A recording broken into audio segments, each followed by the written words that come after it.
Hey, my mama said, fuck it, nigga, hit the streets and live. Got some crack in the corner and I did what I did. The neighbors, they don't like me, I got J's in. So, told my grandma I don't need a bed, I'm sleeping on the floor. Got my tool in my flow, they're my two main hoes.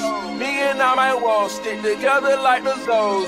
Stop by, say who got the yay for the low. And I keep birds with me, like a straight out Holly Grove.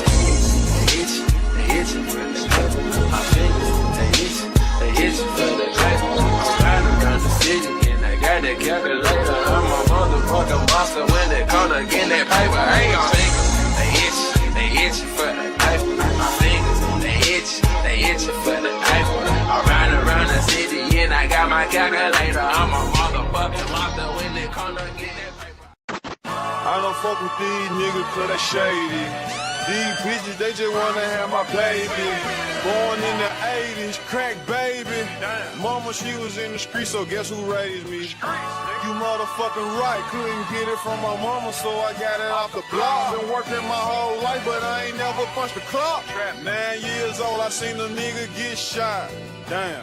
Niggas quick to run their mouth when they get jammed. Pussy ass nigga, tell it on his own fam. The same nigga that you break your neck for.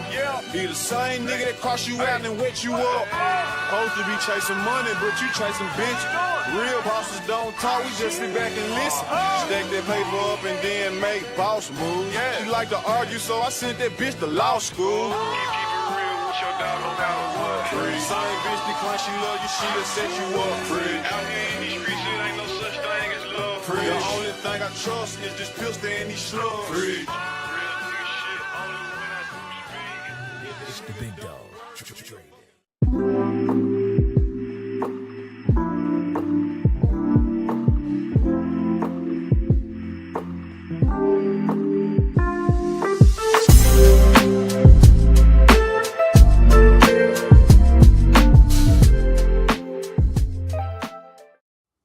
First of all, Ernest, I would like to start off by giving a shout out to FYF Sports Debates Podcast. I really love that podcast. I really do. I feel like slapping a nigga today. Whoa, oh, oh. I feel like slapping a nigga today. Whoa, oh, oh. I feel like slapping a nigga today. Whoa, oh, oh.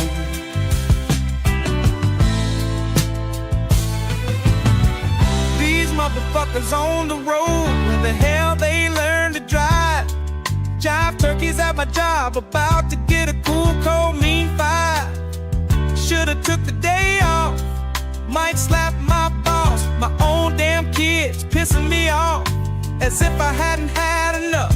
Chipotle, fuck my goddamn order up. I'm fed up, I'm fed up, I'm fed up. I feel like slapping a nigga today. Whoa, whoa, whoa. I feel like slapping a nigga today.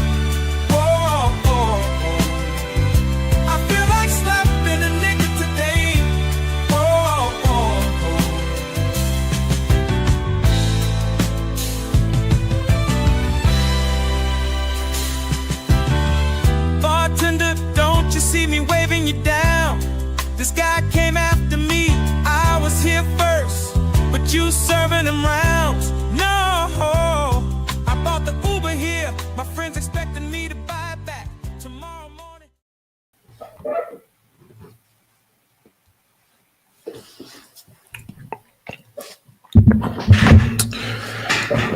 FYF Sports, man, we gotta do.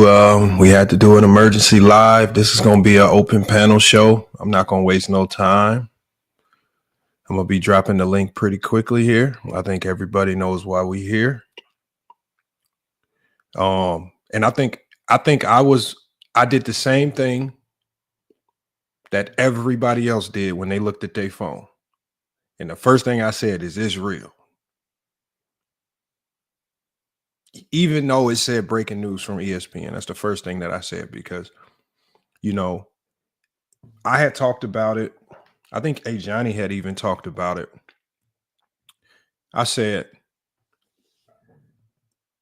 I said a couple weeks ago on a couple live streams ago, I said if the Lakers really wanted to make a serious push, they would trade Anthony Davis and parlay him for multiple pieces to make the team better. Because that's the only way you get good enough to make a championship run. Now, when we say these ideas, y'all, when we come up with these trade concoctions, because even if you trade Anthony Davis, I think the first thing you got to ask yourself is, who the hell are you going to trade Anthony Davis for? Right? Now you got to come up with another team that actually wants him, that sees value in him, that feels like Anthony Davis can be their future. And then they have to be willing to come off of significant pieces as well that the Lakers actually want. And so out of any potential trade scenario involving Anthony Davis, this was probably the least likely scenario. And ultimately, when you kind of think about what's been going on with the Lakers, Anthony Davis has been extremely hesitant to play the 5. He's come out as of late. The Lakers need to trade for a 5. He can't be happy. He can't thrive unless he's playing the 4 position. And I just think the Lakers started to see the writing on the wall. And I've been saying the same thing about Joel Embiid. I just don't know if, I don't know if Anthony Davis, if you're looking at Anthony Davis and he's the best player on your roster, hard for me to say that can be a championship team in this age of basketball where we're dealing with face-up players. The game is from outside in. Let's go through the trade real quick. After I go through the trade, y'all, I'm going to drop the link. I'm going to be bringing everybody up. Obviously, I'm going to want everybody's thoughts on this trade. The first thing I want to ask everybody is, who do you feel won the trade? I feel like the winner of any trade is the team that gets the best player. And in this particular situation, Luka Dončić is just the better player. The Lakers win this trade. They get the younger player. Don't know how many years left Luka has on his contract, or if he's even willing to re-up and re-sign with the Lakers when his contract is up, if he's even coming up on an extension. We know he's going to be up for a Supermax extension. But this has to go down, y'all, as probably the most stunning, like, mid-season trade in NBA history. Easily the most stunning trade that I've seen, especially a trade of this magnitude. We rarely see trades of this magnitude pulled off in the regular season. And, like I tell y'all all the time with these trades, things were just getting too quiet around the Lakers, right? Too much radio silence. I'm going to go through these trade details, and I think a lot of you guys know the details, but I'm going to go through them real quick. So we got the Dallas Mavericks. They're going to be trading away Luka Dončić, Maxi Kleber. So Maxi Kleber is a stretch big. How valuable he is. We know he can make the 3. So at the 5 spot, he definitely can stretch the floor. He's not much of a defender. And you bring in Markieff Morris, who was really not being used a ton with the Dallas Mavericks, but he is an older vet that can still defend. And the Los Angeles Lakers are parting ways with Anthony Davis. And they're also parting ways with Max Christie. And I'm almost certain that the Dallas Mavericks were really trying their best to get Dalton Connect in this potential deal. Ultimately, they settled on Max Christie. And then the Lakers also give up that 2029 first-round pick. And it's a 3-team deal that also includes the Utah Jazz. And I'm going to have to look into this a little bit more to see what pieces Utah actually gave up. But I think that the 2 main pieces, the core pieces of this deal, Anthony Davis, Luka Dončić. What does the new depth chart for the Los Angeles Lakers look like? What does the new depth chart for the Dallas Mavericks look like? And when you're looking at Dallas Maverick team, a team that did pretty good last year with Luka and Kyrie. And it just seemed like they were that duo. It seemed like they were just a 1 or 2 pieces away from maybe getting over the hump, getting to the finals. So based on their success that we saw last year, I didn't see that duo getting split up.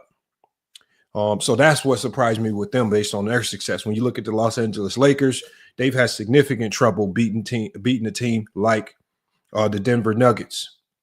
And the funny thing is this: the timing of this trade is that Johnny did pose a very tough question to a lot of Laker fans, and it wasn't even a question. He just posed the idea that even when you look at it, I said it's hard to accept as a Laker fan, but the impact of Anthony Davis, all the tools and resources that you need around him to make things work perfectly.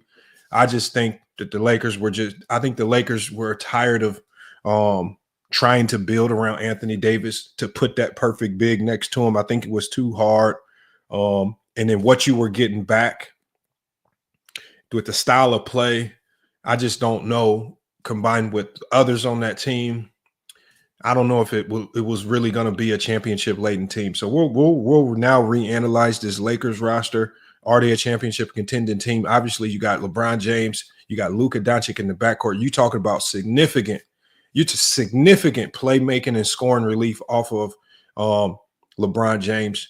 You're talking about a guy who you could put anybody in the pick and roll with Luka Dončić, and that player instantly turns into a threat. So when you talk about a guy like Jackson Hayes, we saw what Luka Dončić did with the bigs in Dallas last year. And those were very marginal bigs, similar to Jackson Hayes as well.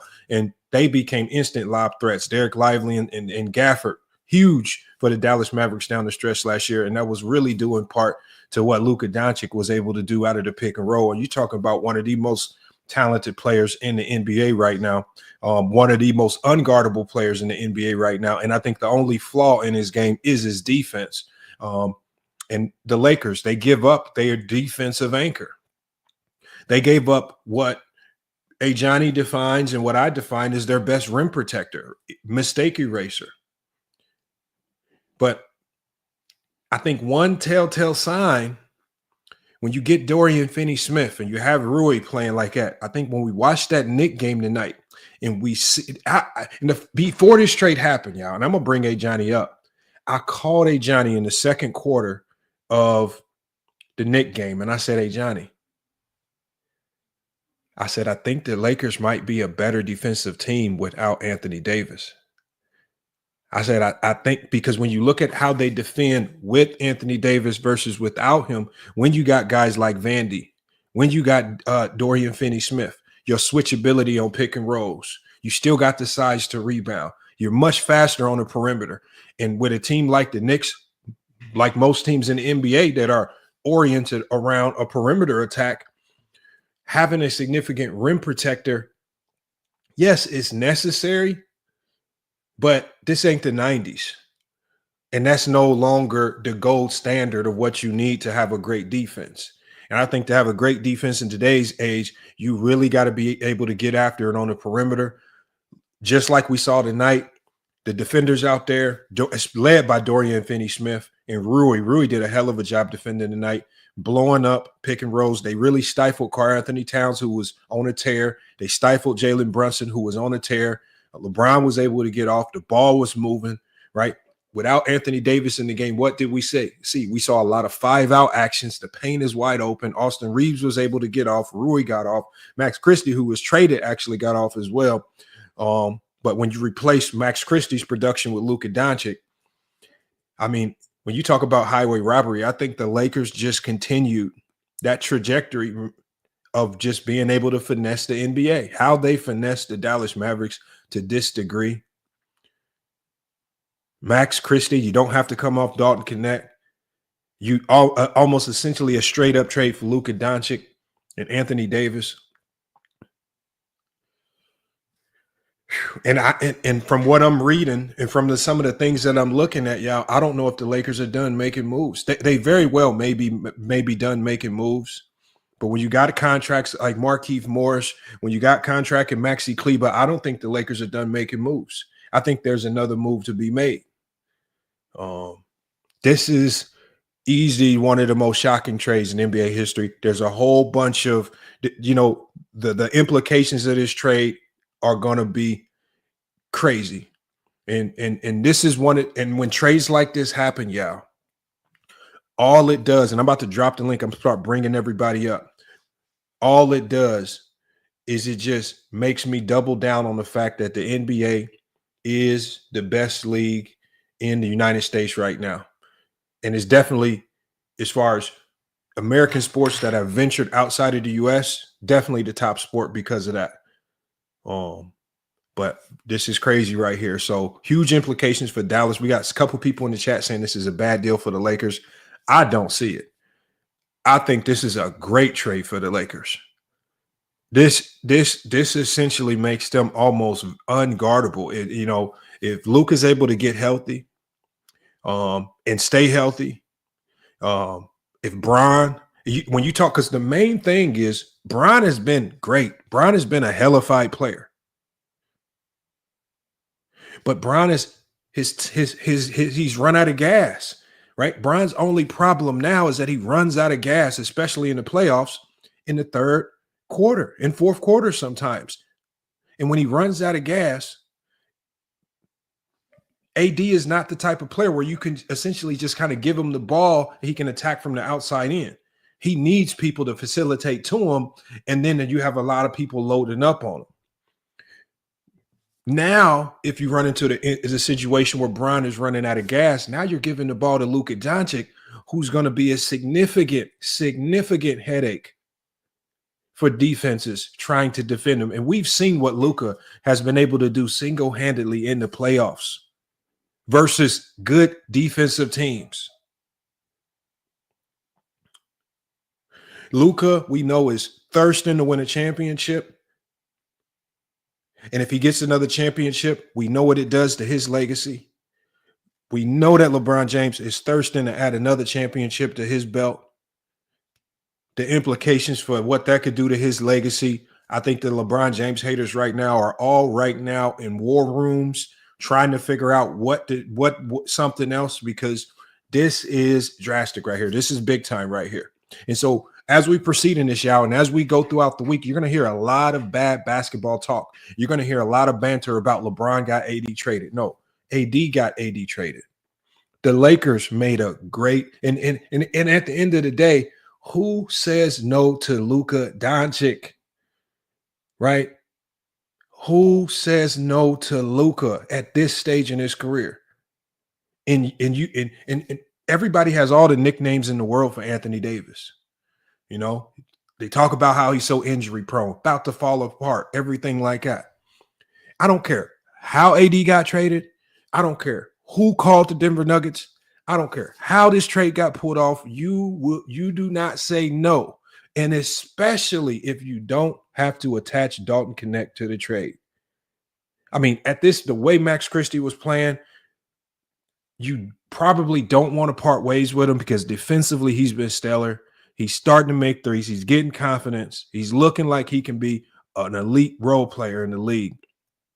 But you cannot say no to this trade. And then when you look at the other pieces, I think the key piece I think the player that they do keep outside of Luka is you have to keep Maxi Kleber. Maxi Kleber's ability to stretch the floor, ability to defensive rebound. I think that could potentially be huge with what LeBron James loves to do, with a lot of the actions that I can see them running with Vandy, Dorian Finney-Smith, right? Needing that corner three-point shooter who can knock it down 30 to 40%, especially in the playoffs. Ed Mandel says, I don't care if Luka's injury prone. Luka's the better player in this trade. Luka is the best player in this trade. And I'm a big believer in whoever gets the best player wins the trade. I love Anthony Davis. I love what he brings. The best player in this trade is Luka Dončić. You don't say no to Luka, right? And we're talking about this is a different NBA. Right. And unless, Anthony Davis, I think he was shooting like 29% from the 3-point line. If you are a stretch big, or if you're big that's attacking from the outside in, and AD he's very good at attacking downhill from the mid range to the rim. His only weakness is he's struggling to make the three. And with teams that just kind of load up in the box and drop on him, and this is why I think we see his great performances go up and down. Luka is going to be the type of player that takes the action to you. He's not going to, I don't think we'll see as much up and down with Luka. And I said just a few streams ago, I even went to the drastic extreme of, because before the trade happened, I said the only way the Lakers can make a run is you got to find a way to get LeBron rested. This trade gives LeBron James instant rest.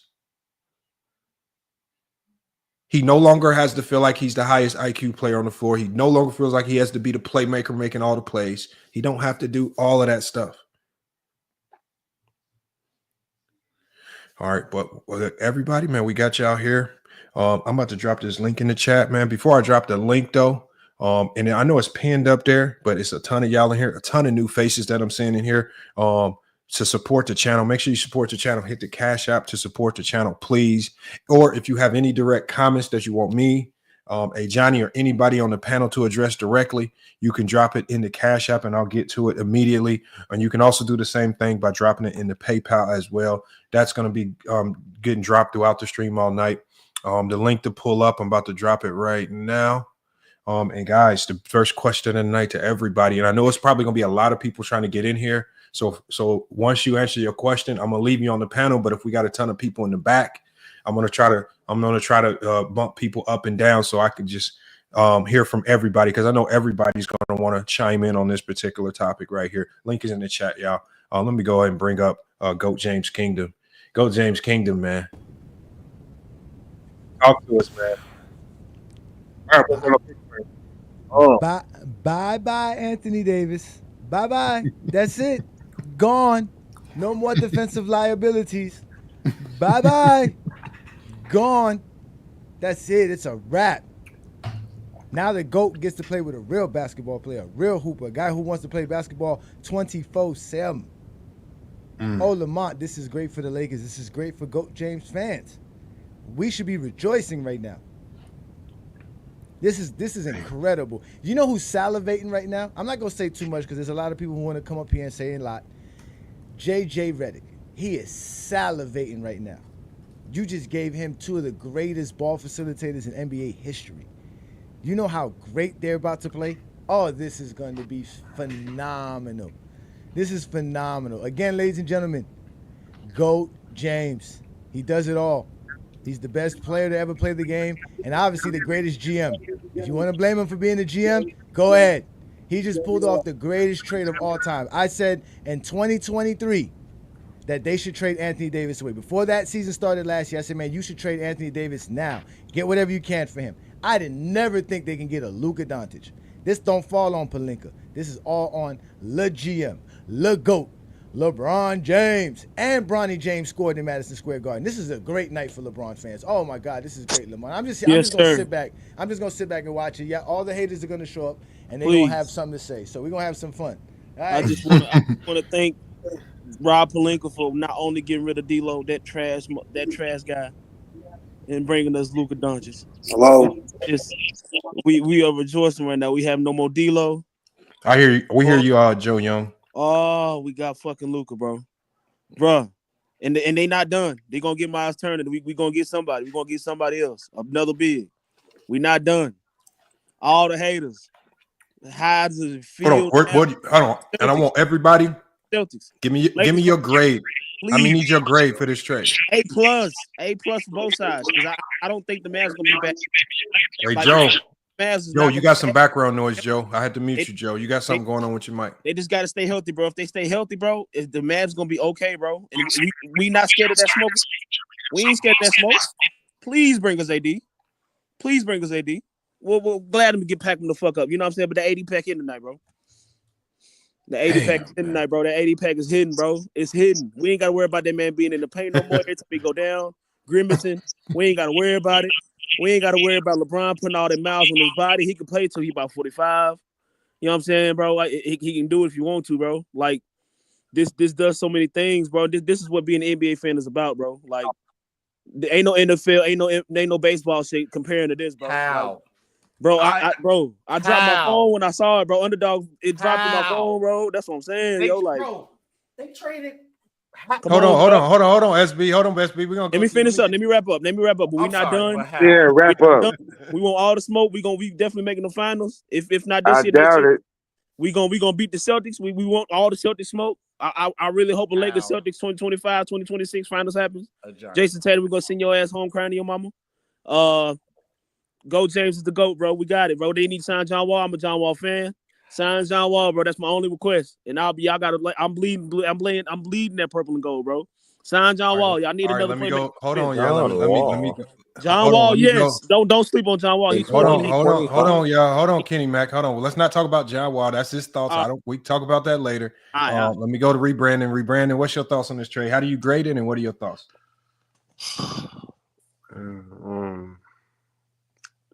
I can't believe this happened. For the late, I graded for the Lakers. Is a B plus. For the Mavs it's like a C plus, bro. I don't know what's going on right now.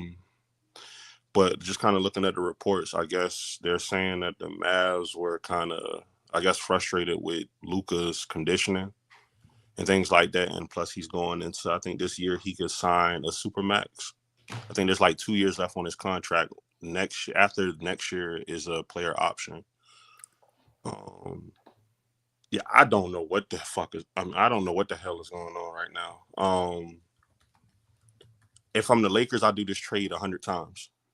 Like it makes sense, right? Like you got a 31-year-old Anthony Davis or a 25-year-old Luka Dončić. You take that trade all day. I know people are going to try to make this a LeBron thing. Reports are coming out that LeBron knew nothing about this. Anthony Davis knew nothing about this. Hell, Luka knew nothing about this. This was a trade that the Mavs took to the Lakers. This is crazy. This is like the craziest night. This is why I love the NBA, but this is why my heart hurts. Also, because like nobody expected this. You could not have told me this was going to be a trade. This is crazy, bro. Yeah. But I think both teams they'll be fine, though, bro. Let me go to George real quick. We got a lot now, of why are y'all on here simping? Y'all know goddamn well. Trade to trade, George. I give the Mavericks a B, the Lakers the C. Okay, why? Because it makes Dallas way more better. Because AD get to do what he want to do, play the 4. I don't see why you guys are sitting up here, especially you, Lamont. You so biased, man. I just don't understand it, bro. How you gonna bring up somebody's legacy? Just tell us why you like the trade. Don't worry about why I like it. Just tell us why you like it. We can talk about that. It brings for the Mavericks to have a huge front court, and Kyrie gets to play at a regular position. Now he had to worry about passing it to Luka or worried about Luka's feelings all the time. And I don't know how you guys are gonna have two players on the same team that don't play no defense. It happens all the time. I know. And they win championships. No. It does. No. Okay. And Lamont, I don't get it, bro. I really don't get you. Please get out. Please get out. Go next. We have a real. Go ahead, SB. What's your thoughts on this, SB? Okay, first of all, let me get up again because how? First of all, for everybody ever complained about Rob Pelinka, this one move alone just erased everything bad he ever did for the Lakers. Everything bad he ever did for the Lakers. But first of all, the GM for the Mavericks needs to get fired because they said he called the Lakers and offered him Luka. First of all, you trade Luka into your own conference. Then 2, you literally gave Luka for AD a role player and one pick. And let's have a revised memory, right? And I sent the link in a private chat for everybody up in the panel to look. Let's go back in the day. The Clippers received Paul George. They traded Paul George for SGA, Gallinari, and 1, 2, 3, 4, 5, 6, 7 first-round picks. But you just traded a top 5 player with injury, a number 2 player in the league when healthy for a bag of chips with no dip. Get out of here, bro. And you called them and said conditioning concerns and defense. Come on, bro. Stop playing with me. So let me go to and SB because I want to hear more from you on this as well. Spiffy, we got you. Spiffy, what you got on the trade? How you grade it for both teams? I think the Lakers just got the best. They got a top 5 player hands down. I think this the best duo in the NBA with LeBron and with Luka, and I feel like this gives LeBron a chance to play off the ball and let Luka do what he do. I woke up to I was Smith, watching explain to me how this happened. This is some video game shit. I want you to explain how, bro. I thought I it was a watching the joke. fight, bro. I was watching the fight, bro. I just clicked on YouTube and just seen Luka to the Lakers. I'm just going to Google. I thought it was fake. And bro, this is crazy. Like, hey Lamont, you know how much I love Luka. You Shams to know go how too, much bro. I love Luka. This is crazy. Like, we just got one of the best. We got the best point guard in the NBA. To me. For To nothing. me. For To me. nothing. No, you can't say for nothing because Anthony AD Davis is is nothing. AD Anthony ain't Davis is nothing. nothing. SB. He not Anthony Davis nothing. is nothing all No, of a for sudden. He not Luka nothing. value, you got to get at least Giannis back. You shouldn't call the bus for you got to get another top 5 player, bro. Hold on, let me go to Moose. Moose, what you got on it, Moose? Oh my god, Man, salute to the bros, man. Salute to the bros, man. Long time no talk. Long how? time no see, man. Salute to Moose, everybody. how? Lamont, I just want to hear Johnny, how. Go James, Kingdom, Rebranding, everybody up here, man. Spiffy, everybody up here. Salute to y'all, man. I'm in shock, bro. I'm in shock from a basketball standpoint. I'm not a LeBron fan. Clearly, Like there's Jordan behind me. Like from a basketball standpoint, if you're the Dallas Mavericks, I don't know what the hell was going on with Luka behind the scenes where Nico Harrison is approaching the Lakers with Luka Dončić. You know what I mean? Like, I don't know. I don't know what the real deal is with Luka's situation. I don't know what's really going on. This whole thing has been hush hush. Nobody knew about it. But for Nico Harrison and the Dallas Mavericks to approach the Lakers and say, hey, do you want Luka Dončić, 25-year-old superstar, top 5 player in the league, fresh off an NBA Finals appearance? What's really going on? What's really going on with his conditioning? What's really going on with his injury? What's really going on? You know what I mean? And as for the Lakers, like if you take LeBron out of it, you take Rich Paul out of it, take AD out of it, from a basketball, from a team, from a location, from a business-wise move, you don't turn down a 25-year-old superstar in Luka Dončić. You don't. How crazy does that sound? How crazy does that sound if they turned it down and tomorrow morning we woke up to breaking news, Lakers said no to Luka Dončić? That'd be crazy. That'd be crazy. I think that was the fastest trade done ever in history. Hey, we want Luka for AD, Max Christie in the first round pick. Done. I'd have hung up the phone. But hold on. I believe that there was some negotiation because I believe that Dallas, if you're smart, you have to ask for Dalton Connect first. I believe the Lakers were not. How they still got Dalton Connect? Absolutely, and it's real crazy because. But I think the Lakers countered with, "We'll give you the 2029 first round pick at Max Christie, but we don't want to give up Dalton." But I think they countered, and I think Dallas was like, "Okay." And it's crazy, right? It's crazy the fact that from a defensive standpoint, right? Nico Harrison came out and said defense wins championship when he was asked about the trade. Yeah. You get Anthony Davis and you get Max Christie and the Lakers first round pick. We seen Max Christie prime time on a Saturday night in the Garden put Jalen Brunson in a torture rack. First of all, hold on, wait, before you go, Moose, I'm not being a fan, but I'm not close to the Lakers. But our problem is y'all not understanding. They did not get enough for Luka Dončić. Why is that so hard for y'all to understand? Yeah, that's facts. That's facts. They didn't get enough. They didn't get enough. They got Anthony Davis. They got Anthony Davis. What are you talking about, SB? They got Anthony Davis, the guy that supposedly carried LeBron to a championship. They got who they wanted. The guy that's supposed to be the greatest defender in the NBA today, the greatest rim protector. Nonsense. Nonsense. On face value, right? Bye, Anthony. We was minding our own business. On face value, right? On face value, from a logic standpoint. Hey, hold on. Let Moose finish. Hold on. Let Moose finish. On face value, right? On face value, from a logic standpoint, everybody and their mama gonna say they did not get enough for Luka Dončić, which makes me question what's really going on with Luka. For the Dallas Mavericks, Did you? Oh, can I say something real quick? Can I say something real quick? They just got new ownership that invested. Yeah, where can I Mark say Cuban- can I Mark say Cuban something real ownership- quick? New ownership that's not Mark Cuban. That's not willing to give up the 350 that you got to pay, or the 400 Right. mil, or the Yep. 500 Yep. mil you're gonna have to Yep. give That's Luka. what I was going to say. They're That's what not I ready was to gonna pay that say. money. So Yep, what am I yep. gonna do? I'm gonna go get Anthony Davis, who has 3-4 years left on his contract, who's gonna be here, who's still kind of in his who turned prime. down who waived his trade kicker to help the team. So that means he knew he was getting traded and wanted to be traded. Of course, he was complaining like Lamont said. We was tired of you complaining. You always Yeah, need Rob help. Pelinka. He told Rob Pelinka, "I want a big. Rob Pelinka said, I'm gonna say you the one. Rob Pelinka said, "How about Daniel Gafford and Derek Lively and a Dallas Mavericks jersey?" Go have Hey, fun Luka there. may be a Yeah, diva yeah. too, though. Man, you might as well just change your channel to the Glaze channel. I want to finish. These niggas on here glazing for real. No. Nah, we may have just Niggas mad. Niggas mad because LeBron got a great teammate. Niggas mad. They hurt. George hurt. George hurt. I can remember last year, y'all going in on Luka when they was in the finals, and now all of a sudden y'all loving them. Not me. Y'all Nobody like, went in do on it. Luka. Man, Not me. y'all Niggas winning glazed on donuts. Now niggas Not winning me. on Luka. Luka's the third best player in the league to me. There's no way the Dallas Mavericks got better. Hey, y'all, let's go one at a time, y'all. Can't hear nothing, y'all. We gotta go one at a The time. Dallas trade wasn't a good trade, right?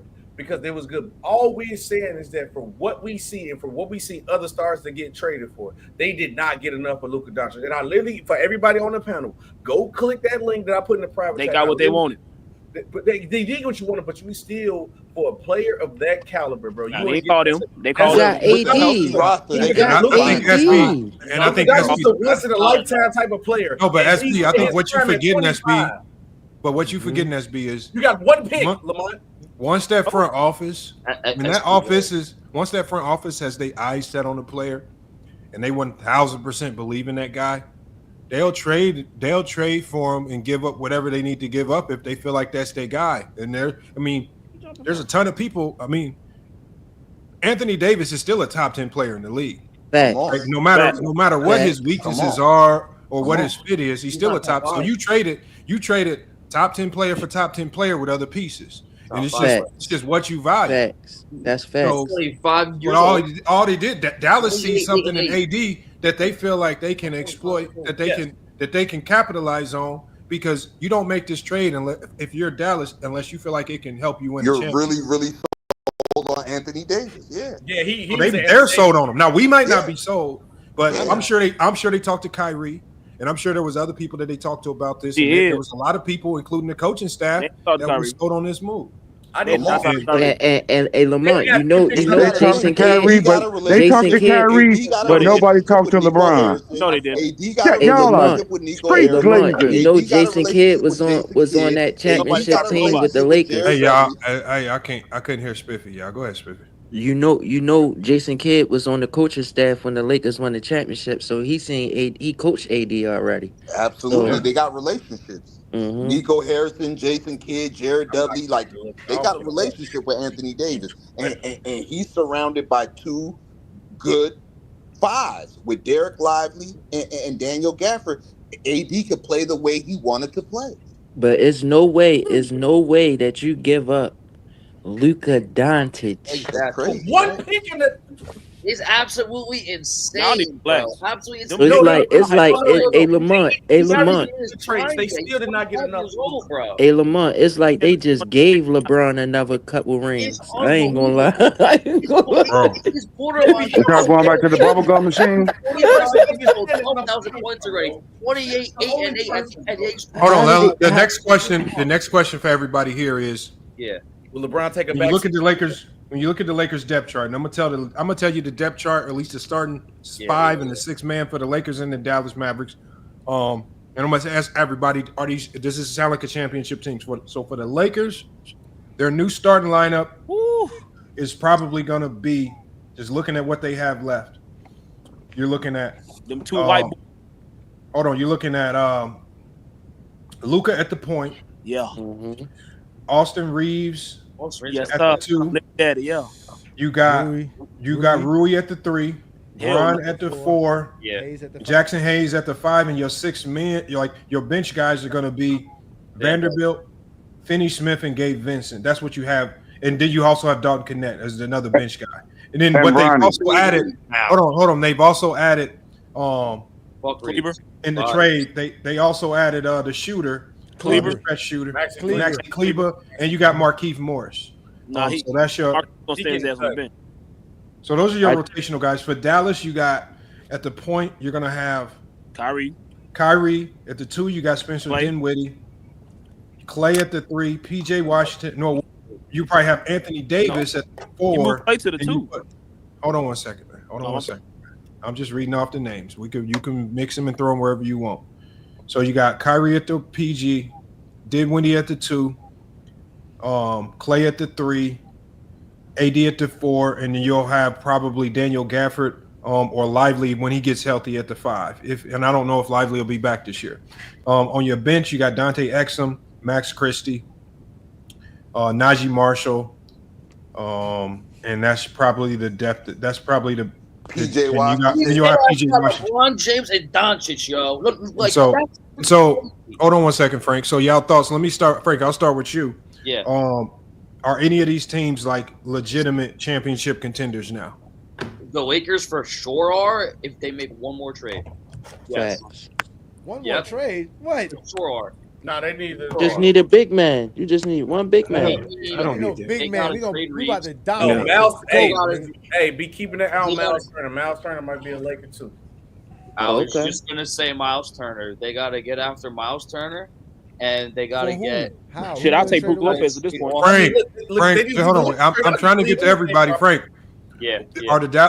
You said the Lakers are a championship contender in roster. What about how you feel about Dallas? Dallas, no way. No way. No way. Okay. No chance in hell. Let me go to Wiggins at the bottom. Wiggins ain't get a chance to speak. Yeah. Let me go to Wiggins. Wick. Go ahead, Wick. So about the trade, right now, with the Lakers having Jackson Hayes at the center, I can't give him an A, but I'll give him a B+. I'll give the Mavs low-key a B because the roster, even with AD, doesn't look that bad. So that's my thoughts on it. And in terms of the Lakers being championship contenders, obviously with Jackson Hayes, no, but they have to make another move. So I'll say no right now for both teams. This is right now. Luka and Kyrie got to the finals last year. Facts. Tell me Bron and Bron. You telling me Bron and Luka can get to the finals? Way better than Jackson Hayes. Don't do that. Don't do that. Yeah. All right, bro. I'm just asking, bro. Because last year they went with a broke down, benched up Tim Hardaway Jr. who didn't even play. Facts. I'm just talking about the center. And a whole bunch of I'm cats. talking about And they got to the finals, man. What? This Man, is y'all crazy. Imagine Lamont. upgrading Kyrie into LeBron. Hey, Lamont, can I ask you a question? Hey, don't forget we got Christian Wood, bro. We got Christian Are they Wood the that best played duo yet. in the NBA? Bro. Send me the link. I mean, it's hard to say best duo until we see them play because they actually have to look like. But if you're talking about talent, yeah, that's the best backcourt in the That's league. the best. That's the best. This the best duo we probably gonna ever see. It's the best backcourt in the league for No, sure. it's gonna be the smartest. Breaking news real quick. Hey, Hold on, what you got for us, SB? Report says tension has been growing between Anthony Davis and the Lakers, especially after his sit down with ESPN Shams saying that they need to upgrade. So they put AD on the hot seat ever since that Shams interview. That's believable. That's believable. He get to play what he want now. He got to see if it should work out. Crying. He gonna be crying. He gonna be crying in Dallas as well. Exactly. Go ahead, cry over there. Cry over there. Nobody care about your cries. We gotta help. We gotta help you on offense. We gotta help you on defense. You always need help. He's one of them special ed kids, man. Short bus people, man. I know you ain't talking about nobody asking for help. I know you just didn't say that. Hey, Lamont, I said. Hold on. Y'all look. That's what you the clown you are. Oh wait, second news right here. They said LeBron. They said just right here. They said LeBron was blindsided, and also they said let Lamont go. Luka. They said LeBron was blindsided, and they said Luka is stunned about this trade right now. He did so. Luka is shocked that he got traded. Yeah, it says right here. It says ESPN. It says this deal materialized in the shadows. Yeah, well, let's just hope Luka don't be a bigger diva in Lakers. All right, can you hold on one second, Kim Mac? Hold on one second. Can he go? It says this deal materialized in the shadows. It says LeBron James had no idea this was coming. It says Anthony Davis had no idea this was coming. He says, I'm told Luka is still stunned about the trade. and that's from Sham Shariana. That's what he says. So, and then just word around the league. I mean, I'm talking about people are going crazy, like NBA players to, people. Bobby Marks can't believe it, and he's an insider.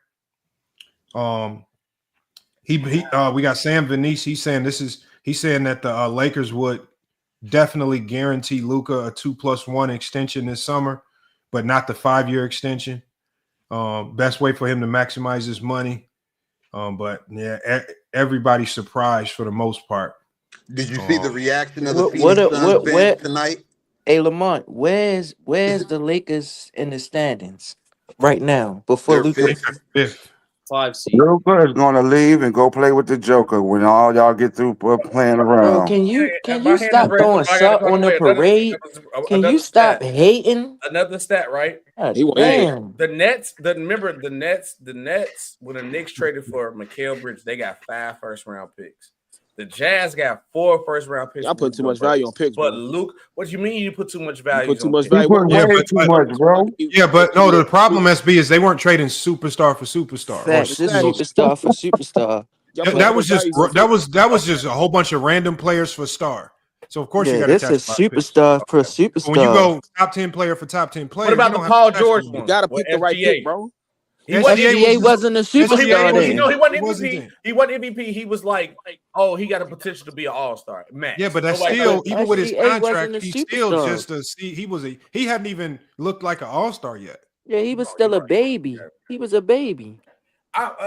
You right. Y'all right. Don't stop putting too much. When you trade star for star, you don't have to attach 1 million picks with it. Facts. I would at least expect the fact they gave up Max Christie and another first-round pick still tells you how good Luka is. But Lamont, you know what blows my mind, Lamont? Why with the Mavericks, y'all just made the NBA Finals last year, and you traded the guy that got you there. That's crazy to me. That's crazy. Your relationship sours. When your relationship sours with a team, it just sours with a team. Hold on, let me get the Players Only TV, man. He pulled up. I always be watching him cook late night. What you got on this? What's going on, Lamont? Salute to the panel. Salute to the panel. Happy Black History Month. First on top of it. I don't sit back and see how Luka and LeBron immediately. The chemistry, the energy, the defense. Obviously, they take a back seat in defense. LeBron playing the 4, that means he's guarding the 4. I don't like that. Don't like him going up against nobody taller than him at this stage. I'd rather have him go up against somebody his size. I like Dallas better. I think Anthony Davis got a reason to play now. You know what I'm saying? I just do. I think a healthy AD is top 7. He's not better than Luka. I said, let the man speak, man. Let the man speak, man. Let the man speak. Let the man speak. I said, I think a healthy AD, both ends of the court is still top 7, top 8, a healthy AD. Getting away from LeBron and getting from underneath the whole umbrella of the prima donna situation, I think that's going to help him out too.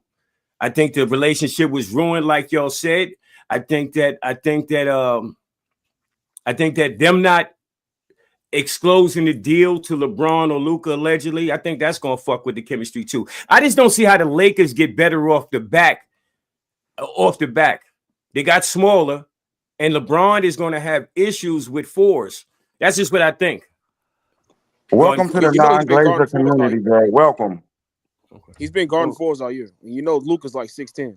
Hey, bro, you know a lot of people play small ball in the NBA right now, right? LeBron been clapping for it. LeBron been clapping 4s and 5s. I don't know what y'all been saying. I don't know what these people are talking about. Yes. And then he said that they might have it with the 4 or 5 is when he gets tired, like he did against Denver in the playoffs last year. Yeah, and Luka's like what, 6'9", 6'10". He's not that small. Right. He's a big ass point guard. Right. He's way more skilled. Big ass. He's a LeBron James. He's just like LeBron. Look at 6'6", 6'7". We're talking about LeGoat James. Bro, that man is 6'8". He's about 6'9". He's not LeGoat no more. He just like LeBron. He was 6'8" at 18 years old. Another ball dominant guard. How does that work? Gonna translate? How does that work out with LeBron? did you ever see Dwayne LeBron Wade? taking the back Did you see Dwayne Wade and LeBron play together? Yeah, Man, who is this cat, We man, saw that Flash. keep bringing up this garbage? Can I ask you this? We saw Flash. Can Luka we can't hear nothing with so many people talking, y'all. Go ahead. Can Luka shoot better than Dwayne Wade? Yes. Okay. Can he get to? I'm not. Mid-range? Is he right now in the NBA? Hold on, bro. Spiffy, it's okay to say it. Luka at his peak is better than Dwayne Wade. Go ahead. It's okay. I was going to say, I was going to get to that point. But I'm saying right now, Luka is a top 5 player in the NBA, hands down. Top 3. What do you mean that you don't know how this is going to work? What do you mean by that, bro? You gonna translate? No, I'll put it to you like this: we don't know how it's going to work, but I don't know how it's going to work. But I'm gonna tell you, nobody knows. The likelihood of it not working is very, very low. Right. No, It don't take. not. But listen. It don't take good players. It don't take good players with good IQ to learn how to play with each other, bro. This ain't rocket science. It don't take that long, bro. So you saying Luka's going to play a Dwayne Wade role? No, I'm saying if I was LeBron, no. Listen. LeBron is one of the best off-ball players in the NBA. Facts. LeBron could play off the ball because he got somebody that could dominate and do what they do. Like this is all he needed. That's all he needed. Is somebody like this. The same way they needed him to play off ball against Denver, and he couldn't. Right? Because he didn't have a Luka Dončić with the ball. If y'all been paying attention to the Lakers, right? Austin Reeves has been playing point guard for a majority of the season. LeBron James for the past 2-3 years has been off the ball, playing the 4. Has been playing the 4. And Lamont, I don't know if you remember, we spoke about this during the summer and during the playoffs. The reason why the Lakers couldn't go out there and get a 5 for Anthony Davis. Anthony Davis been clamoring for a 5. Is because at this stage in LeBron James's career, he cannot guard the 3. He has to guard the 4. And that's the reason why the Lakers... what 5 is out there? Everybody keeps saying get a 5. What 5 is out there? There's no 5. It was never going to happen. It was Anthony Davis's job to play the 5. He was going to have to suck it up and play the 5. You have to play the 5. You can't play LeBron at the 3 at this stage in his career. Can I say something? We're never going to get a 5. You're saying something. You know, when 2 players link up like this, people run to go play with people like this. So you never know who might come. Cap.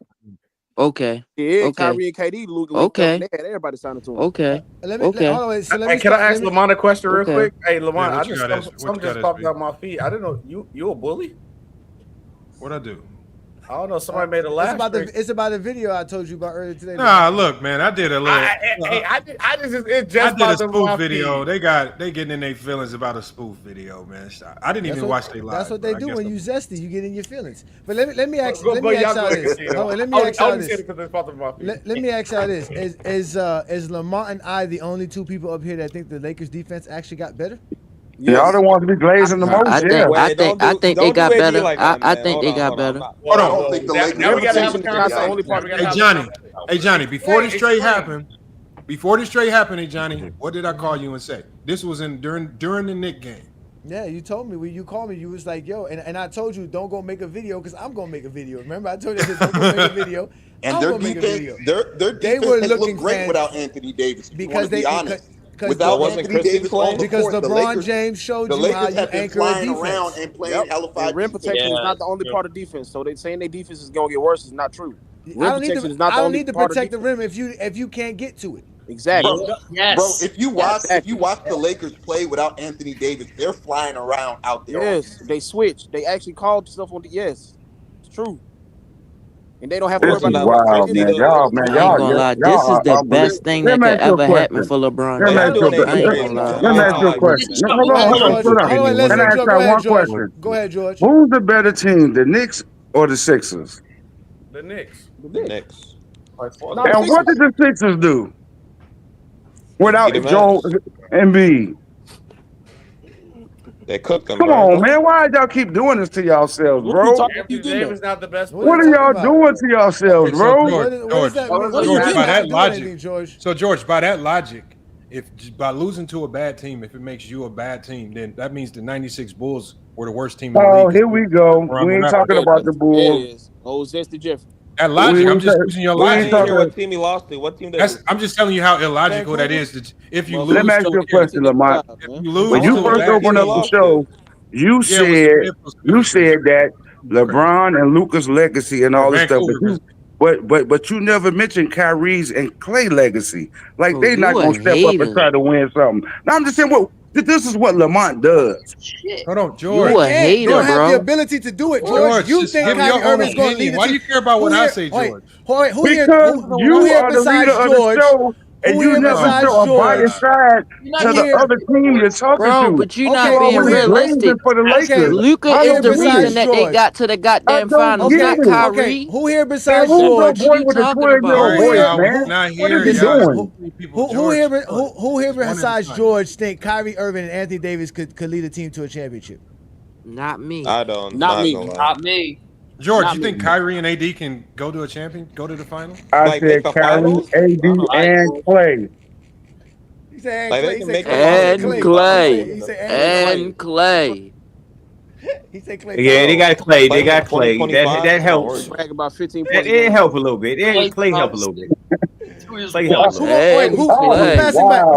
Who's passing the ball in that? Who's passing the ball in Dallas? Who's getting Anthony Davis the ball in Dallas? Kyrie Irving? You gonna find y'all want to talk about a fit? Who's getting Anthony Davis the ball? Because Anthony Davis, over 60% of Anthony Davis George. shots are based off of assists. Yeah. So who's getting him those shots? George, you want me to tell you? Gotta be Kyrie. Hold on, George. I'm going to tell you Klay Thompson's month of January. All right. I don't want to hear it. Clay can get hot at any time. Hold on, George. Hold on. Clay can get hot at any time. Hold on, y'all. We got versus the Nuggets, 8 points, 3 of 8 in 21 minutes. Pelicans, 12 points, 5 of 12, 26 minutes. Thunder, 6 points, 2 of 7, 24 minutes. Hornets, 7 points, 2 of 5, 30 minutes. Timberwolves, 0. Thunder, 0. Celtics, 6. Because you're not getting the ball like you should. I mean, not in the comfort level that he was getting with Golden State. He's sitting around waiting for the ball. Keep the same Clay. Shots when you get them. Clay can't be your number 3 option no more. He can't be your number 3. Exactly. Yeah. He's a good role player now, but he can't be your number 3. You got to put When are y'all going to wake up and realize? The Lakers right now, they have a bona fide 3 option. They now have the way Reeves has been playing. I think he dropped 27 tonight. He's been on a tear this year. Like he is a legitimate 3 option, and the only thing that Luka's going to do is make his life much easier. Then we got you have him or Ruri, whichever one you want. Whichever one you want on any given night. They can alternate. And then sometimes DFS can be that 3rd option because he can heat up from the 3-point line and go off. Oh, wait, Lamont, did you see when he pointed at somebody after he hit a 3? He's comfortable in LA. He and if Luka buy in, you know how mad he gonna be. Likes the lights. Come on, he likes the lights. He likes the lights. The camera and lights are not it's making him shy or scared of anything. And let's not sleep. Somebody gonna turn off the light. Christian Wood is still injured. He hasn't came back yet. That's what you say, George. We'll see you in June. Like I tell you, Biscayne in June. The Heat and the Lakers. Christian Wood was 20 and 10. Heat and the Lakers. Y'all saw Bam tonight. I don't sleep on Christian Wood, bro. The GM for the Mavericks is the dumbest nigga in America right now. I ain't gonna That brother just came on here and gave y'all gotta stop thinking a good statement, and y'all ain't even listen to a word he said. Why do you trade Luka in your conference? Because you guys, because you guys have to stop thinking that every NBA team and every NBA franchise is actually trying to win an NBA championship. Stop thinking that. There are plenty of teams in the NBA that are just there. They're not trying to sell. They're not trying to win a championship. Wow. I'm a Wizards Ain't nobody listening. Ain't nobody watching. But you just there. Plenty of people are watching. You don't watch, George, because you need to get your eyes checked. All you do is get up here and talk shit. It's time for you to get your eyes checked. Go see your optometrist quickly, because you don't see nothing. You can't even see facts in your face. Right there. Yeah, George, it's wild. If you think Dallas got better, exactly. Yeah, this is crazy. That's crazy. That's crazy. Hello. Because I got a now you question. don't have any true point guard on the roster. You don't have Facts. None. Right. Right. I remember one while Kyrie you Mr. said it Dinwiddie was. is not. I remember one time you said there was no such thing no more as a true point guard, but now you bring it up a lot. They don't have a tripping, playmaker. bro. Okay, so then who's their playmaker, George? Who's the facilitator? I didn't ask you that. I said one George. time you used to say there is no more Hold on, such thing as a George. true point guard. Hold on. That's not what I said, George. What? Okay, so who is who is the Dallas Mavericks facilitator? We know it's not Kyrie. George, I'm just asking you a simple question. When I say point guard, we know I'm talking about facilitator, right? Because we know Kyrie and AD are going to do the scoring. So who's their facilitator, George? No comment, man. I'm too busy laughing at you, bro. Because you don't know. Just say you don't know, bro. It's okay to not know. It's okay to not know. Yeah, stop capping like you know. Like you smarter than niggas. Their You not best smarter point than guard is niggas. Kyrie, and Kyrie isn't as good. Just bitter. You mad Brown about to get that fifth ring, Not bro? that complicated. Oh, he mad on Kobe's Mad. watch. It On ain't Kobe's guaranteed. watch. It ain't guaranteed. Man, they They don't gotta want Brown to finish get through it the right. other pieces of the team. There's a difference. LeBron's gonna do something with the Lakers. Give him something. When Kobe So got wait, Dwight in Howard 22 and Steve Nash, seasons, he he did should do nothing. something. He I did messed up nothing. that. When he got Nash In and Dwight 22 Howard, he did seasons, nothing. he should do something. Let's not talk bad Yes. about Kobe. Rest in Yeah. So George, Nah, what's we the gonna talk end bad for the about Lakers Kobe. this year for We you, gonna talk George? bad about Yeah, Kobe cause today. we got a gang it. LeBron got a gang it still with jewelry though. You heard that? Do y'all I think said, that the I said, Lakers- I said Number 6 is on the way. LeBron. He not going for 5. He going for 6. LeBron's about to play Yeah, another it is. 3-4 years with Yeah, Luka. it is. Get right. LeBron retiring next week. Wipe your mouth. Wipe your mouth, man. Get off your knees. Go get some new knee pads. You want the knees for Hey, Jordan? George, hey, I don't 20. know why. I don't know, George. I don't know how you got turned on in this conversation, but you need to go to OnlyFans, sir, because this is not the conversation you need to have. Damn. For real? Yeah, for real. For real, Hey, sir. Yeah, it's Let me like get off- you can't give them a compliment without niggas mad. Why are Hey. you mad? It's some old Hey. niggas, bro. Hey, let me ask you a question. Bro, This 20 hold on. This is how y'all know. Hold on, y'all. I mean to cut y'all off. This is how you know it's over with. Because Right. they are right now on ESPN. They are showing the reactions of teams that were playing when they heard the news. Yes, sir. And the look on the people's faces Niggas know. They're shook. when Niggas everybody know. tells them that Luka is now with LeBron James on the Lakers, man. Come on, bro. I'm talking about they just showed the Portland Trail Blazers, and then all you see, what's his name saying? He's saying it's over. It's over. Grant, that's what Grant Damn said. right. Grant said it's over. Somebody from the Trailblazers says it's over. It's been over for them. So that's in their vocabulary. Let me ask you a Hey question. George, who is your Y'all team? think that- George, y'all who is think your that the team? Lakers- Who do you like? I think the Lakers are still George gonna don't like no continue. team. George like Who's, Kobe. hold on, He's who's a trying to Kobe answer man. the question? Who's trying to ask the question? Because I want you to Me, ask your me right here. Me right Go here. ahead. Go ahead with your question, Fernandez.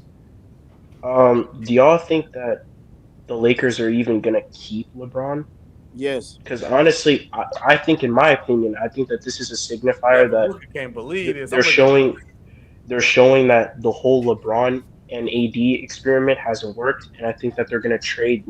I wouldn't be surprised if LeBron gets traded in the next couple of days for like Do a you big know man he in has a this. no trade clause? You know Why he would they has no trade him? trade clause? LeBron's getting traded. Well, no, I what did we're not- saying, what we're saying is this right here. Well, The one, hell?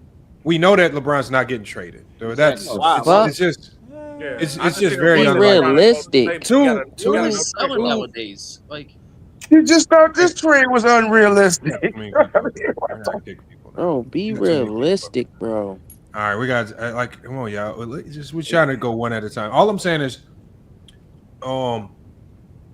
I just think that AD's last comments, which was surprising to me. I even said something on my last live stream.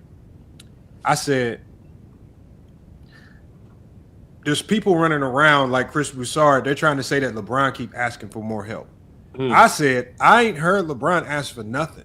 I said the only person I heard crying for more help has been AD. that's right. And now he's the one that needs this special piece next to him. And the crazy thing about AD crying about playing center is that statistically he's better playing center offensively and defensively than he is playing the power forward. Facts. That's Which facts. is crazy. And it's just so crazy that he keeps pushing back against playing center. Right, you can be the most dynamic, versatile center. You should be able to cook all centers on even. So I think that the Lakers, I don't think the Lakers were actively shopping AD, But when this scenario gets presented to you, because the reports are coming out, said Dallas called LA. It said this is what we got for you. Right. Wait, Lamont, you're telling me. when Hold you on. see AD is disgruntled, let him finish. all I'm saying is when you get an opportunity to pair Luka with LeBron James, and LeBron James, as we saw tonight, is still playing at an extremely high level. Cooking. Right? You take that trade. You do that. And there is no way in the world that I see it's on Rob Pelinka's docket. Oh, we need to go ahead and tear this down because LeBron ain't looking right. The man just dropped a triple-double on the Knicks in the Garden. So excited. Let's fucking go. So at the end of the day, not only are your ticket sales going to soar, because now you are instantly now the most popular team. You might be the most popular team in the world by far. My You're God. already the most popular team in the U.S. It's freak season. It's over. Bro, it's about to go crazy. It's going to go crazy. Yeah, it's crazy. I mean, and you're going to be the funnest team to watch. The only issue that I have with the Lakers Let's right ask now. one question, Lamont. Let's look at devil's advocate. Devil's advocate. No, George. I mean, George, we know that you don't think it's going to work. We know that you think AD and Kyrie are going to lead them to the finals. We got you. I just think you might be alone with that. I asked you got one two question. number two options. You got two number two options trying to lead Tired them of to your the finals. question. We never seen two number two options. He said, George, we just not dumb. Hold on, let me let him. I got to be dumb now. Hold on, let me let Jay. Hold on, let me let Jay finish his question. Go ahead. Go ahead, Fernandez. Don't you think? Again, I don't know much about this. Like you guys clearly know a lot about this. Don't you think their defense is gonna suffer because of this? No, it's gonna get better. No. You know why? Like, because I want you to hold on. I want you to. This is how I know it's not going to suffer.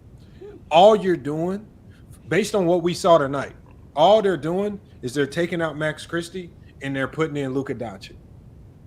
Now, if you're telling me that one change, based on what we saw tonight, because tonight when the Lakers were playing so good a defense tonight that I picked up my phone and I called Johnny and said they look like a better defensive team without AD. And it wasn't based on one play. It was based on how they were rotating. It was based on how they were collapsing to the ball every time Brunson had the ball, the pressure that they would load up the ball side. Karl Anthony Towns had the ball. There was one play that I saw, and it was after this play that I called Johnny. It was the play where I think they converged on Brunson. He dumps it off to Karl Anthony Towns, but then you see Rui flying over. He tries to take the charge, but they call it the foul. He got there a little late, but just the effort and energy, being able to get to that spot, because if Anthony Davis is there, he's just going to either try to go for the block, but he's not going to try to get there and sacrifice his body to take the charge, because the charge would be the winning play.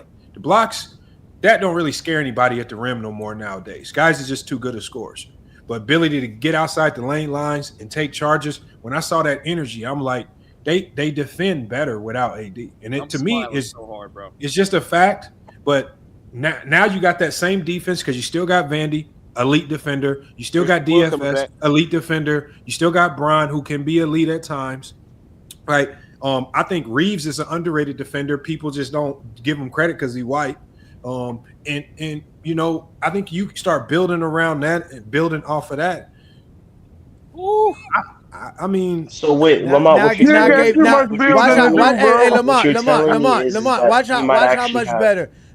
how much better Gabe Vincent is on defense now. Watch it. Hey, man. Pay attention. Watch it. So Lamont, what you're telling me is that we might actually see another Boston Laker finals. We may actually see that. Yeah, I don't know if Boston gets there, but all I'm saying is I don't know what's going to happen with the Lakers. But what I'm saying is, it's now tremendously much more difficult to beat the Lakers. True, and it's not close, especially if Luka's healthy. A healthy Luka, this is a tremendously difficult team to defend on the offensive end, and they still got elite defenders. Rui can be a good defender with size and length. He can guard the perimeter and guard the paint. Same with DFS. Same with Vandy. Right, you still got Jackson Hayes, who gives a lot of energy and effort. Not the greatest defender, but he does give effort. He clogs up space, right, and he can guard the pick and roll. You got Reeves. Reeves plays with a whole bunch of effort. That's all you can ask for a guy that's defending on the perimeter these days, because guys are just too good out there. Reeves don't give up on plays. He always giving max effort. And when I see this, like Y'all telling me this Laker team can't be a good defensive team with Luka? Well, the Dallas Mavericks were a good defensive team last year with Luka and Kyrie. Exactly. Yeah. They're not just I rim hope protection. They talking about actual defense, not just rim I protection. still say trade Reeves. I hope I get. Blocks and I hope steals are not the To only be answer on fair, that defense. team had Lively. I'm a and C's. Dyson. I'm a C's fan. I'm a C's Celtics fan. fan? I hope. Yeah, I'm a big time Celtics fan. I hope I get to see the Celtics and Lakers in the finals. That'll be very fun. Well, be prepared to classic. try. Get your tissue next to you, homie. You got to hope that the Celtics can get guys, there this hey, year. man. Celtics- Tatum two Celtics sides. been having some I think we letdowns. can. I think we can. I think the Celtics will be fine, to be honest. It's gonna be Yeah, I depressing think- because the Lakers I ain't think when gonna the make it. playoff time, get along, Boston be good. But don't worry about Miami Heat coming for y'all. Don't worry. Nah, man. Look, get over Miami. it. Get over it. Jimmy, it's over. It is over with Miami. New It's York. over. It's over with Miami. Now Cleveland gonna whoop It's over. y'all. God out there, Miami. No, they're not. No, they're not. Y'all They're ain't not. done They're nothing. not. I'm Cleveland. so sick of people Hey, talking about. at least I'm my so sick. hopes of Packers. If Luka can get traded I'm for so this, sick I know of he can people get something for Zach LaVine. Then look, man, go ahead, I'm man. sick of- Look. Black Zavine is not a top 5 player in the league. You ain't getting nothing Hey, for look, Zach. hey, first need of all, Zach Lamont, now. I don't need your negative energy right now, all Why right? y'all be trying to pawn Zach Levine off on everybody, man? Bro, he's We almost Levine's got not a we bad almost player, got man. He's AD good, with bro, Zach but like a good, year bro. ago. That was always It's a good thing for the like I've Lakers. been They have telling their y'all, guy that's now. all been a Or lie. if It was it's not never going to be Vucevic. Hey, look, and try to Lamont, get I don't need your second negativity pick. right now. because I got SB, you positive see what messages. happens. You see what happens when a real player gets put on front of the Lakers. Man. A real Hey, top hey, 5 look. player. They don't I hesitate. don't need to your pull the trigger. negativity, Lamont. My mindset is positive. We could probably get Guys, something. can Zach Dream for the LaVine Can is league. finishing out his contract with the Bulls. imagine that LeBron James, Luka Dončić pick and roll, bro? That shit is gonna feed families. That's gonna LeBron feed is not going to families. be in the pick and roll with Hell Luka. no. See, did he just say that? Did he Pick just and say pop, LeBron sorry. and Luka pick and roll? They not big, Pick bro. and pop. That pick and pop. That pick He's and not pop wrong. game, He's bro. not that- wrong. listen. You know what? Hey, I can see you watch basketball. Yeah, I can see it. They're gonna do They're it. definitely going to do it. But I see what I see them doing the most is putting Rui and Hayes in that pick and roll, right? Because it's going to keep you're always going to move a defender. You need a lob threat rolling to the rim. Right, you already got plenty of shooters. You don't need another popper on the perimeter. So you always want the lob threat. Luka is one of the best in the league at throwing that lob. We saw him do it with Gafford. We saw him do it with Washington. And then both of those guys, LeBron and Doncic, they're really good at kicking it out to 3-point shooters, hitting them on the button. So right now it's just about making sure you loading up with shooting. They got to start playing right now, bro. Yo, bro, I'm still stuck on this crap. This is crazy. They basically got their own Magic Johnson back. They got another Magic Johnson. This is ridiculous. Better score. Luka better than that. Wait a minute, did he just say a Magic Johnson? He's called his name. Man, y'all talk about me, bro. Hold on. Are y'all Hold seriously? on. I can explain it. I can explain why I I say said he that. better. He just get out of Luka, hold on. I can explain why I said that. Luka's nickname is Luka Magic. That's why I said that. His nickname is Luka Magic. That's why I brought that up. I brought that up because that's his nickname. We ain't talking about careers. We ain't talking about play style. Lamont, can you remind them who's going to play defense for the Lakers? Because the Lakers actually still got the good defenders on the team. Oh, you got Rui. To me, I think he's a solid defender.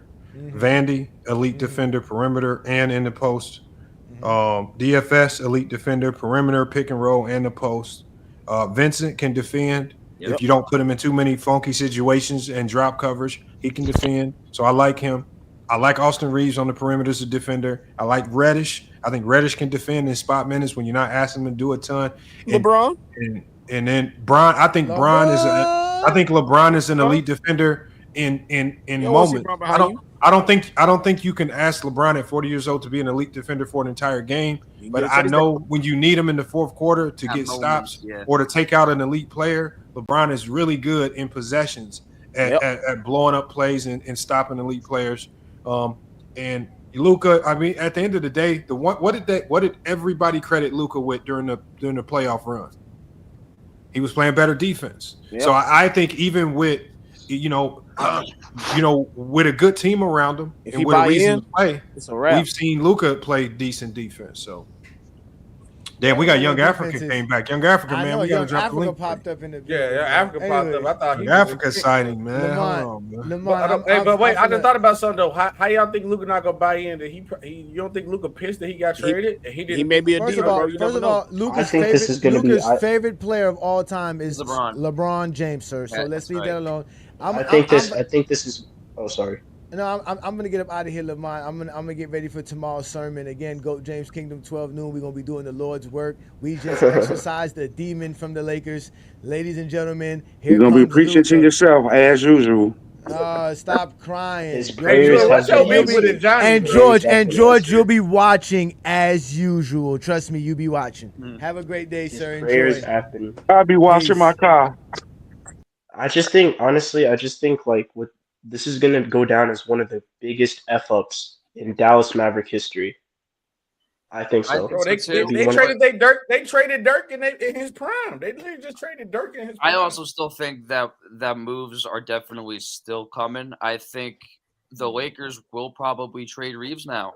I believe that they need to get Frank, a little. they're not trading Reeves. He's untouchable with his contract. Reeves has the best. Reeves has the best contract. He has the most team-friendly contract in NBA history because his production. He's outplaying his contract by millions and millions of dollars. Hold on one second, Frank. Hold on one second, Frank. All I'm saying is, at $12 million per year, you got a guy who, when you look at what his production has been, he's playing like a guy that should be making $25 million a year, and you're only paying him 12. So why would you trade a guy when you got him now long term because he just signed last year? You got him stuck at $12 million per year. And what can you trade that for? Because his contract right now is, hold on one second, Frank. His contract is so low that the only way you can get anything of any real value is if you package Reeves with somebody else to make the money work. And that really makes it not worth it. Reeves is on the most team-friendly contract in the league. He's not getting traded. It makes no sense to even consider trading him. And he's Why playing does it make well sense consider to trading him. when the Lakers have a win now attitude? Why Because it doesn't Reeves make is part of sense? the win now formula. Exactly. Lamont, question. What is What are y'all Lamont, not question. watching? Are you idiots not watching Austin Reeves play? Come on, bro. And Luka's the Question. European What the player, hell man. are I y'all love to play watching? with Reeves. Austin They bro. don't Reeves watch is- games, What is- Lamont. They don't watch games. I'm trying to cook That up. would make hold on, Lamont. That makes Like, how much more does that would Austin make Reeves other got to do teams to want make him y'all more crazy too, right? motherfuckers happy? Right? Wouldn't it, Lamont? He Wouldn't that averaged make other teams 18. make? He averaged Wouldn't that 18 make, points. They don't know bro? that, Lamont. Listen, sometimes The money. It's the money. wouldn't the way that he's Money. playing make other teams want him more? The money that makes it not doable because He's his a contract. bona fide For third example, option. with the new CBA, George, with the new CBA, you cannot trade Reeves for another good elite defender straight up. For example, let's say that the Lakers said, "Look, we want to go for it on. We want Jimmy Butler." You can't trade Reeves straight up for no Jimmy Butler. You're gonna have to package like. Hold on one second, Frank. All right.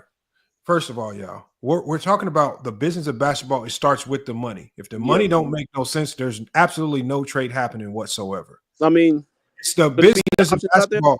So just because y'all want, I want y'all to go try some of these trades on NBA 2K first.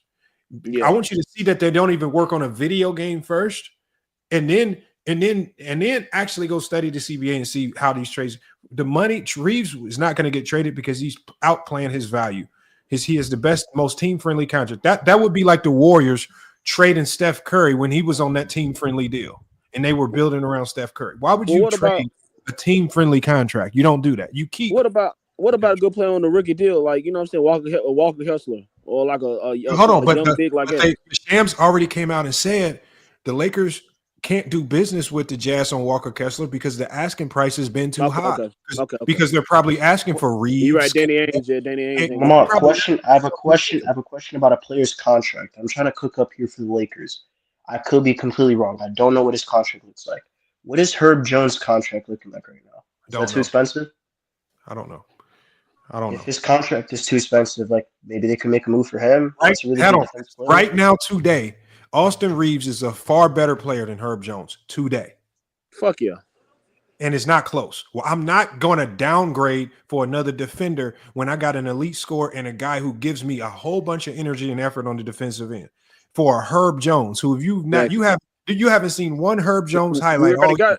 Is Dorian you trying to trade for some random in Herb Jones who ain't done nothing? I was just thinking about perimeter defense. Can't stretch the.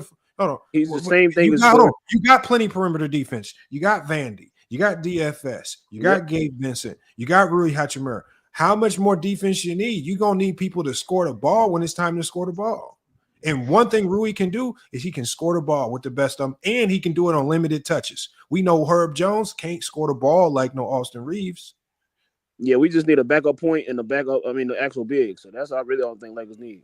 I just don't think, man, like all this Austin Reeves trade talk, all he do is go out there and put up good numbers. Exactly. And all I hear people talking about trading him. I'm like, bro, if there's anybody that's been the model of consistency over the last 2 years, it's been Austin Reeves. And he unselfish. Play team ball. Luka love to play with somebody. This is good. This is good for the Lakers. They have their franchise. Well, I would assume Luka is. Well, the Lakers said it's going to be their franchise player because they just said on Twitter that he said the Lakers feel that Luka can be the face of the franchise going forward. Yes, they know what they were trading for. Yeah, he could retire later. You know what I'm saying? They just got to treat him right. You know what I mean? Yeah, this is good. You guys have your franchise guy. Hey, I hope you guys can. Everybody keeps saying that Luka's hurt. Watch y'all. No, how much y'all want to bet Luka magically heal up and start playing? Come on now. How much y'all want to bet he magically heal up and start playing games very soon here? Exactly. Come on, man. Y'all got to stop. Y'all be thinking that these players be hurt. No, sometimes they be sitting because they know they're going to be moving you. And that was just part of the okie doke. I have a very good question for Lamont about the Lakers right now. Does this make them be able to top Denver now? Which has Denver seems to be the team that has been giving them trouble in the postseason. Well, I mean, it makes them. This is what I feel because Denver still has Nikola Jokic, and when Porter Jr. and Jamal Murray are hitting on all cylinders, it's just hard to beat them. And I don't care who you are. What I'm saying is, this makes the Lakers offensively. You do not have the liabilities that you had last year. Last year, their offense lived and died with LeBron James. Yes, and his playmaking. And this is why the Lakers looked so good in 2020 when they had Rondo, another playmaker. Yes. Now you have a Rondo on steroids times 10 in Luka. It's just gonna bode well. I mean, you're talking about a top 3 offensive player in the game, so you're getting a lot of offensive upside. No, I like Luka. I mean, at the end of the day, I think. And just so we don't poo-poo, and I think George is right. Even when you look at the Dallas roster, I don't want to sit there and say that their roster is completely garbage. I mean, they got James Harden, who I think is solid. The only thing they don't have, just like the Lakers don't have a true center, the Dallas just right now don't have a true facilitator. Yep. Now Spencer Dinwiddie can maybe fill that role temporarily, but I don't know if he's good enough if you go into playoff basketball. So they're going to have to get somebody that can facilitate. I don't know where they can pull that trade off and get a facilitator. I don't know who is available on the market that can do that for them. And if they have anything left to trade. John Wall cannot facilitate at this stage in his career. Why not? John Wall couldn't even make a Celtics. John Wall couldn't even make a roster on the Celtics, bro. It's politics, bro. It's politics, bro. Tell me why. Tell me why not? Last time we seen him, he was 20-8. Because he wasn't good. Because he wasn't good enough. 20-8. He wasn't good enough. Man, come on, bro. You can't even tell me what is he like? Yes, Drew Holiday was better. I'm only talking about playmaking. Yeah, Drew Holiday. What about playmaking? We didn't need playmaking. We need defense. That's what we needed. We didn't need playmaking. We needed another perimeter defender. That's why we got Drew in the first place. Well, I ain't saying he better than Drew Holiday, but he can be serviceable. Yeah, he can be serviceable. I'm talking about for the Mavs. He can be serviceable, bro. You still around there? He can go out and average 8, 9 assists. Come on, bro. Man, I just think this Laker team is scary, man. They get some a little bit more offensive weapons, and they'll be straightened out. Who needs more offensive weapons? The Lakers, if they can get another scorer. Lakers do not need. The Lakers don't need more offensive weapons, bro. They got LeBron, Luka, and Austin Reeves, and then you got Rui who can. I'm talking about coming off the bench. You got Rui who can give you 15 to 20. You got DFS who can give you 10 to 18 on any given night. You got Gabe Vincent who can give you anywhere from 8 to 15 on any given night. I mean, you got guys that can score. Even Vandy at times can give you 10 points, right? Unexpectedly. I mean, you scoring right now is going to be the least of your problems. And the one thing that Luka is great at is getting garbage buckets out of guys that normally don't score. We saw that with Gafford and some of them guys last year. He had PJ Washington in Charlotte was looking like a complete bum. He gets with Luka Dončić. Now everybody in the chat talking about PJ Washington is this great third option. No, PJ Washington is the same PJ Washington that he was in Charlotte. He was just playing with Luka Dončić. Yeah, Let's not get it confused. That's one of the main reasons I would say why they beat Minnesota last season is because they got a lot more production out of those guys. Yeah, for sure. Their production is directly tied to Luka. 100%. Directly tied to it. He says PJ been balling without Luka. All right, well, we'll see how that goes in the playoffs. Exactly when it matters. Ride that wave in the playoffs. I want you to ride that PJ Washington wave in the playoffs. That Western Conference is a nightmare. I'll tell you. Hey, what if they can bring in Zach LaVine? You know the best thing about the Western Conference? You don't have to play everybody. You only got to play the teams right in front of you. So it might be a juggernaut, but you don't have to play Houston. You don't have to play everybody. You have to play a few teams in front of you. And if you get to them teams, you're in the NBA Finals. So it's not really a gauntlet. You just got to beat a handful of teams. And a lot of it is heavily dependent on matchups and who's healthy. Yeah, prime example would be like last season. No one was expecting Dallas to be in the finals. But hey, they had their matchups. They had the matchups that worked for them, and they beat their matchups and ended up in the finals. I can totally get with that. So, but no, I mean, it's gonna be a good one though, man. Now, 100%.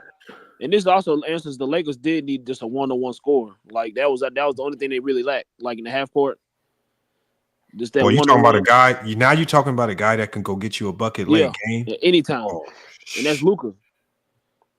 Because if I'm JJ, come on, I'm not giving the ball LeBron. And if there's 5 seconds on the clock and I need a bucket, I'm giving it to Luka. I'm not an idiot. Bro, just cook. That man that came through in the clutch too many times as of late for me to give it to LeBron. Shit, it may be Lakers and Milwaukee in the finals because I think they're gonna trade for Zach LaVine. I don't think Milwaukee gets past us. They getting LaVine or they getting Bradley Beal. One of them. They getting somebody. I don't think they get neither one of them guys. You don't think so?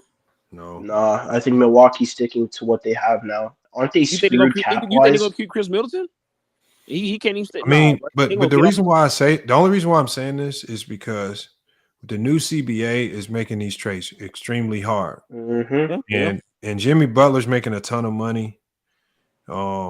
And he's up for a new contract. Like there's a whole bunch of implications when you trade for these guys. And then you have, if you're in the first or second apron, that changes what the trade looks like. Then you got to look at roster limits. So if you do a trade where you bringing back 2 or 3 players and sending out 1, well, if that trade pushes you over 15 players, now you got to figure out who else you're going to involve. Is it the third team? Do you cut a player? Do you waive a player? That's why I say these trades don't be as easy as sometimes y'all be making them sound. Like Zach LaVine going to the Bucks. No, that's a very difficult trade to pull. Hold on now. Now you talking about billionaires? They got the pockets to do that. You know what I'm saying? If no, because there's something called a salary cap. How much money you got don't mean nothing. It's a cap, and then there's a CBA that you have to follow. You don't get this ain't the MLB where you could just go crazy and do whatever. I can give you an example, Lamar. I can give you a very good example. Like my team, for example, at the beginning of the season, they wanted to sign Lonnie Walker, but they couldn't. They were totally screwed cap wise. Totally, there wasn't any way for them to sign Lonnie. I remember that too. I remember when they were looking to sign him. They couldn't. He was balling out in preseason, and they literally could not sign him because they were totally screwed cap-wise. He said Mavs just shortened their window. Somebody else said the Mavs get an F for this trade. He says, dudes think the Lakers not going to the finals. I keep telling y'all, bro. The unfortunate reality is that this trade just put the Lakers in a whole nother tax bracket. Come on, bro. I'm going to tell you right now, man. It put them in a whole nother tax bracket. The Lakers on 2K go crazy too. Now playing the Lakers right now, it was already bad enough just seeing Luka when he was by himself. Ask the Clippers. Now you got to see Luka and LeBron, man, and y'all better hope Bron. If y'all want to see the Lakers fail, y'all need to pray on Bron to get injured. Exactly. If Bron stay healthy, it's gonna get nasty. Luka too. Yep, Luka too. So wait, nasty. What are the Lakers looking like financially, like cap wise? What are they looking like? Well, the Lakers should be in the first apron still. Yep. Still? Let me see. Hold on. Let me pull it up right here. They should still be in the first apron. They could be in the second by now. Well, the only way they could do this trade, is they went dollar for dollar or close to dollar for dollar because both teams are in the first apron. So let me see what we got here. Yeah, the Lakers are at 187 million. But this what I'm looking at right here, it still has AD's money. So AD this year was making 43 million. Let me go to the Dallas Mavericks.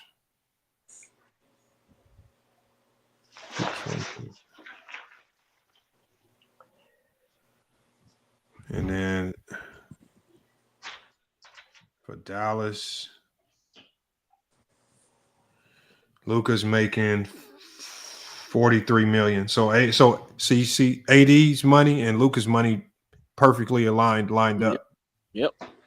So that's what made the trade damn near. I think when you talk about Dallas calling teams, I think one of the reasons why they called the Lakers because they looked at that contract and said, out of all the potential deals we could do to get this done the fastest and still bring in another high caliber player, that 43 million that AD has and the 43 million we got with Luka is looking mighty fine. But the trade a 25-year-old in his prime is crazy. That's what I'm saying. It's like, that is what's going crazy like, work. I gotta ask you, like, what is the mindset in Dallas? Like, why trade Luka away? Well, I can tell you right here because it just came in. Nico, he gave a statement. Let me read it to you from ESPN. Man, Lamont be on the hook, bro. He know it all, bro. No, it says it right here. It's just on ESPN. It says right here. It says Nico Harrison. He told ESPN's Tim McMahon. He says, "I believe that defense wins championships." Explaining his motivation for the Doncic for Davis deal, he says, "I believe that getting an all defensive center and an all NBA player with a defensive mindset gives us a better chance." He says, "We're built to win now and in the future with this trade." And it says right here, trade talks were initiated by Dallas.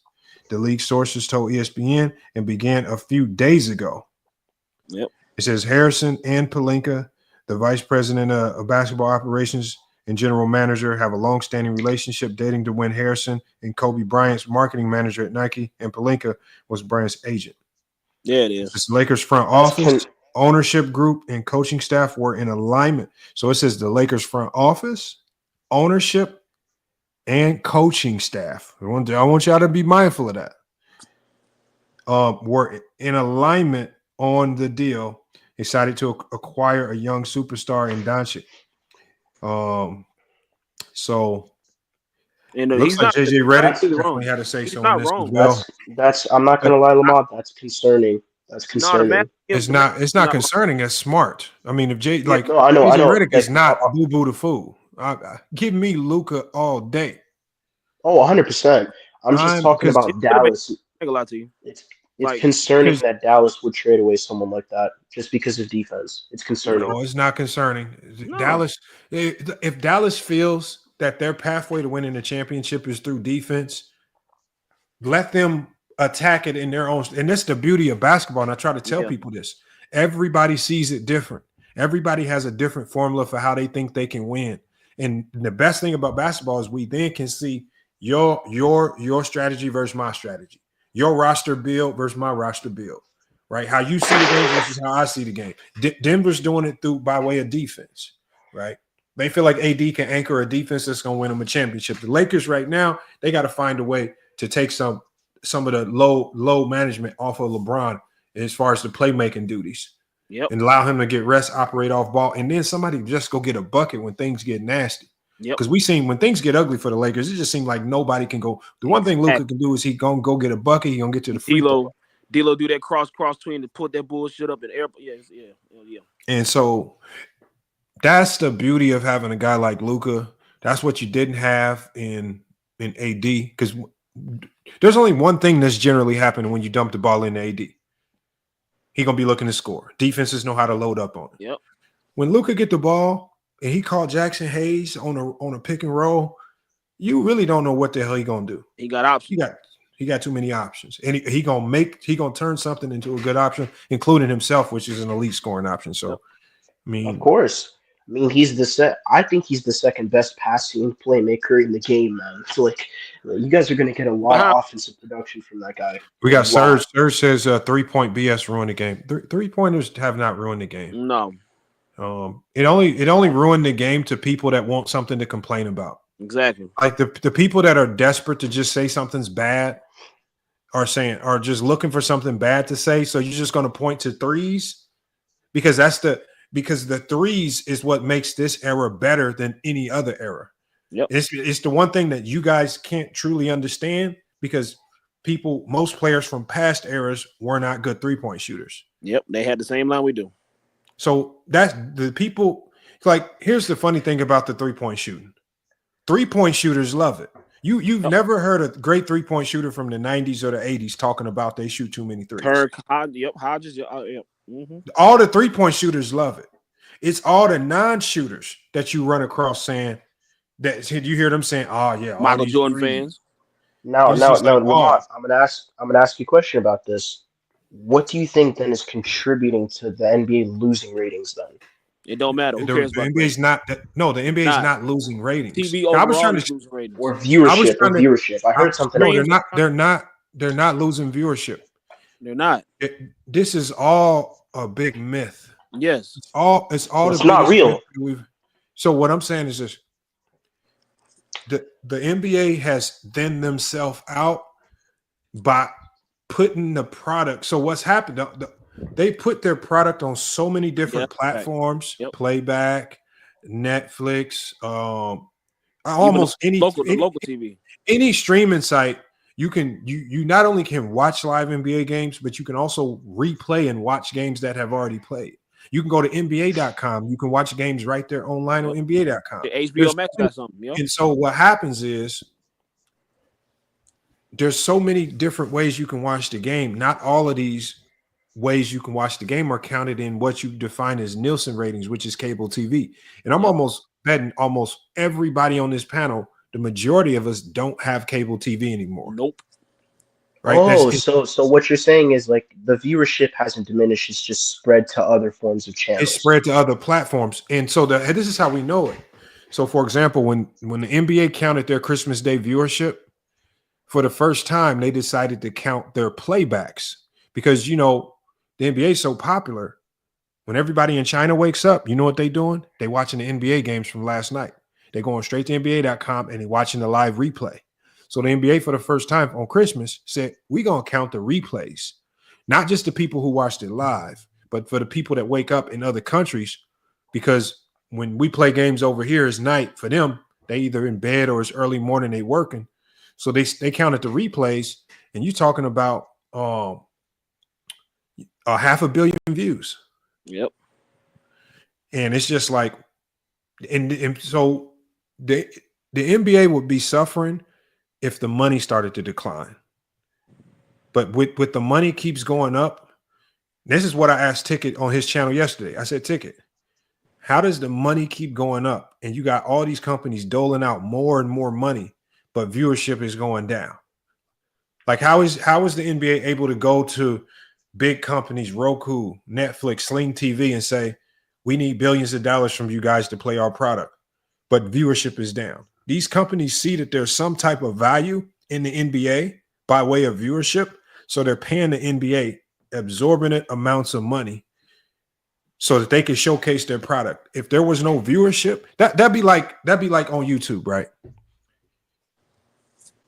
If somebody's viewership, if your viewership drops down to 100 views of video, do you think you can email YouTube and be like, hey, YouTube, I still need that $4,000 check, even though I got 100 views per video this month.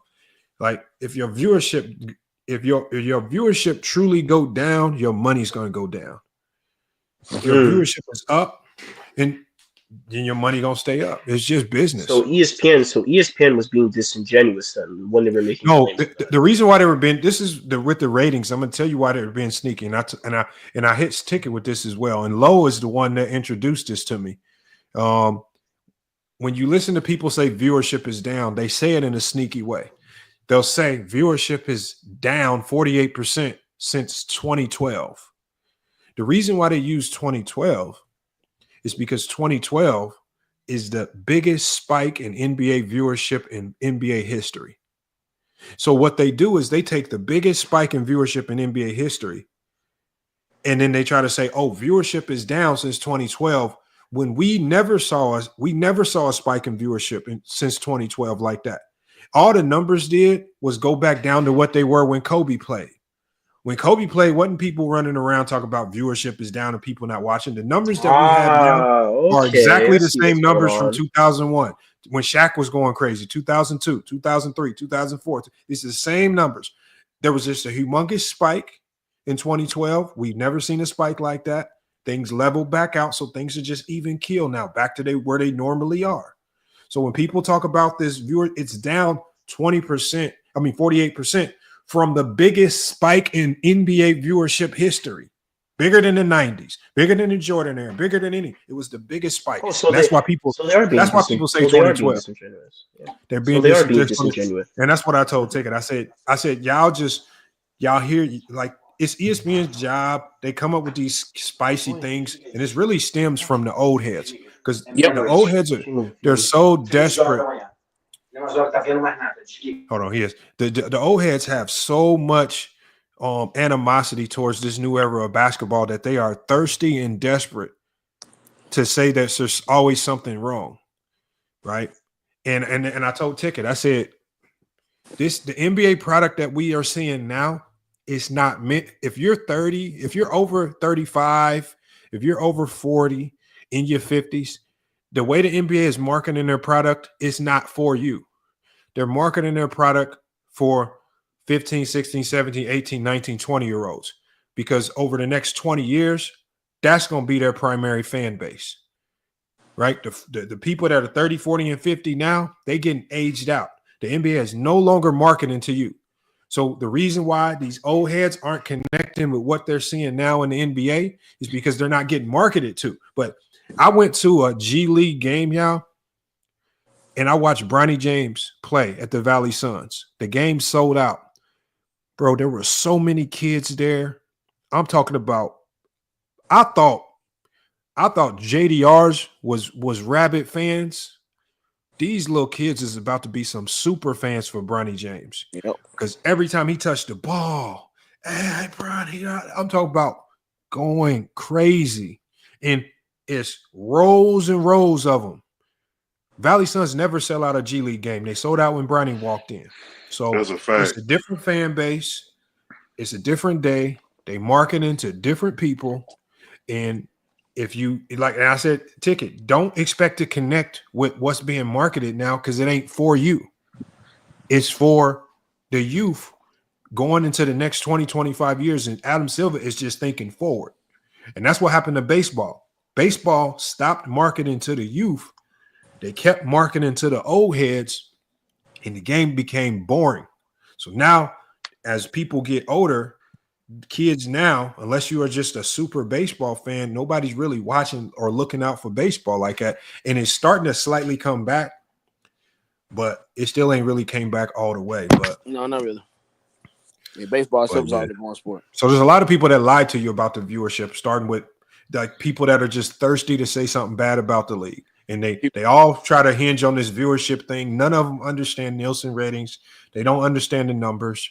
They don't know how to connect the numbers with actual money. They try to lie. They try to say it's the three-point shooting when the three-point shooting is what helps. It makes the game exciting. We love it, right? And then they over-exaggerate the three-point shooting because even when you go look at the numbers, the only people that are shooting the threes are the people that are elite three-point shooters. Yep. So what they're doing is the only thing that they're seeing the people make a whole bunch of threes. Because when I can literally go through the numbers for every team. It's only the elite three-point shooters shooting a lot of threes. Yeah, they see an ESPN headline or a headline or a topic or whatever they seen on First Take, whatever, and they run with that shit. Good boy, you got guys Shaq and Barkley. And what up, Khalil, man? Khalil, man, your thoughts on this trade, man? I know you looked at your phone and you did like everybody else. Hey, listen, it's gotta be fake. I was with my chick, right? I saw this shit. I'm like, really? This the most shocking shit I ever seen, bro. Just to kind of harp on what you just said about the Bronny James situation, I was at the game when the Lakers played the Cavs. Them fans went nuts when Bronny James hit that jump shot. And majority of those fans was young. They went crazy. But as far as this trade here, I'm telling y'all, this is a chess move by LeBron James. Look for Giannis Antetokounmpo to come there in the next year or so. I guarantee you. I guarantee you. Because Giannis and them ain't doing nothing over there. No, listen, just like how everybody's shocked about this Luka shit, I'm guarantee you, he gonna pair Luka with somebody in the next year. He gonna pair him with somebody. This shit, it didn't just happen for nothing. Something big gonna happen for the Lakers in the next year or so. LeBron setting this shit up for the Lakers for the future. He already know he done. I'm telling y'all now, either it's gonna be Giannis or Wemby or somebody. So you saying that LeBron's looking to set the Lakers up when he steps away? He's setting them up so when he gone, they got somebody in place that can flagship this team for the foreseeable future. And in order for him to do that, he gonna pair Luka with somebody else big coming there. See, they holding off Austin Reeves. You know how you keep reading these hairlines, he untradeable and all this stuff. They just saving him for something else big. This is just a chess move. This is the first domino. The next shoe gonna fall next year. I guarantee you. I guarantee you. Peace. It's either gonna What up be with you, man? Well, we got Shaq Wheeler in here as well. Khalil just pulled up. He thinks that the Lakers are setting up something for the future. Hopefully, I said your name right. You got Shaq Wheeler. Hopefully, I said it right. What you got on this as well? All right, man. Salute to the panel, man. This is my first time chiming in with you guys, man. Good topic. You know what I'm talking about? I kind of agree with the last person who was talking a little bit, slightly. I wouldn't say LeBron has something to do with it. I think this is a part of what the NBA does, the image of NBA. No, there's no better image marketing like the Lakers and the Celtics. That's what the NBA has built its marketing off of. They have the most championship. Those two organizations have the most championships. So it makes sense for them to go and get a young phenom, 25-year-old phenom, yes, to supersede the legacy and the prestige of a big brand name team, marketing team like LA to compete with the Celtics. Celtics last year eclipsed the Lakers by one championship. I think the Celtics got the most championships right now in the league. I think the Lakers is the second behind them. So it makes sense for them to bring a big name guy like this. I see this coming a couple of years ago. I made that call a couple of years ago. I didn't know it was going to be Luka. But I definitely knew it had to be another big name because the fact of the matter is the viewership has been down because a lot of young people was not in tune to the sport like it was. But down from what? Like when you say viewership compared to it being on mainstream TV like NBC, ABC, because the older generation, that's where we watched it at. You got to realize the younger generation are on their phones. They you know what I'm saying? They on the internet. So they had to move to the internet, right? To compete with the internet viewership and where people are at on the internet. People are on these apps. People, you know what I'm saying? They watching stuff from YouTube and other stuff. A lot of these young people not watching the NBA live the NBA. You know what I'm saying? Yeah. That's why they had to bring in that's the thing. For me, and I don't mean to cut you off. What I'm saying is the NBA, because Adam Silver is so forward thinking, he don't care about live viewership no more. He don't care if you watch the game live. He just wants you to watch the game. So with right, but that's what I'm saying. But hold on. That's because of the generation gap that's there. No. It's not even that. But he understands the dynamics of the power of the mobile phone. So when you understand that, he knows you can really watch the game whenever you want. He says, he's basically saying, I don't want to dictate when you watch the game. If you don't want to watch it live, well, I'm just going to give you a way to watch the replay. And on the replay, you're going to get just as many ads, if not more, on the replay, right? And he's just going to give you an affordable option to watch replays. So, yeah, viewership, Nielsen ratings might be down to a certain degree, but the watchability and the replays and the people, the amount of eyes that actually watch the game, not just here in the U.S., but internationally, is at an all-time high. And how do we know this is true? is because the marketing dollars have skyrocketed to the NBA. They're making more money than they ever made. And if viewership was truly down, if people were not as interested and they were tuning the NBA out, then they wouldn't even be watching the playbacks. They wouldn't sign up for services like Playback, NBA.com, NBA TV, Sling TV, Hulu TV, and they wouldn't go watch because they wouldn't even watch the replays of these games. Well, okay, hold on. Do me a favor then. Could you do me a favor not to cut you? When did that start? When did that start? Because you got to realize they added the betting. You forgot the live betting and all this betting and stuff, all this legal betting, sport betting. That opened up the viewership too to people with the replay and the replay going up, the replay value of going back and watching the game and try. But yeah. It's money. Been All around, of it is definitely money. That's been around strong since like 2015. And it's just that when people say viewership is down, viewership is not down. It's only down from 2012 when there was a massive spike in viewership. But if you just look at what the normal viewership is, like when Kobe played, 2001, 2002, 2003, 2004, 2005, before this massive spike in 2012 and things normalized, well, the viewership now is the same as it was when Kobe played. And when Kobe played, people were saying spike. So in 2012, Mm-hmm. in 2012, there was a massive spike in viewership for whatever reason. No. From where? Were you talking about from the phones, or you talking about, like I said, different Nielsen networks? rating. I mean, what you mean? We're talking about cable TV Nielsen ratings. Okay. There was a massive spike in viewership in 2012 in regards to Nielsen ratings. All right. That spike, when these spikes happen, when viewership increases that high, they don't stay high. You start to fall back down where things normally go. There was a massive spike for whatever reason. Things normalized and views just went back down to where they normally are. But so instead of people just calling it like it is and saying, look, viewership just went down from 2012 because it just went down to what it normally is, like what it normally wasn't from 01 to from 2000 to 2011. But everything if you listen to what people are saying, they always compare it to 2012. You never hear them say viewership is down from 2001 or 2002 or 2003 because the viewership was the same. So viewership is still the same with regards to cable, but they're getting even more viewership from other sites like NBA.com, Sling TV, streaming sites, and sites that allow you to play back the games. So they're making more money than ever. Views aren't down. The interest is at an all-time high. They were being all-time high.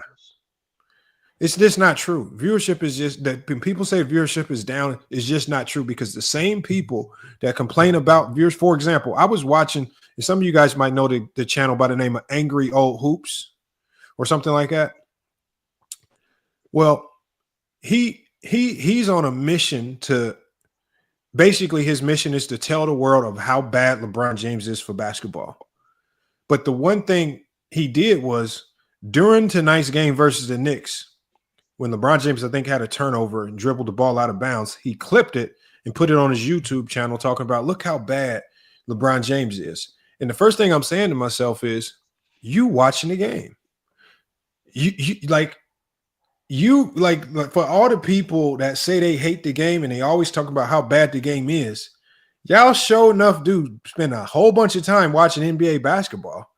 So even the people that claim, but you know what? People are trolls now. Hey, people control people now. People don't watch because.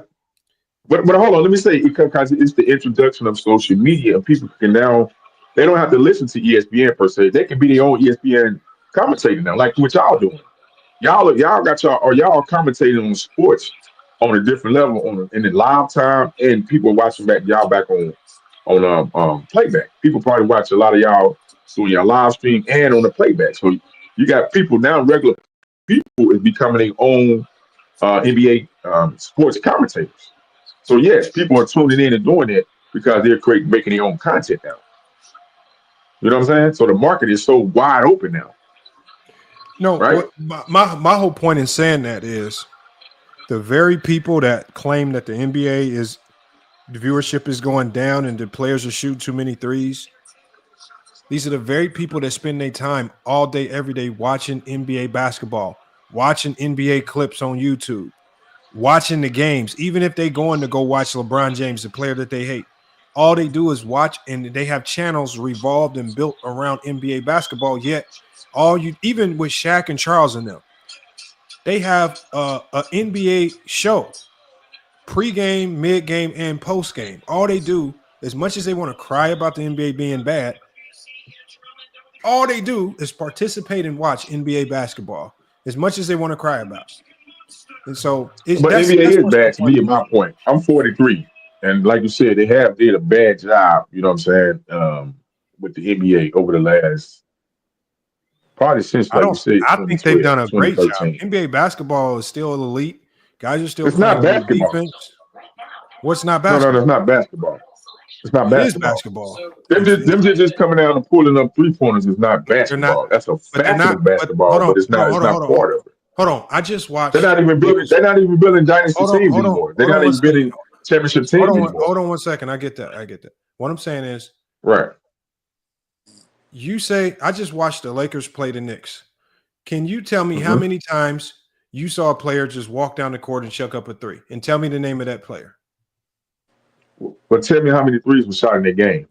Okay. Or I'm just going. Hold on. I'm just going. Okay, so even if let's say you didn't watch the Laker-Knicks game, whatever game you watched last, please tell me the player that just walked down the court without passing or doing nothing else, had a wide open layup, passed it up, and just chucked up a contested three. Well, they do it all the time. All these teams do it all the time. That's not what I asked you. I'm saying, give me one example of the most recent game that you watched where a player just waltzes down the court, passes up a wide open layup just to chuck up a three. I'm saying all the teams does it, bro. Tell me what team don't do that though. No. Teams don't do that. That's just a concoction. That's a made-up narrative. It don't happen. Okay. What happens is the one time you see it happen, you use it as an example to denigrate the entire league when it really rarely happens.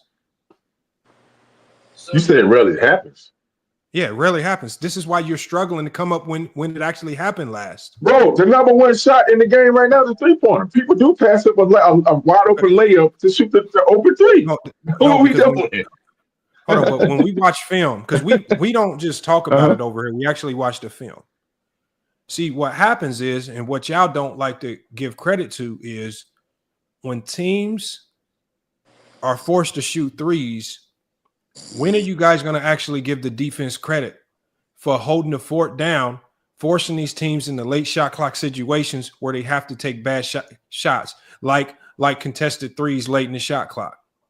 See, but y'all have spent so much time. You changed the narrative. Hold on. No, I'm just telling you basketball. Y'all have spent so much time trying to, because y'all done a number of things, and I'm not saying you particularly, but just in general. The old heads one thing they try to tell us that there's no defense being played. Then the second thing they tell us is that everybody just shoots threes. So you cannot have both. Well, everybody shoots. Hold on. Did we just not see the teams? How many teams? How many 3-pointers you got there with me on the shoot? Again, what's his average numbers? Because he's one of the top. Hold on. Somebody's mic. Somebody's snoring. Let me kick him off. No. So here's the thing: players are shooting more threes because more players are better at shooting threes. And no. Hold on. Yes. That's a fallacy, bro. Come on, that's not a fallacy. It's not. That is, bro. Because when I go to the shoot threes because it's better. 2 threes. You got a guy that, you got a guy that comes. Hold on. Let me tell you why. You got a guy that comes from the veteran league and comes to the league and pull up 10 threes right now. Listen to what I'm saying first. You have when you have more competent shooters on your team. So, for example, in the 90s, we can just use the 96 Bulls because for the most part, we can remember close to the entire roster. When you go to the 96 Bulls, arguably the greatest team of all time, there was probably only 2 elite 3-point shooters on that team. Jordan wasn't an elite 3-point shooter. Pippen wasn't an elite 3-point shooter. Rodman was not an elite 3-point shooter. Longley was not a 3-point shooter. Winnington was not.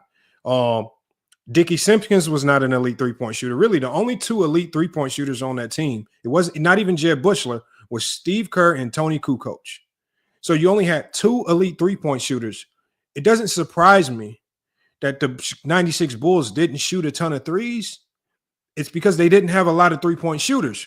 But conversely, the team that did shoot the most threes, the Houston Rockets, they were loaded with three-point shooters. They had Vernon Maxwell. They had Kenny Smith. They had Robert Horry, right? They had Mario Elie. They're loaded with three-point shooters. Surprisingly, they led the league in three-point shooting. When you have more three-point shooters, you shoot more threes. Now the game has changed where players are more skilled. We have more guys walking into the league with the capability of shooting a three. This is why Colin Cowherd, who gave the most honest take on this. He says too many guys have become good at shooting the three-point line. He says we need to push it out. If you want to discourage so many threes, because guys have gotten so good at shooting from the NBA three-point line, the only way you fix it is push the three-point line out. Because it's now too easy of a shot for everybody.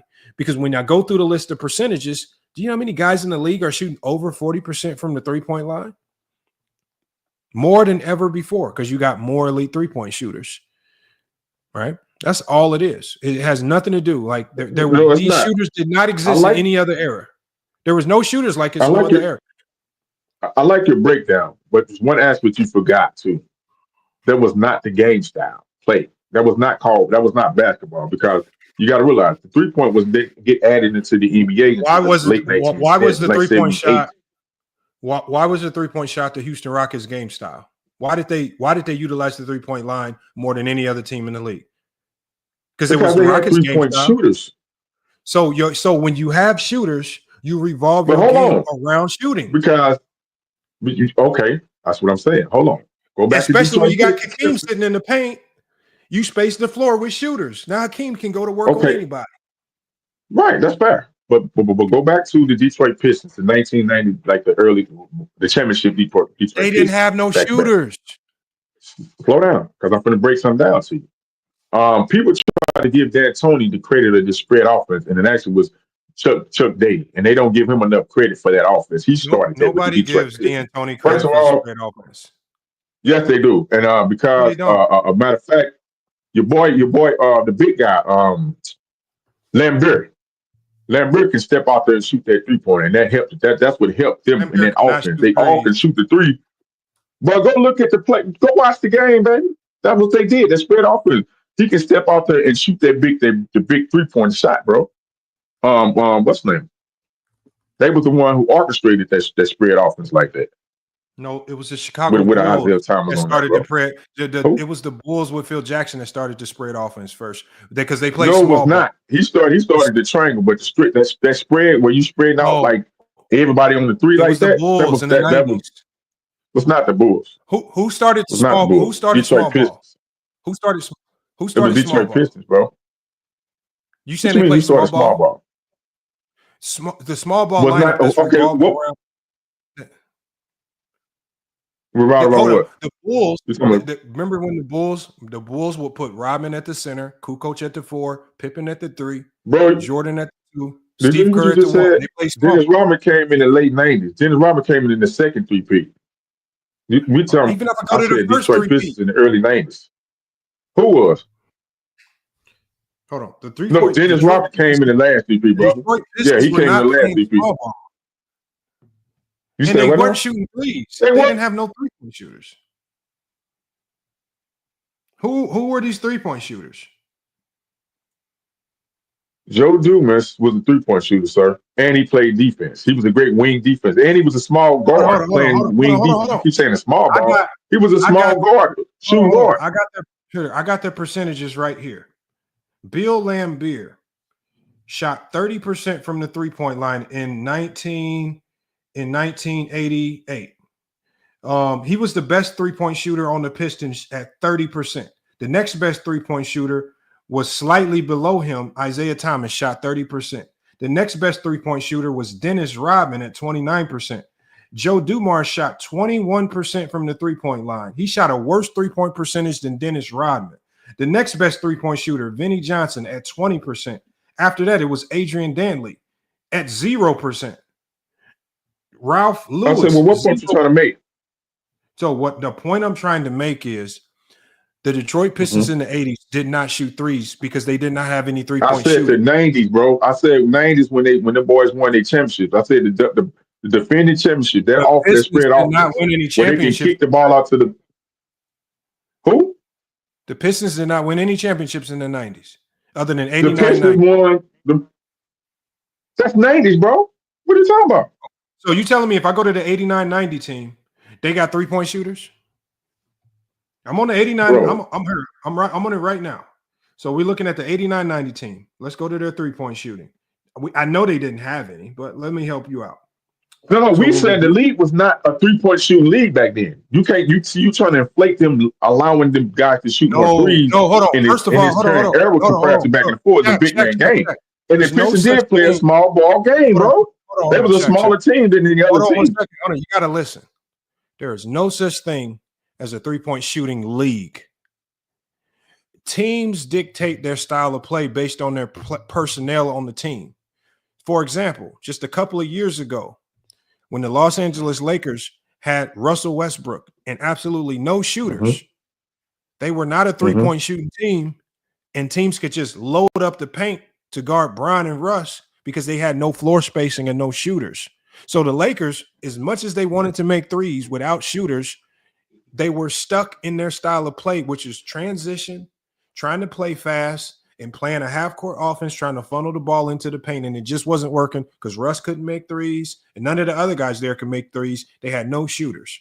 So there's no such thing as a three-point shooting league because the league don't determine if you shoot threes. It's the personnel on your team that determines if you shoot threes. Just like I told you, in 96, the Bulls didn't shoot a lot of threes because they didn't have any three-point shooters. But the Houston Rockets led the league in threes because they had a roster loaded with three-point shooters. When we look at this 89-90 team for the Detroit Pistons, the best three-point shooter on that team was Joe Dumars at 36%, and he only took 0.7 threes per game. So he didn't even take 1 3 a game. He barely took 1 3 a game. So they weren't shooting him. Bill Laimbeer, But see, he shot. Hold on. Let me get to these percentages because you told me these guys could shoot the three. Bill Laimbeer averaged 0.7 threes per game, and he shot 35%. That means he shot less than 1 3 per game. Then when we go to the next player, hold on, stay right there. Let me go to. You tell me his percentage when went up. No. Hold on. I got to keep muting you because you said this team could shoot threes, and you said they play small ball. I'm telling you that they were not a three-point shooting team, and they did not play small ball. Mark Aguirre shot 33% from the three-point line. He shot 1.2 threes per game. Isaiah Thomas shot 30% from the three-point line that year. He shot 1.7 threes per game.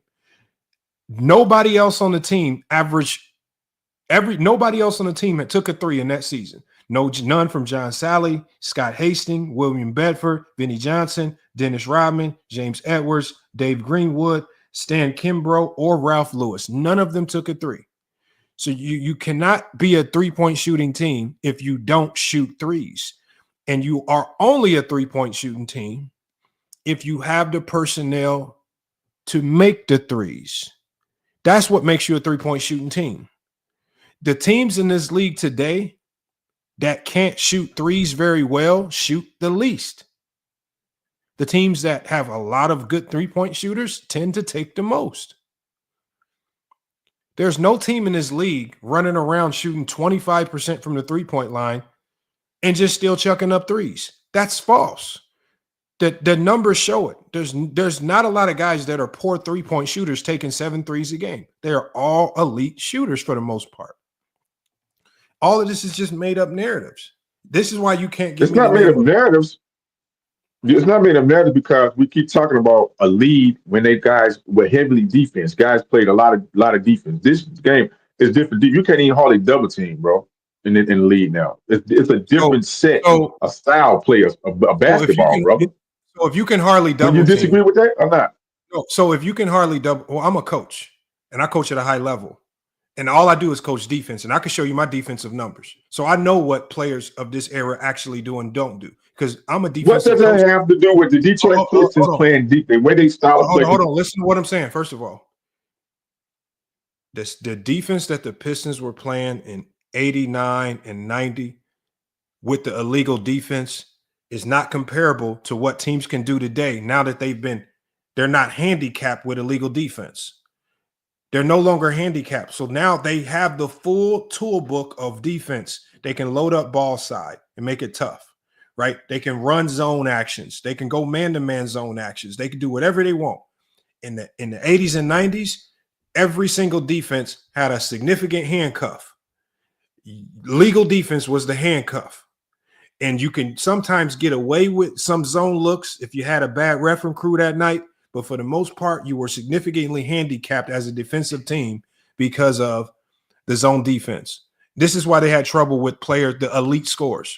The only reason a lot of these defenses look good is because there just was not a lot of scoring prowess on the floor, especially from the three-point line. That's all it was. It's just a talent. I mean, yeah, y'all try to take away from the talent and what you see in this era by saying it's not very good. You take away from this era, you try to tell us they're not playing defense. I'm a defensive coach, and I can tell you they're playing defense. When I look at the Oklahoma City Thunder and I see a team that's engaged and they love to go out there and defend, teams like the Boston Celtics that love to go out there and defend, right? We just watched the Laker team come out there with a hell of a defensive performance in the Garden versus the hottest team in the league in the New York Knicks, but ain't nobody came up here and gave them praise for a hellified defensive performance versus that Knicks team, shutting down Karl Anthony Towns and Jalen Brunson at the same time. But see, when you do see great defensive performances, y'all don't even give credit. No, we do give credit to Boston Celtics. That's why people always said defense wins championship, bro. That's why we said defense wins championships, bro. Yeah. No, that's always been the model.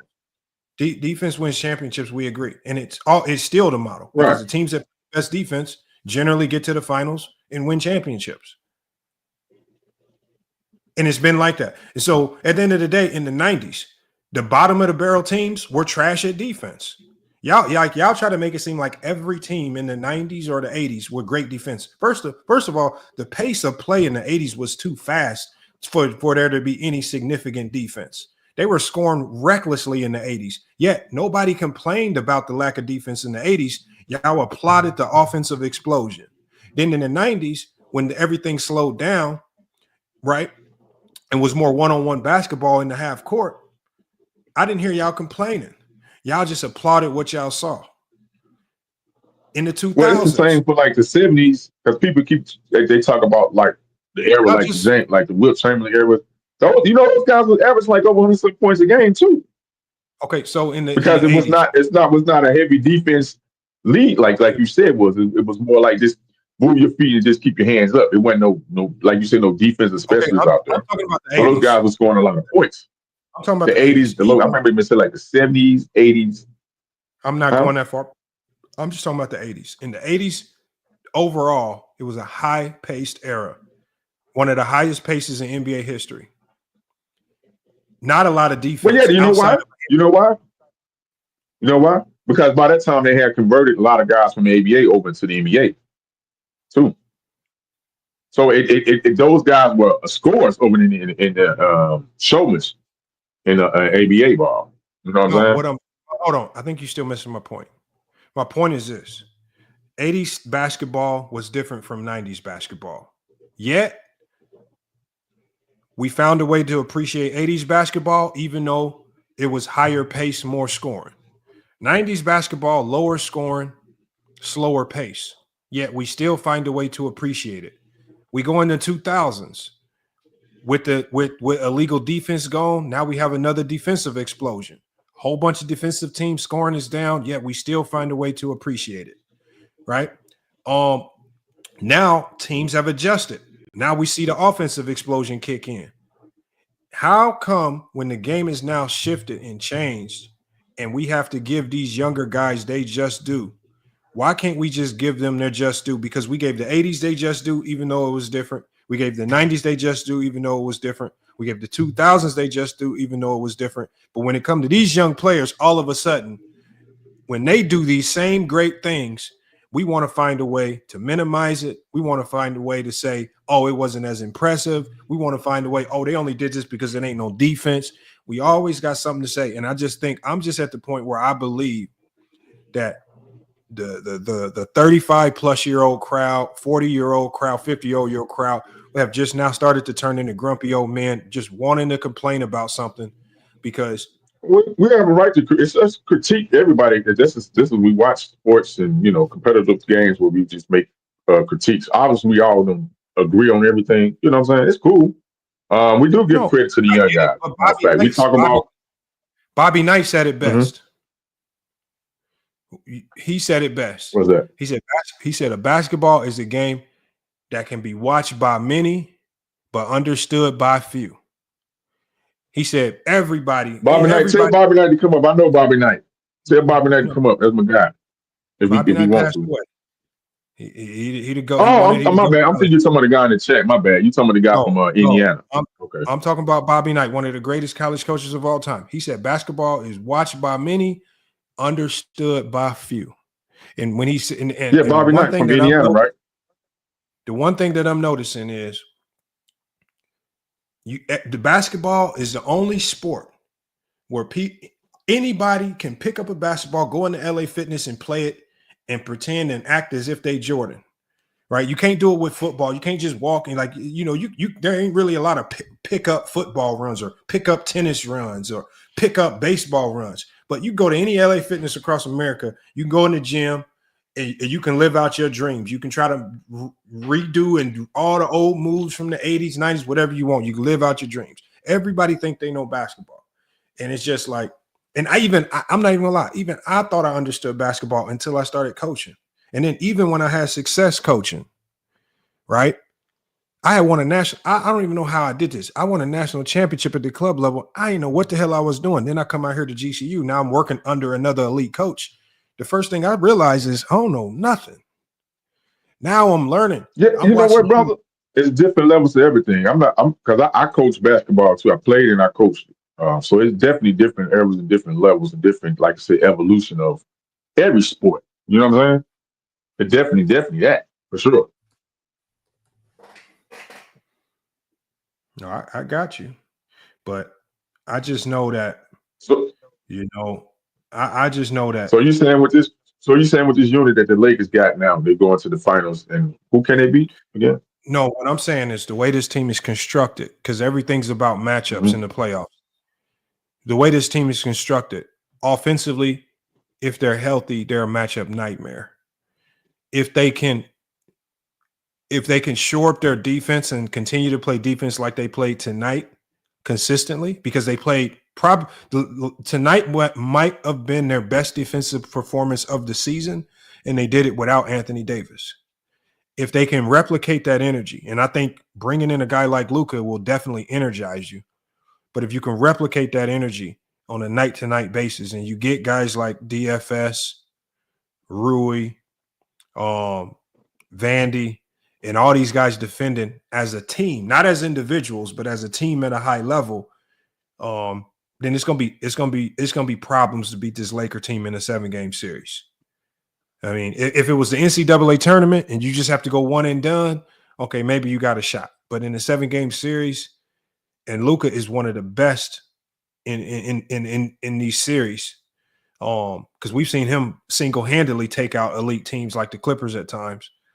I just think, man, you got some problems on your hand trying to defend this Laker team.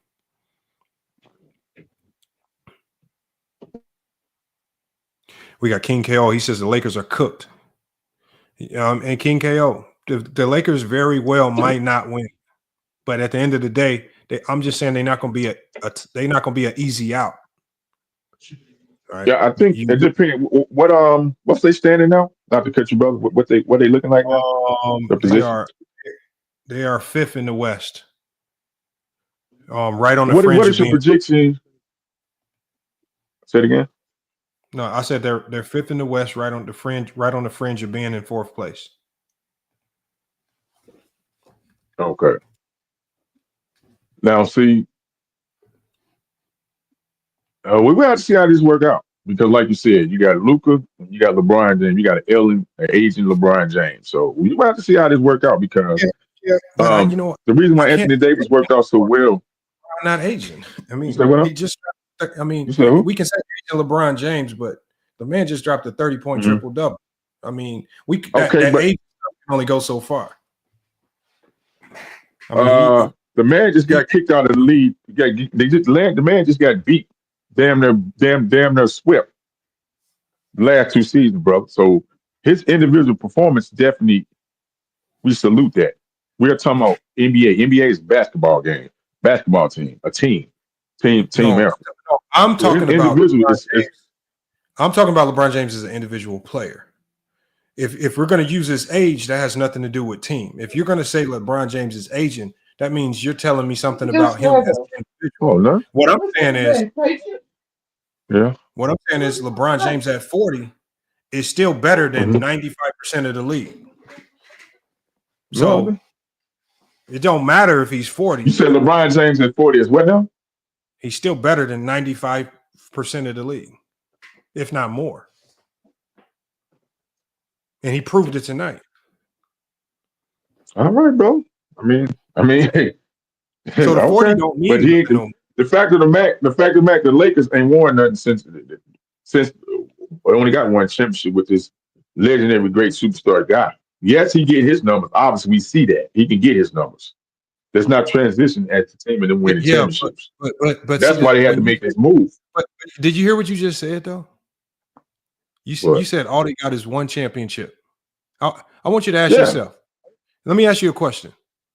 The Clippers been Mhm. trying to win a championship for their entire existence. How many They championships? never. You can't bring them to. Hold on. Why would you bring them into the equation when they never No, won? hold on. Come on, Listen to bro. what I'm That's a What I'm Harvard saying is analogy, brother. hold on. No, listen to the point I'm trying to make. I think you just jump into conclusions. The point I'm trying to make is if you have one championship over the course of the last 10 years, that's good. It's great. It is. So and what y'all try to do is when I hear too many people say, "Oh, LeBron with the Lakers, oh, he only got one." You know how many players in this league go an entire career and don't even sniff the finals? And LeBron gets to the Lakers and in a seemingly short amount of time, less than a decade, can get them one. There's organizations that don't have one, and they've been in existence for over 20 years. LeBron, in a 6 to 7 year time frame, got the Lakers one. That's a hellified accomplishment, and we try to downplay it. Oh, he just got one. No. We don't downplay it. We're upplaying it to the greats. We're talking about the greats. So y'all try to downplay LeBron when we compare him to the greats and what the greats do. What It's not a great conversation people about do. comparing them to the greats. This is not an all-time great It conversation. is. That's all it's always been about. It's always been about that. That's why the Lakers made this trade and move because he's not getting it done for the Lakers. LeBron is getting it done for LeBron, obviously. Cool. The Salute to LeBron. He's not getting it done at the Lakers. They got booted out the last 2 seasons, bro. Hold on. The Lakers. Hold on. First of all, that's just how basketball works. If you see an opportunity to improve your team, you improve your team. It ain't because I don't. And like, for example, the Warriors went 73-9. You would think they don't have much room to improve, and they went and got Kevin Durant. If you can get better, get better. Who cares about everybody else? You always in basketball, especially at the professional level where you are paid to get wins. Your job is to get the team as good as possible. It is not about trying to prove a point to everybody to show that LeBron can do it all by himself. The goal is to put a team out there that minimizes the chances for you to lose and maximizes the chances for you to win. And it's not about all this other stuff that y'all try to put on it. I think y'all really think these players be in the locker room talking the way y'all talk. Like, man, I want to be the leader. No, they just want to win championships. They just want to win, get to the end and win it all. All this, the extra stuff and who is the number one option and all this stuff, man, a lot of these guys just want to get there and win. And we put so much extra sauce and flavor on it, man. LeBron don't care about this stuff. Brian trying to win. Bro, hold on. If you didn't care about this stuff, come on, man. Why y'all keep saying that? Y'all say LeBron don't do it. Bro, the man got caught on the bench looking at the stat sheet in the middle of in the game, course of the game, bro. Hold on. So he's very. Can I finish first? Can I finish? No, hold on. Can I finish? You just said you say he don't care. No, hold on. You just said you hooped, right? Right. I play basketball, right? Okay. And what league, especially at the collegiate level, do they not hand out stat sheets to all the players on the bench and the coaches? Everybody needs stats. I ain't never seen. Yes. No. I ain't never seen a star player go look at a stat sheet in the middle of a game. I never seen that. I never seen that. No, you haven't seen it because you don't care when it happens to when other players do it. You only care when LeBron James does it. No. Did it the other night. I never seen it. I ain't saying coaches don't do it. I never seen the actual live player in the game sit on the bench and look at the stat sheet. I never seen that. That tells you right there you're dealing with a smart player because you know why they hand out these stat sheets, because what you want to look at is okay, this player's shooting 1 of 7. Okay, like for example, when we played Arizona Western, right, a team that was some of our most significant comp, and they handed them stat sheets out to all our players. Right, our guys are on the bench. Actually, one of my players came to me and told me mid-game, "Hey, coach, they 1 of 15 from the 3-point line, right?" And over the course of the game, I'm doing substitutions. I'm trying to arbitrate the defense. Sometimes I'm not keeping track of it, but when somebody brings that to my attention, all right, next time we in a timeout, we packing it in. Yeah, we're gonna run our pack line defense. Right, they struggling from the 3. We're gonna pack it in. They got the size. Right, they got the size advantage, so we're gonna go ahead and pack it in and see. We just gonna pack it in and just force them to shoot some threes. And at the end of the day, the stat sheet helps you determine your strategy. If you're not looking at a stat sheet throughout the game, then what are you doing? Especially at the professional level, you got to monitor who's playing well. You got to monitor the turnover battles. You got to monitor percentages. What guys are hot at the NBA level? They're telling you what guys are making shots from this side of the floor versus this side of the floor. This helps you determine your strategy. So when you see LeBron looking at a stat sheet, the first thing that you guys think is, he's looking at his own stat line, trying to figure out how many more points or rebounds he needs. When generally the first thing you're looking at a stat sheet as a basketball player is the turnovers. You're looking at the other team's stats, the other players, who's doing well, who's not doing well. Where can we change our defense? Where can we make our defense better? But see, y'all so hung up on LeBron, y'all think he looking at a stat sheet just to see where he can get more points or something. That's not what, nobody does that. These things are so fake. That's not how nobody looks at it. You can't. We both are only going off the information that we've seen. So that was a great analogy you made, but you can't solidify that undeniably that is that not. You know how I can though. It's a great analogy you made. But you know how I can? Because how can you do that? If you look at the team success that LeBron James has had throughout the duration of his entire career, it correlates with him being laser focused in on various strategies, being able to change your strategies, understanding who's hot, who's not, who's winning the turnover battle, who's not, who's winning the rebounding battle, who's not. Understanding these dynamics is one of the reasons why he's been extremely successful in the NBA for so long. Yeah, everybody. That's everybody on that level, brother. Everybody on that level has that aptitude, that high aptitude of basketball. Everybody. That's why their stream success was high.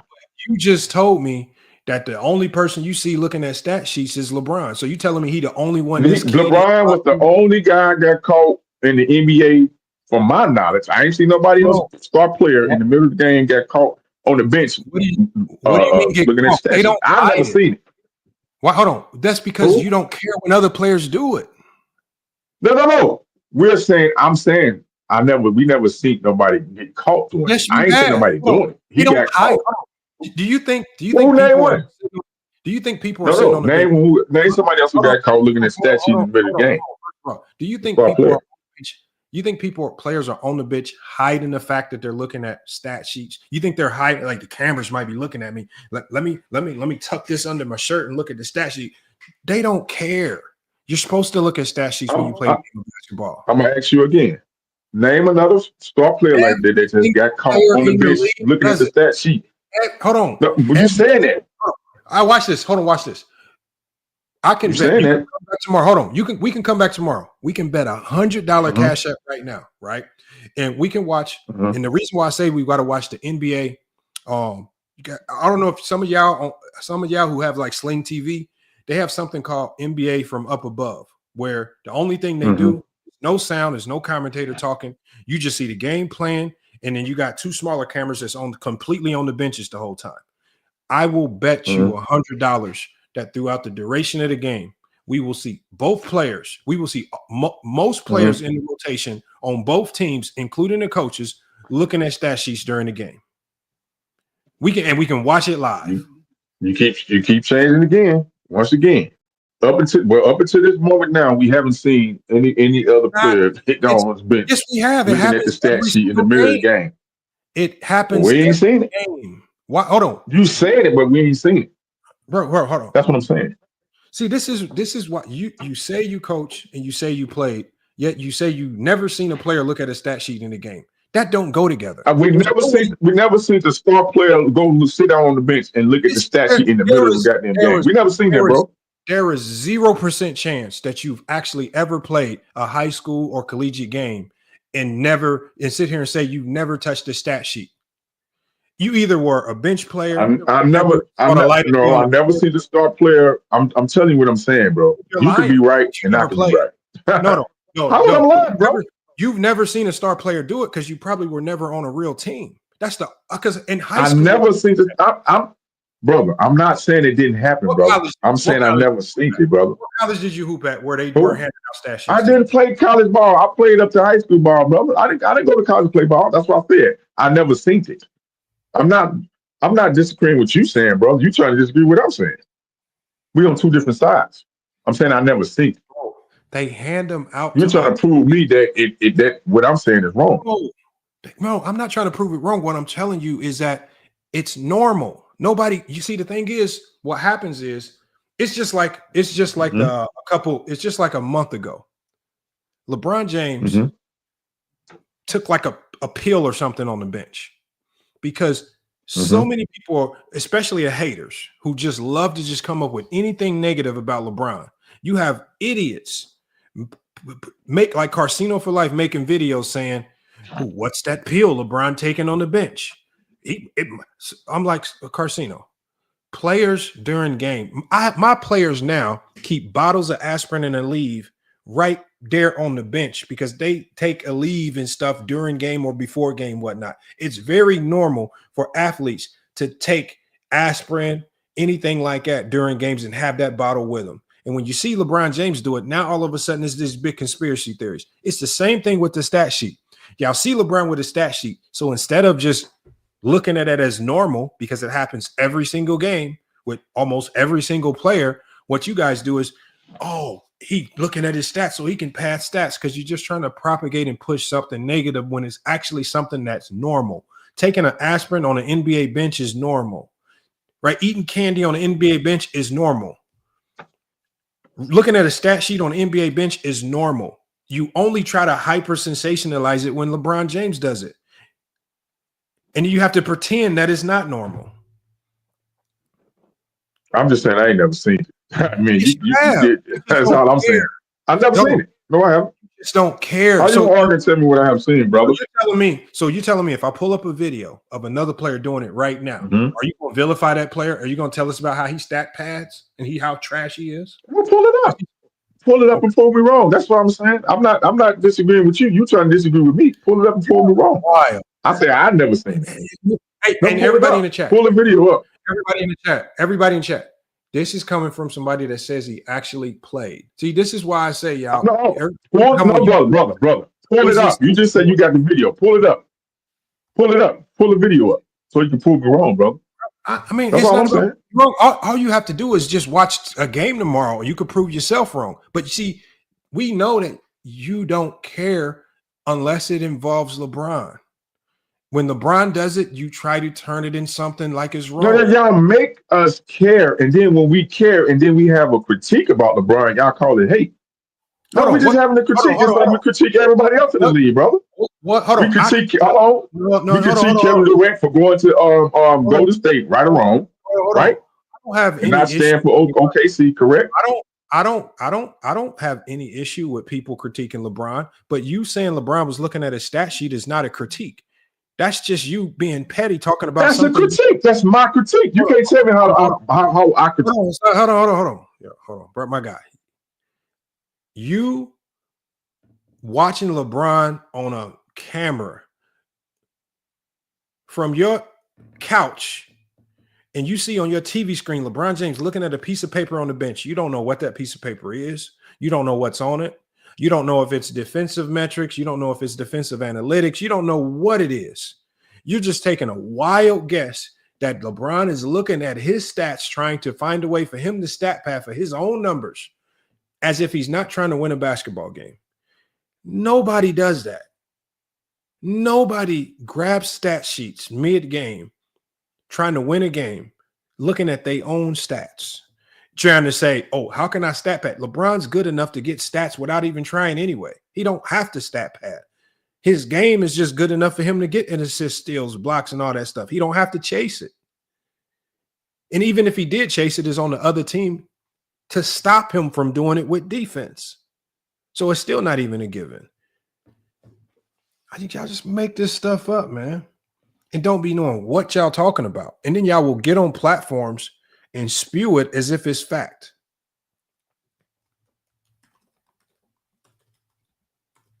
Hold on.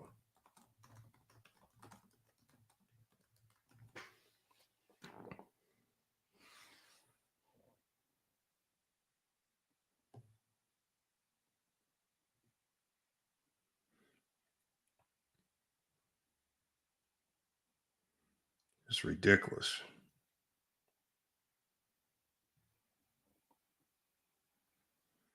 All right, hold on. I'm logging into my NBA.com right now. We're gonna play a game from tonight.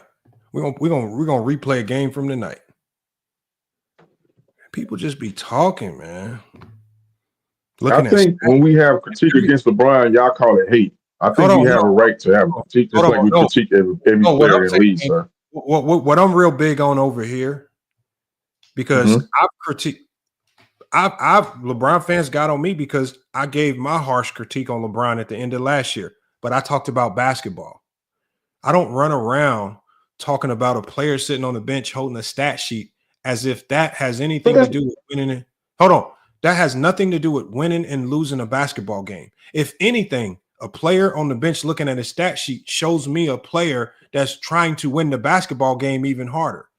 Because games change. The flow of the game changed. You have to understand the dynamics of the game. You have to understand what's going on. You have to understand if a guy has 10 rebounds, you also have to look at the stat sheet because a certain guy might be in foul trouble, right? If the opposing center's in foul trouble, right? Sometimes you can get lost in all these stats in the game, right?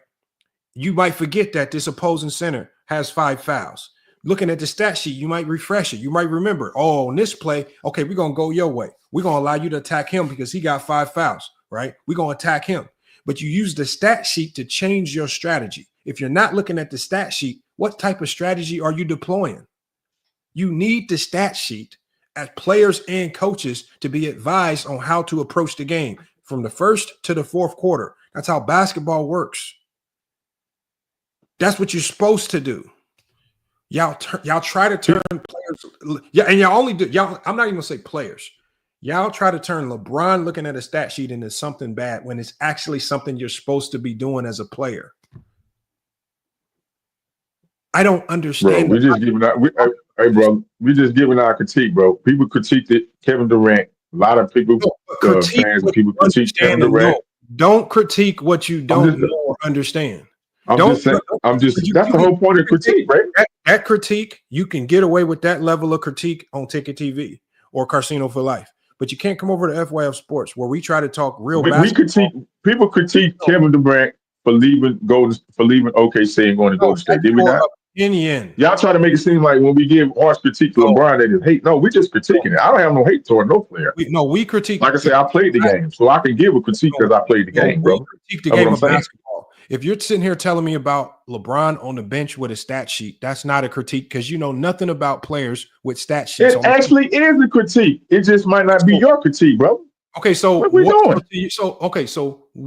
To you, why was LeBron James looking at the stat sheet on the bench? You tell me. You got all the answers. I just made the critique. You didn't like it, so it's fine. That's a disagreement. I'm fine with the critique. Why do you feel it's a good or bad thing? I didn't say it was good or bad. You made it good or bad. I just made a critique. Hold on. If you make critique could be good or bad, bro. Hold on. What I'm saying is this. I don't care how you feel about it, whether it's good or bad. But you said it was your critique. So obviously it's something that matters to you. Whether it's positive or whether it's negative, why do you feel LeBron James looking at a stat sheet on a bench is positive or negative? It's just a critique, sir. That's what we sit here doing, critique. But you don't critique. That's all. We can't. Hold play the game, so our critique level is going to go higher and be more critical because we're not out there playing, sir. What was the purpose of talking about LeBron James with a stat sheet on the bench? What do you feel he was doing with that stat sheet? I'm just giving a critique, sir. We're watching the game. We're watching basketball. We're giving critiques of these players, bro. That's all we're doing. Why? But you brought up him holding the stat sheet. Why does that matter? How did it affect the game? Which means how did it affect the game? You tell me. You brought it up. I just gave a critique on it. No, okay. So why did you bring that up? What does it mean? What you mean? You brought up LeBron James holding a stat sheet on the bench. I just want to know what. Right, you came with all these narratives like you know why he was holding the stat sheet. I said these narratives like you know what he was doing with that stat sheet. All I said, you don't. All I said was players with stat sheets is normal. So I'm asking you, why is it you brought it up? Since you brought it up, not me. Right. Why did you? And I said, pull a video up with another player looking at his stat sheet on the bench. That's all I said. And you couldn't do it. Hold on. My question to you is, why do you feel it's a relevant talking point when critiquing LeBron? Because it's a critique. Okay, so what does it mean? Okay, so critique, sir. If I just randomly say, if we're just randomly talking about LeBron, and randomly I just say, yeah, LeBron was holding the stat sheet on the bench, and I just stop there, and I don't give any explanation as to why I brought it up. All I'm asking you is, you brought up LeBron holding the stat sheet on the bench. What does it mean, good or bad?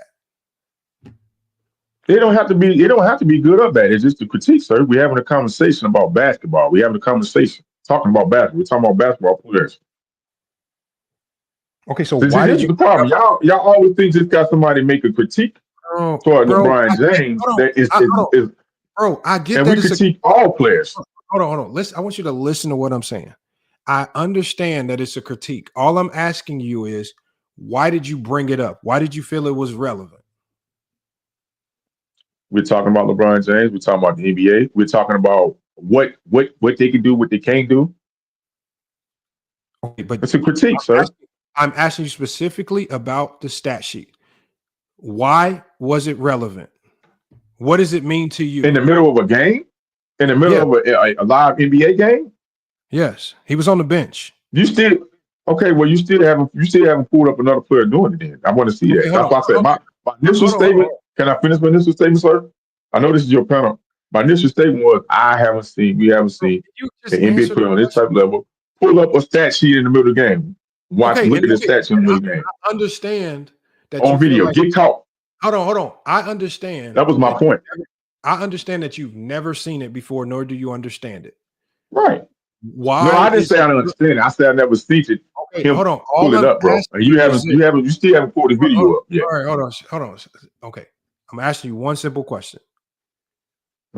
Looking at a stat sheet on the bench of an NBA game, why is it good or bad? Nobody said it was good or bad. You're trying to pigeonhole me and put me in there. I just made a critique, sir. And I said we never could know why you brought it up. We'll pull the video up then, so you can just prove it. That's all. I'm here. Look, we're here to have these conversations and critiques. If you got a video that proves that, bro, I have no problem saying you're right. I'm wrong, sir. Pull the video up, and we can go to the next topic. Hold on. So you're telling me if I can just make any critique, so I can say LeBron James brushed his teeth this morning. That's why he's the GOAT. Is that sufficient? It ain't got to be sufficient. We're talking about critique. See, you're trying to pigeonhole whether it's good or bad. It's just a critique. Hold on. My critique is LeBron James brushed his teeth this morning. That's what makes him the GOAT. And I can. Are you saying if I tell you that? Are you telling me that that's sufficient? Sufficient to what, sir? Because your next question should be, what the hell does that have to do with anything? What does that mean? And then I would then have to explain what LeBron James brushing his teeth in the morning have anything to do with the GOAT conversation. What I'm asking you is, you brought up LeBron James holding a stat sheet on the bench. Right, which was a critique, right? Okay, when you were critiquing hold on. Actually, hold on. Please answer the question. When you were critiquing, when you were watching that video of LeBron holding that stat sheet, there was something going through your mind, whether it was good or bad. You could have been saying, oh man, LeBron's trying to stat pad. He's staring down he's not paying attention to the game. What was going through your mind that made you appreciate Brian more or appreciate him less when you saw him holding that stat sheet? How did it impact your outlook of LeBron James? Like, what did you think he was doing with that stat sheet? You gonna let me answer, or you gonna keep being what we doing? I just want you to answer the question. Because you keep asking me this, and I keep telling you. I just made a critique. Now, if you don't like it, that's cool. A critique is a critique. No, it don't have to be put in no box. No, you don't have to box what my critique is. I'm just asking you to expound on your critique. Why does looking at a stat sheet, right?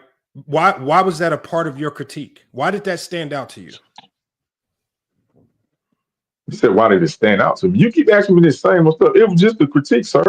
What's the problem? You don't like it, that's cool. We can go to the next topic. We don't have to be stuck on this. You know what I'm saying? We had a disagreement. It's cool. No, we don't disagree. You may not like the critiques, but I'm 1,000% fine. I'm 1,000% fine with you saying that LeBron was looking at a stat sheet, because in all actuality, it was a fact. Now, all I'm asking you is, when we're talking about LeBron James, whether it's to the good or to the bad, what does that have to do with anything? LeBron's on the bench looking at his stat sheet. What does that mean? I don't know. You tell me. You tell me what it means to you. When you keep asking the same question, I already answered. It was just a critique. You're trying to get something out of it. You want me to agree to something that I'm not going to agree to, sir. Because that ain't what I said. Put a 1 in the chat if you feel like he answered the question. Put a 2 in the chat if you feel like he's just evading. Why do you keep asking me the same question over and over and over again when I already answered it? Just said it was a critique, sir. You want me to make it this because y'all want to prove that when somebody give a critique about LeBron that they hate on him, and that it's just a critique, I didn't sir. say that. That's not what I said. I said I'm fine with your critique. Whether it's I have negative critiques of LeBron. Like, for example, last year in the playoffs, I said that I felt like LeBron. My critique was, I said I felt like LeBron was glory chasing. I felt like at the end of games versus the Denver Nuggets, he was playing like he wanted to be the one that made the game save and play. And he ultimately ended up costing the Lakers. And when I made that statement, people asked me, they said, what do you mean? And then I had to explain what I meant by saying that LeBron was glory chasing. So then I had to pull up certain moments in the game where I said I felt like the offense was flowing better when they were running it through AD. In the fourth quarter of those games, LeBron went to that same stagnant high pick and roll with AD that left AD rolling into the paint with no passing angles and guys standing in the corner ice cold that can't make a shot. And that ultimately was their demise. So I ended up having to explain my critique. All I'm asking you is if LeBron holding a stat sheet on the bench is part of your critique, I'm just asking you to explain why that critique is relevant. Because, like I just told you earlier, I've never seen another player. I never seen Magic Johnson. I never seen nobody else on the bench, a type of player on his caliber on the bench with a critique on holding a stat sheet, get caught with a stat sheet. That was the initial goal, getting caught. And so I didn't say they didn't do it. And hold I didn't say they didn't do it. That was my initial thing. Is it bad? I never said that, sir. I never said that. You're trying to make it bad or good. I'm just giving a critique, sir. I'm just trying to figure out I'm trying to figure out in your mind, is it a bad or good thing? Because at this point, I'm confused. I don't know. Well, it depends. Like you said, it depends. What was the circumstance of that game? Well, what was the severity of that game? Go back to that game where he got caught. with the sheet, and then we can Was we he can have trying a to hide it? You said he got caught. Was he trying to hide it? I don't know. Just go back to the video. Pull the video up so we can go back. Because you want to go in depth with this one topic. No, I'm moving past it. Obviously, you don't want to explain what you mean by it, so we'll move past. We got Flow Pro up here. Flow Pro, man, you heard him. He talking about. He said the stat sheet, man. You can't touch them stat sheets when you're hooping, man. You just got to be playing. You got to be playing blind, like a blind frog. You don't know what the hell's going on. You don't know who in foul trouble. You don't know how many fouls you got. You just got to play blind. How you feel about the stat sheets, man? That's not the first time I seen a star with a stat sheet. I didn't see Kyrie. I didn't see Anthony Davis. I didn't see everybody pick up a stat sheet. Like I watch basketball. Like that's crazy. I thought it was normal. He didn't want to answer the question. I answered the question. No, he didn't want me to. He didn't like the way I answered it. No, that's just what it is. No, but you didn't answer though. When you critique somebody, you have a reason why you critique them, and you didn't want to give him your reason. The reason was against all the other players. I told y'all I didn't see. I said me. I didn't say you. I didn't say people in the audience. I said I haven't seen a college player like on. Let's get caught with a stat sheet in the middle of a game. You didn't. That was my thing. You didn't want to admit you was being negative. Hey, Flow Line. You want me to? Hold on. Watch this. Let me do this. Hey, stat Flow Pro. So because there's the ultimate non-biased answer to this is we should ask ChatGPT.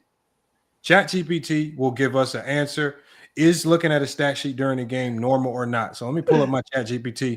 We're gonna ask the AI. That's not even the question. If you ask me, we gotta go to the robots.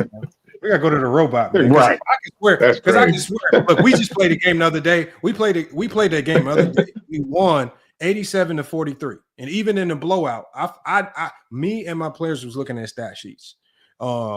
But maybe we was doing something wrong that I don't know about. So we're gonna go to ChatGPT because if looking at stat sheets during the game is wrong, I'm gonna make sure I stop doing it and my players stop doing it because I don't want to piss anybody off. Wrong, sir. I don't want to piss anybody off. We know there's coaches on the sideline. No, we know there's coaches and coach staff that look at stat sheets and they get those stats to the players right in the game. My initial thing, now you don't want me to go do. My initial thing is I never seen a player like him look at the actual stat sheet in the middle of a game. You got coaches that do that, and they do get those stats. Hey, you know, boy over here, you know what I'm saying? He's shooting only 40% from the free throw line. We're gonna, you know what I'm saying? We're gonna put him on the line. That means you only pay attention to. They got coaches and coach staff. Coaches and coach staff for doing that. That's what I'm saying. If y'all want me to go in depth with it, you only. I don't know why we. You said what? Obviously, say that again. Obviously, you only pay attention. Okay, hold on. Let me put it on. I'm gonna share the screen. I'm gonna share my screen real quick. No, y'all made the conversation about LeBron. I thought we were talking about NBA trade and stuff. Y'all made the position about this one conversation. I got you. Shaq, hold on. I got you. Hold on. Let me go to ChatGPT. All right. So yeah, I asked ChatGPT. Okay. I said, is it normal for players and coaches in the NBA basketball to look at stat sheets during basketball games? The answer is yes. It's fairly common, if not downright standard, for NBA coaches and players to have at least some access to real-time or near real-time stats during games. Here's how it typically happens. Number one, scoreboard arena displays stats. Almost every NBA arena has a large scoreboard or ribbon boards to show points, rebounds, assists, and fouls for each player. Players can glance up, which we see all the time, to see their basic stat lines during a free throw or timeout. Number two, bench stat sheets. Bench stat sheets, the ones that they hand out to the players and coaches. Teams often provide updated box score printouts to coaching staff and players on the bench, especially during timeouts in between quarters. These stat sheets can contain shooting percentages, rebounds, assists, turnovers, fouls, and plus minus figures. And it says assistant coaches and analytics staff. Many teams have an assistant coach or analytics staff member whose job includes monitoring advanced stats in real time. They might note lineup efficiencies, defensive matchups, hot or cold shooting zones, and relay the info to the head coach. iPads and digital tools. Now, the iPads are what's most common in the NBA. You'll see a lot of players holding an iPad at the collegiate and NBA level. That's where they look at the stats mostly. At the collegiate level, or at least the lower collegiate level, like D2, D3 basketball, they hand out print sheets, but they still do it in the NBA as well. Because if you've ever sat courtside in a game, anybody that sits courtside can also ask for the same bench stat sheets. That's kind of like one of the perks when you sit courtside at an NBA game. You can also get a stat sheet. Or if you have a media pass, you get a stat sheet as well too. And it says why they check players. It says, why do players check the stat sheets? It says they might want to confirm how many fouls they have, seeing shooting percentages or track rebounded numbers. Some also look to see which teammates are hot to feed them the ball, or if they themselves need to adjust shot selection. It says overall, it's perfectly normal for players and coaches to keep tabs on stats during games. They use that information to make quick, informed decisions and substitutions, play calls, and matchups. It's part of the modern data-driven approach to playing in the NBA. So according to ChatGPT, it's normal for players to utilize stat sheets on the bench. We can go to King Cooper. King Cooper was good, man. What's going on with you, Lamont, man? How you doing? I'm good, man. I'm chilling. Hey, man, I just had to ask a question, man. I've been a big follower, man. I really do enjoy your show, man. Been a big fan for some years now. But I was listening to the show earlier, man, and I had disagreed with a point with you and Goat James had made about the Lakers being a better defensive team now that AD's traded. I just want to know what makes you feel that the Lakers are going to be a better defensive team now that you lost a first team all defensive player. So when I actually go James Kingdom, he actually asked me this question about a week ago. And what I said was the way the NBA has changed, the way teams are able to attack guys that are elite rim protectors, their impact on the game has now changed. And this is why just even over a short period of time, we've seen guys like Jaren Jackson, who led the league in blocks, not really have significant impact on the defensive end. We've seen guys like Rudy Gobert, who great rim protector, but now has become a liability because teams are good enough to lure him or pull him out to the three-point line to defend in pick and roll actions. And they're just going to consistently attack you from there as opposed to allow you to sit in the paint and be a great rim protector. And because these guys are so skilled, you can no longer go into drop coverage. Like drop coverage used to be the go-to, but now drop coverage gets you cooked more often than not. It become one of the worst defensive strategies in basketball because players are too talented coming off those pick and rolls. And if you just go in the drop, you're just giving them wide open jumpers or easy layups at the rim. They're just too skilled once you get in the paint. And so what teams started doing with Anthony Davis was they started using his strength as a weakness, right? AD's strength is that he wants to go defend and clamp up everything. They turned it into a weakness because now they're putting AD in every pick and roll action. And the only way AD can be effective is if you allow him to stay in drop coverage. But when he starts to get pulled beyond the three-point line, away from the paint, you take away from his ability to defensive rebound. You take away from his ability to rim protect. And teams are now just using AD as bait to just open up the paint. And that's why I say they turned AD's strength into a weakness because the game has changed. These teams are mostly perimeter-based. And when teams are perimeter-based and they're starting their offensive attack from the perimeter, then your defense should be perimeter-based. And your point of attack on defense needs to start on the perimeter. And that's what they call ball stoppers, right? I agree.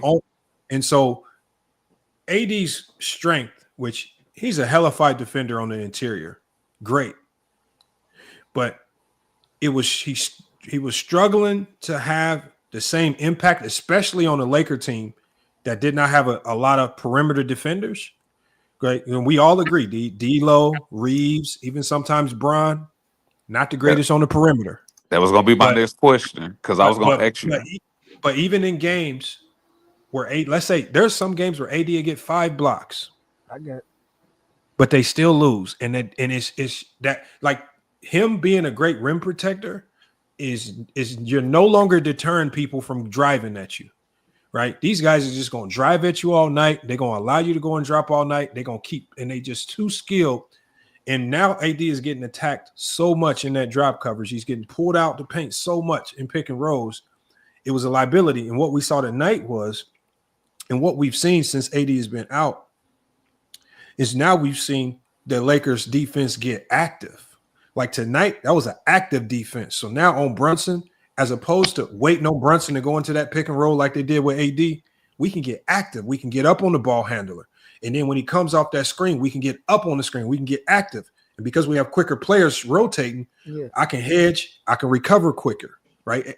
AD struggled with the hedge and the recover, right? His recovery speed was slower. My only rebuttal to that, Lamont, is I agree. Now, you made some valid points. I'm not going to sit up here and act like you didn't make any valid points. I do feel like with the game being more perimeter, AD, I wouldn't call him a liability. I will say that they try to take AD strength away. But I will also say, too, you have an aging LeBron who doesn't play that scramble defense every night. You know you're not going to get that. You're not going to get every game where he's hustling, he's playing hard like that. And when you talk about on-ball defenders, unless we're talking about maybe Max Christie, which was their best probably on-ball defender, Max Christie, that best on-ball defender, you have nobody now really on their team who can defend any quick point guards, which we saw in the Philadelphia game, how Maxi gave them trouble where they had to go to a 2-3 zone because they didn't have nobody that could stay in front of them. And the Lakers, and the weak point of the Lakers always being that they struggle with anybody who has quick guards or a guard who gets to the rim very easy. I don't see getting rid of AD, bringing Luke. You're gonna have Luka, Austin Reeves, and LeBron James, three of your 5 starters who are at best below average defenders. LeBron on a good night could maybe be average or better. They're not done making trades. Yeah. Hold on, let him finish, y'all. Let him finish. So I'm just saying, you're gonna put a lot of strain on your team for as defensively, because I don't think that you have anybody that can stay in front of anybody who can ball handle or get to the rim. My question to you is this: is Kyrie a good defender? No, Kyrie's not a good defender. Is Luka a good defender? No, but I think they got a better. You're correct, but they have a better scheme and system than what I've seen that the Lakers probably have. No. Defense is not super. They had the 2 towers down there, brother. Yeah, they to the court crazy. Hold on a second, and that's why Anthony Davis asked for the extra big man. Come on, y'all. Hold on, y'all. Come on. I'm not trying to cut you off for a month. No, I'm not trying to cut you off for a month. I just hold on. I'm gonna tell y'all right now. First of all, defenses don't choose your scheme, right? I mean, you choose what you run, but how you run it, you don't choose. The offense dictates almost everything that you do, right? You know how you approach defense is based on who's on the court, what you're willing to give up, what y'all principles are, things like that. Your point of attack defense is Luka and Kyrie. This is easily, you can easily say that was the worst defensive backcourt in the NBA. All right. And all they had was a Derek Lively, PJ Washington, who was never looked at as an elite defensive player, and then another guy on the court. I think last year they were using, what's his name? The athletic guy. Derek Jones. Derek Jones. Derek Jones. Yeah. So again, you supplement your perimeter defense with Derek Jones Jr., who's a perimeter defender, and PJ Washington, who played on the perimeter and the interior. You use Derek Lively. Derek Lively was, without a question, was their rim protector and help defender. Derek Jones Jr. was probably their best perimeter defender. He was correct. You're so all you're telling me right there is if you can get to the NBA Finals with arguably the two worst perimeter defenders in the league, it doesn't take much of a defensive scheme as far as a defensive team concept to be good enough as a team to get to the NBA Finals. The Lakers right now already got better defenders than the Dallas Mavericks do. And as of right now? Yes. No. Because Vandy, to me, Vandy is a better defender than Lively, Derrick Jones Jr., or PJ Washington. Got to see him stay healthy. Got to see him stay healthy. Dorian Finney-Smith is a better defender than Lively, PJ Washington, or Derrick Jones Jr. Those two guys right there alone. He left. I know he's not. I know, but he was with Dallas last year. Yeah, you're right. So what I'm saying is, when I look at what the Lakers have defensively like now, they have guys like Gabe Vincent who can defend on the perimeter. You have Austin Reeves who gives a ton of effort and does not give up on plays, and that's really all you can ask for a guy, especially with what he's doing on the offensive end. You got Jackson Hayes who does get in trouble defensively, but he's willing to foul a motherfucker. I won't lie about that. And he can clog up the paint. He's quick. He can block shots. So he applies pressure. He was really good tonight, as you can see. So what I'm saying is, if Kyrie and Luka can get to the NBA Finals with a good defensive scheme and team defense behind them, why should I be worried about LeBron and Luka, where LeBron is a far superior defender, even at age 40, to Kyrie Irving? Just with his size alone, he's a better defender. I agree, Lamont. So at the end of the day, you got Bron, who's 6'9". Kyrie's what, 6'2". So Bron's 6'9". You got Luka, who's 6'8", 6'7", 6'8", with good size. You're going to have Rui, good size, 6'8", 6'9". You got Vandy, good size, 6'8", 6'9", great defender. You got DFS, good defender, 6'8", 6'9", right? You got Jackson Hayes, and I believe that you can't tell me they're not going to bring in another big to help shore up that defense, especially on the interior. But at the end of the day, they got more than enough defensively to get the job done. It's about who's willing to just give that little extra effort. And last year we gave Luka credit because he just gave a little bit more effort on the defensive end. But we're not gonna act like they didn't scheme there neither. We knew Dallas typically in those matchups put Luka on the worst put him on the worst offensive player, and then they was able to scheme in that way. You coach too. You coach, right, Lamont? I know you coach, right? I don't no, hold on. No, coaches do not scheme to hide. No, I'm asking you a question. You coach, right? Because I'm a coach too. I coach as well. And I know from the simple fact for watching the playoffs last year, what a lot of teams, what the Dallas Mavericks did on defense last year. They did a great job of hiding Luka until they got to that Boston Celtics series where they got exposed because they had other players who could take advantage. They didn't hide Luka. So they didn't hide. So they didn't put Luka. So they didn't put Luka on somebody on the far corner. No. What so, they so did he was holding. No, so they, go ahead. I'll tell you what they did. Look, you don't choose to hide Luka. If the other team chooses to not utilize the guy that Luka is guarding, that's on the other team not utilizing the guy that Luka's guarding. That's not hiding him. Because I've seen plenty of times.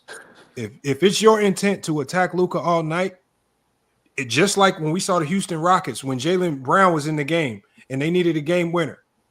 You heard the coach say in the huddle, whoever Jaylen Brown is guarding, give that man the ball and attack Jaylen Brown because that man is struggling to defend, and we're going to attack him. So you can attack whoever you want at any time if you feel like they're a bad defender. So what I do is I give Luka credit because in moments where they needed him to defend, he gave more effort and defended better. They weren't just running around hiding him because you don't choose to get hidden on defense. The other team just chooses not to utilize the player that you're defending. Well, the reason why that's all it is. You cannot hide on defense. The reason why I'm saying because you still got help defense to play. You still got a defensive rebound. You are still part of the team defensive scheme. You cannot run around hiding. Yes, but there's no such thing. There is no such thing as hiding. They do it all the time, bro. They do it all the time. They hide players all the time because you put up. They do it all the time. I'm telling you, it's a myth. You can't hide. It's a myth. That's a fan narrative. I promise you, in no coaching circle will you ever have two coaches huddled up talking about, man, how do we hide this guy? I'm not bro, saying, if you got bad coaches, you talking about because look at Dallas. Look at their coaching staff and look at the Lakers coaching staff now. You telling the Lakers coach staff better than the Dallas coach staff? Yes or no? But look at that. You is this. Can we get an answer? What I'm telling you is, you guys are starting from. Can you get an answer? Hold on. Man. The premise of hiding a guy on defense is not real. Anybody that's coached is at a level, high school and above, understands this. You cannot hide anybody. Everybody on the court, and I have 2 players on my team that struggle with. No, it's players that hide themselves. No. Okay, hold on. Lamont, I agree with Some you. people got yelling. No, Hold on. Yeah, hold on. Sometimes, y'all, I just wish sometimes people will be willing to learn and just discern what's real from what's fake in basketball. I agree with you, Lamont. I'm telling y'all, all I'm telling y'all is this narrative that you can hide a player on defense is not real.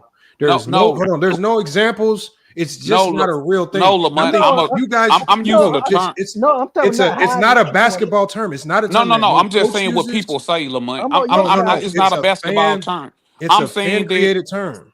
I'm saying when you have what I'm saying is when you have, and like I coach high school ball. When you have an inferior defender or somebody who's weak on defense, I'm not saying high, but you're gonna make sure that you don't put your. I'm gonna pull up game film. I'm gonna show you. You're not what I'm saying. I'm gonna pull up my own game film. I'm gonna show you. Lamont, let me finish. I'm not saying that. I'm saying you're not gonna try to put your worst defender on a person who's their best player.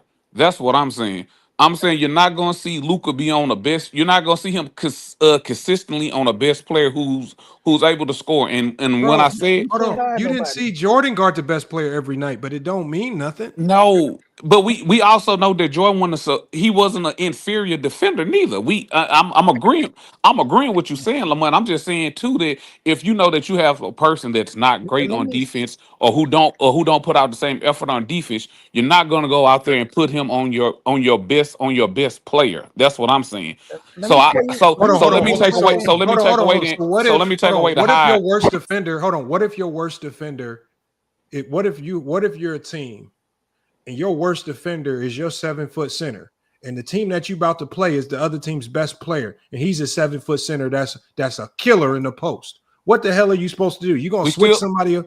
Who are you gonna put on that 7-footer? We still run the 2-3 zone. Hold on. We front. Hold on. Listen to what I'm saying.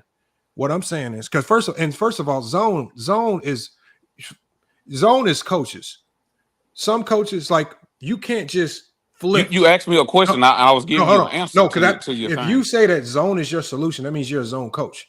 I'm not a zone coach. There's nothing that you can do on a basketball court that's going to force me to go into any type of sorry-ass zone, because I feel like the sorriest teams and the easiest teams to beat are teams that run to some type of zone. Teams that press the whole game, sorriest teams, easiest teams to beat because you're hiding something in the half court. I think the strongest defense you can play is man-to-man defense, and you load up with a ton of help side. I can show it on the film. I think when you go to zone is zone is your inability to coach guys up into a man-to-man defensive scheme, because you can. I don't care if my point guard is my worst defender, and the other team's best player is a point guard. Your defensive principles as a 5-man unit should be able to contain that point guard. So, for example, if we are my team that I coach, we're a no middle team. So you know what I do to simplify it? So, for example, I got a shooter who laterally just isn't the greatest at defense. So you know how I simplify defense for him?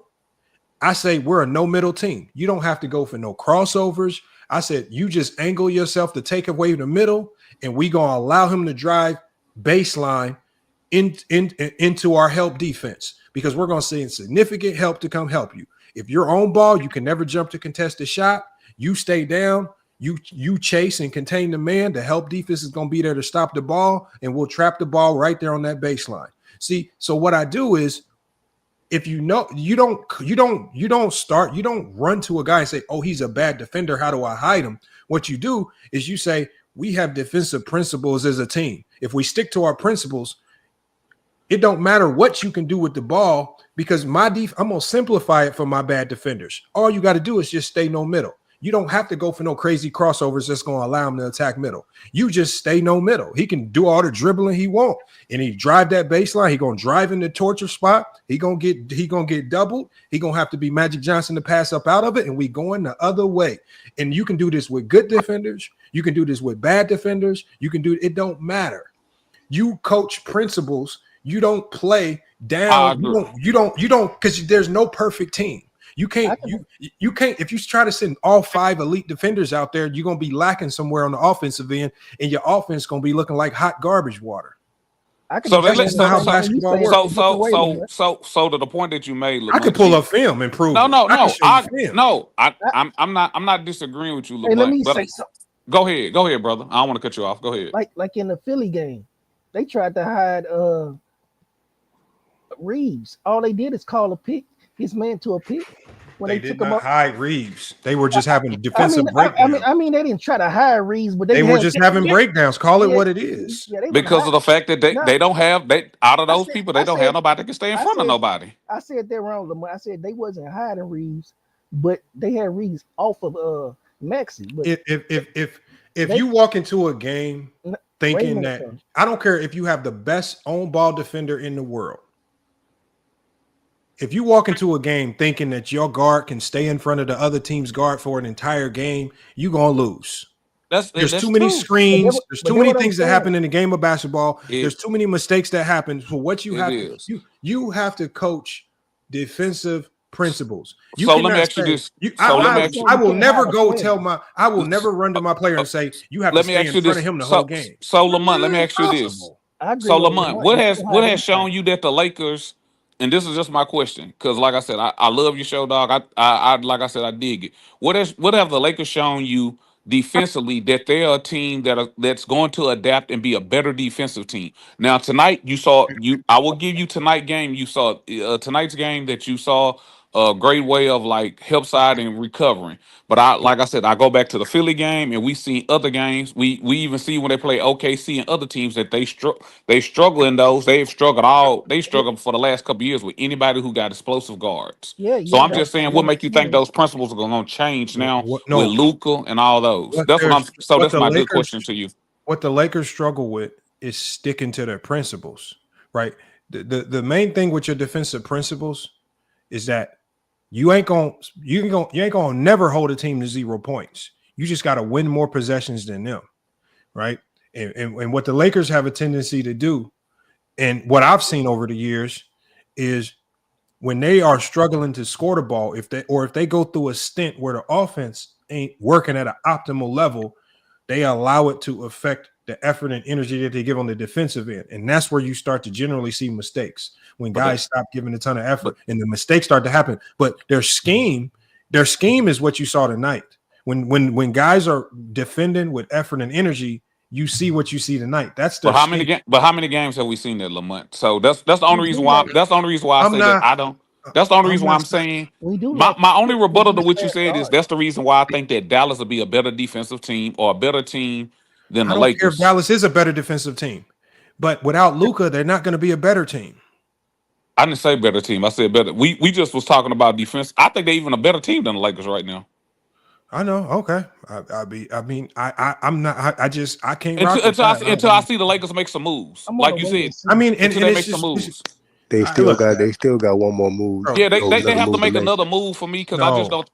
They have to make another move. If you're telling me right now today, as is, that Dallas is a better team than LA, I just don't know what the hell you looking at, man. I don't know what is better. Like what's better? Like the Lakers are better offensively and defensively. That LeBron and Luka pick a roll gonna be unstoppable. How?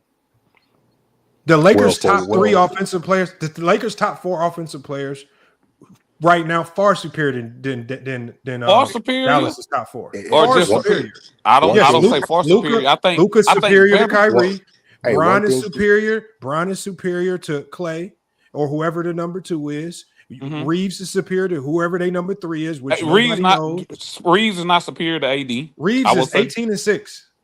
Hold on. Reeves is 18-6. Luka's superior. Luka right now, Bron is superior to Kyrie.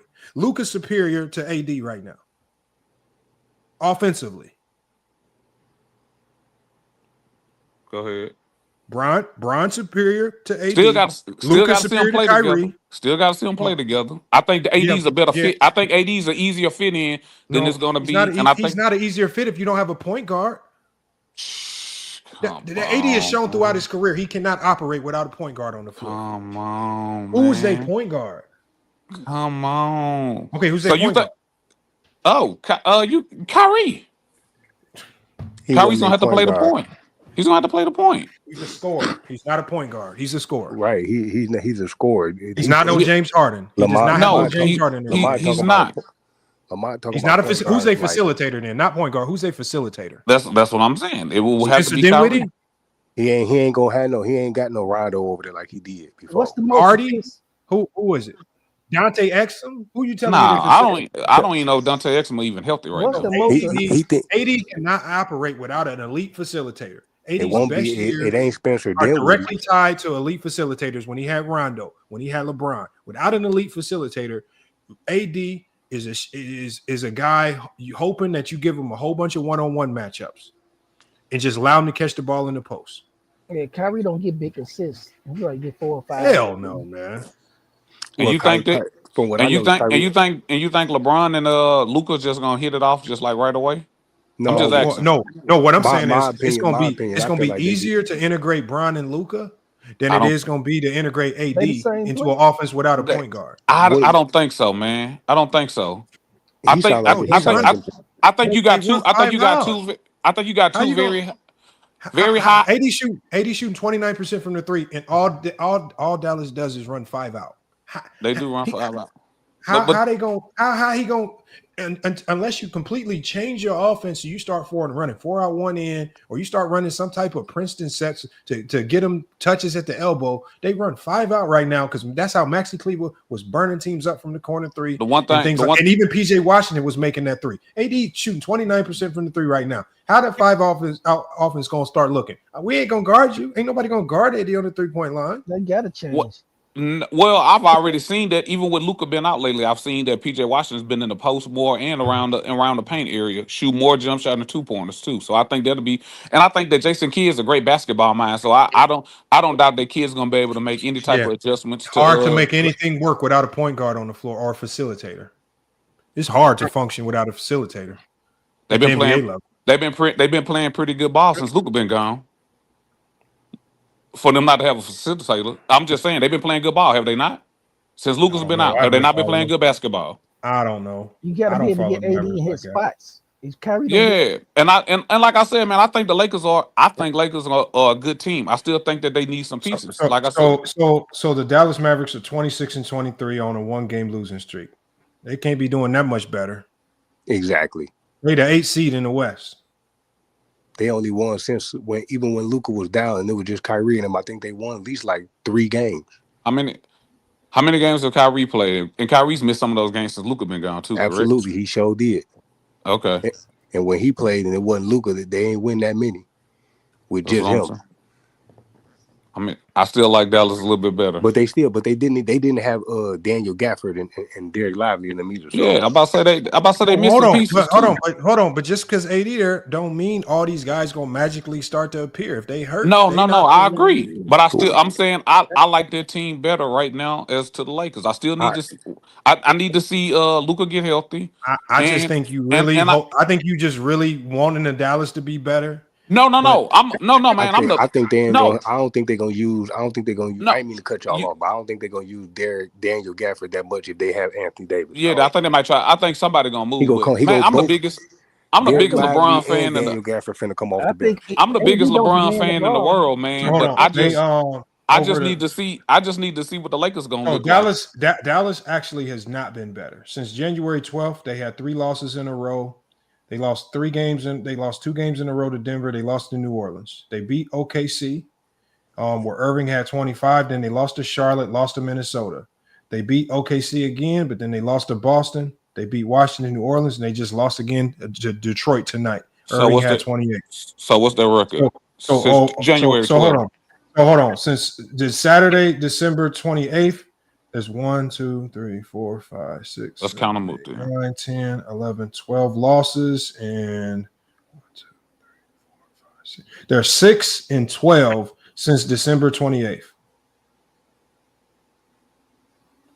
Okay. That's horrible, man. I think AD might be frustrated. I don't know who's gonna get him the ball when he wanted. I don't know.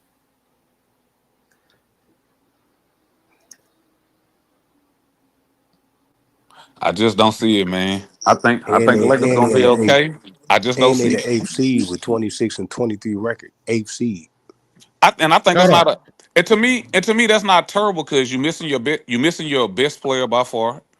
You're missing your two. You're missing now. Well, I think. I know Lively out. I think you're missing is Gafford's back right now, but you've been missing some of the pieces. Man, I think they're gonna be okay.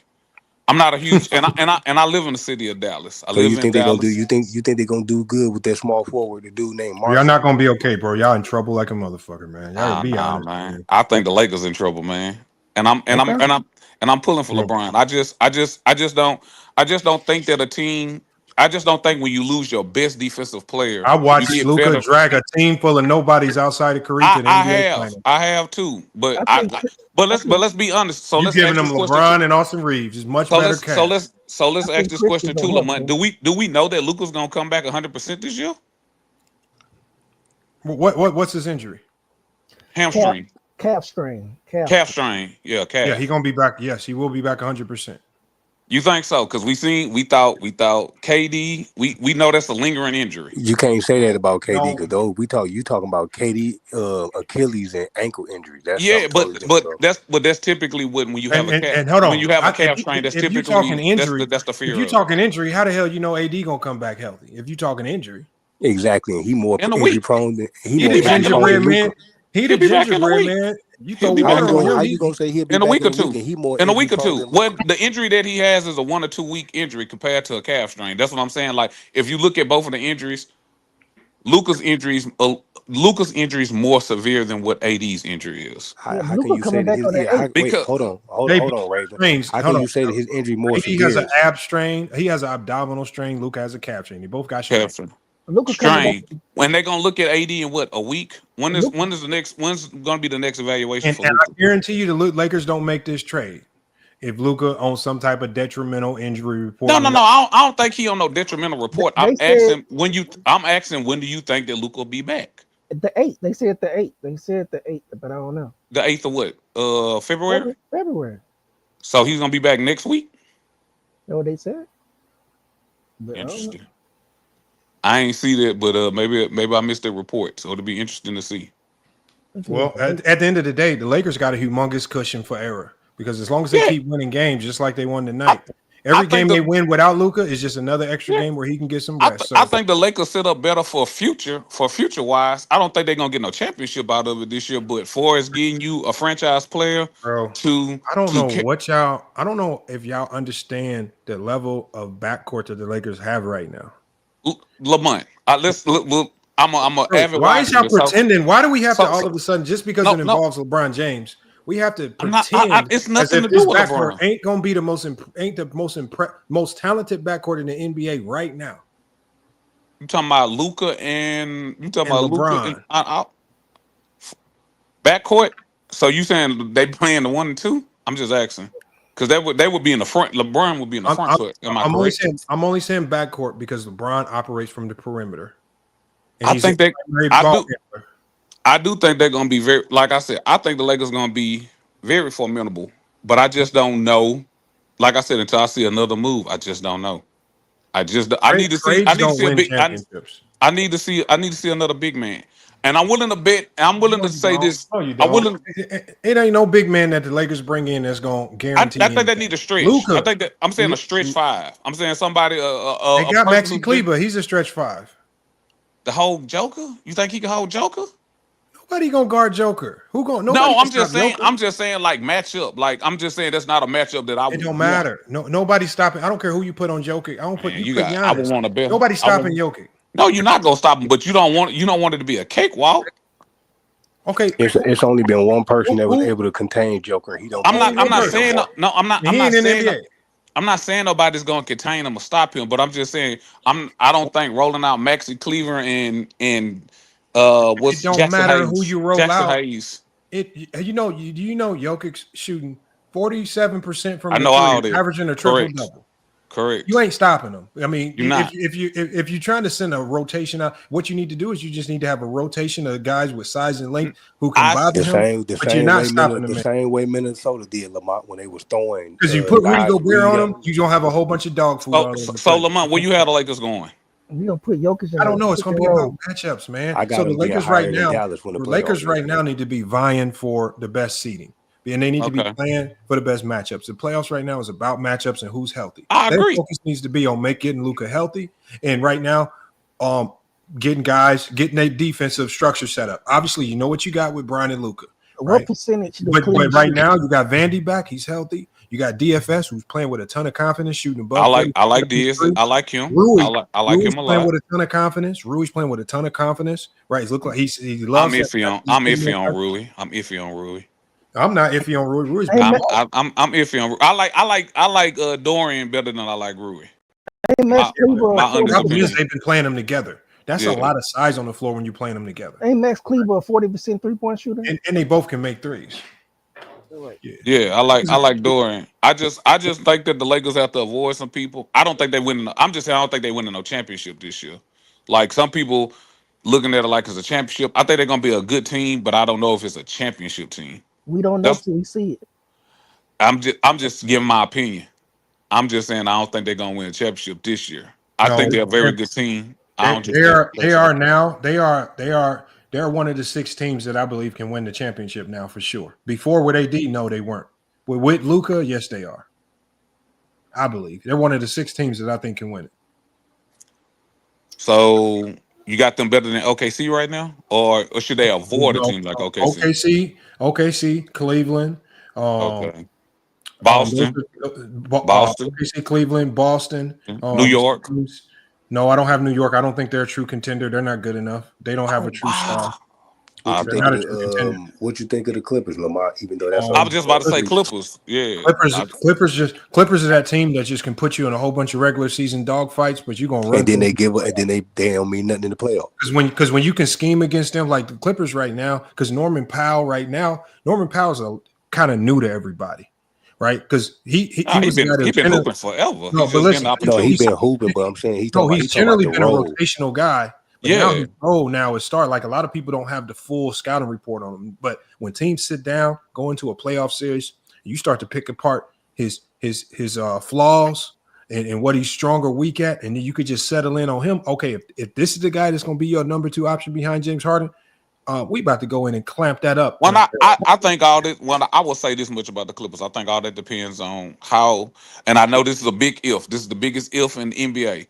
Don't say his name. Don't say his name. Kawhi. I got to. I'm just saying. How healthy can you keep him?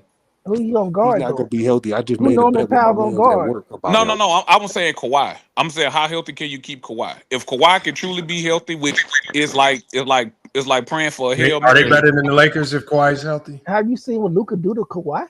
I don't. No. I'm gonna be honest. I won't say that they will be. It's only a couple teams I'll say flat. I will only say that OKC, Oklahoma City, just flat out. That's the only team that I will say that's better. That will be better than the Lakers. Just flat out right now. I don't know about teams like the Clippers. I don't have no faith in Memphis. But OKC ain't championship ready though. I mean, we'll have to see. We don't know yet. I'm not. What I mean by when they run into them. I think they're grown. I think they're grown. They gonna get. Nah, I understand. I'm saying they're growing, so I don't know. So, but any other team in the West, I think that the Lakers could, because like I said, Memphis. I don't know. No, but see, here's the thing. You don't have to play everybody in the playoffs. No, you don't. I was just saying the teams that I like. The teams that I like and what I don't. I know, but like we be talking about these matchups, like the Lakers gonna have to run down the table and beat everybody in the top 10 in the NBA. No, these got to beat boom, 1, 2, 3, boom, and I beat them 1, 2, 3, and I'm in the finals. How do y'all like the Lakers matching up with not only the Nuggets? Not only that, it'd be a team that people. But what I'm saying is, Luka now has thrown the monkey wrench into all matchups because Luka by himself was a matchup nightmare. Fact. You paired Luka with LeBron. Now you got matchup nightmare times 15. That's facts. Because Luka's number 1 attribute to me has been the fact that he has been so good that he elevates average guys and makes them look way better. PJ Washington, who was a LeBron factor. He got the LeBron factor. Yep, him. Lively, who was a guy coming out of Duke that I did not think was that great. He had Lively looking like crazy. And then the same thing with Derrick Jones Jr. Derrick Jones Jr. was a guy that could barely get off the bench in Miami. He's starting for Dallas and playing meaningful minutes. And Luka out there got this man looking like he can give you 15 bona fide points per game. How long do we think? And this is a real question for me. How long do we think? How long? How much do you think I know with Luka being there, which this is the one reason why I do like the Lakers, because Luka's gonna take a lot of pressure off LeBron for his ball handling and creating. So I think that's great. I think especially when he sit on the bench. Yeah, I think that's the best part of the trade now, because you can maybe reduce some of LeBron minutes. But I'm just saying.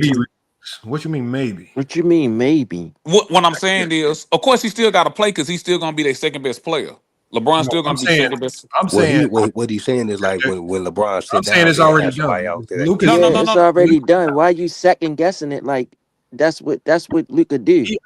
No. I'm not questioning this. Now when the playoffs hit, I'm saying how much risk can you get him, because I don't think at this, like without Luka, like you said, hopefully he do come back to 8. I don't think that at his age and what's going on, I don't think that you want to keep taxing all those minutes right now. I think eventually you have to scale back. I would want to scale back. That's why you need a player like Luka to take the pressure off of him. No. That's the part I'm agreeing with. That's the part I'm just saying now.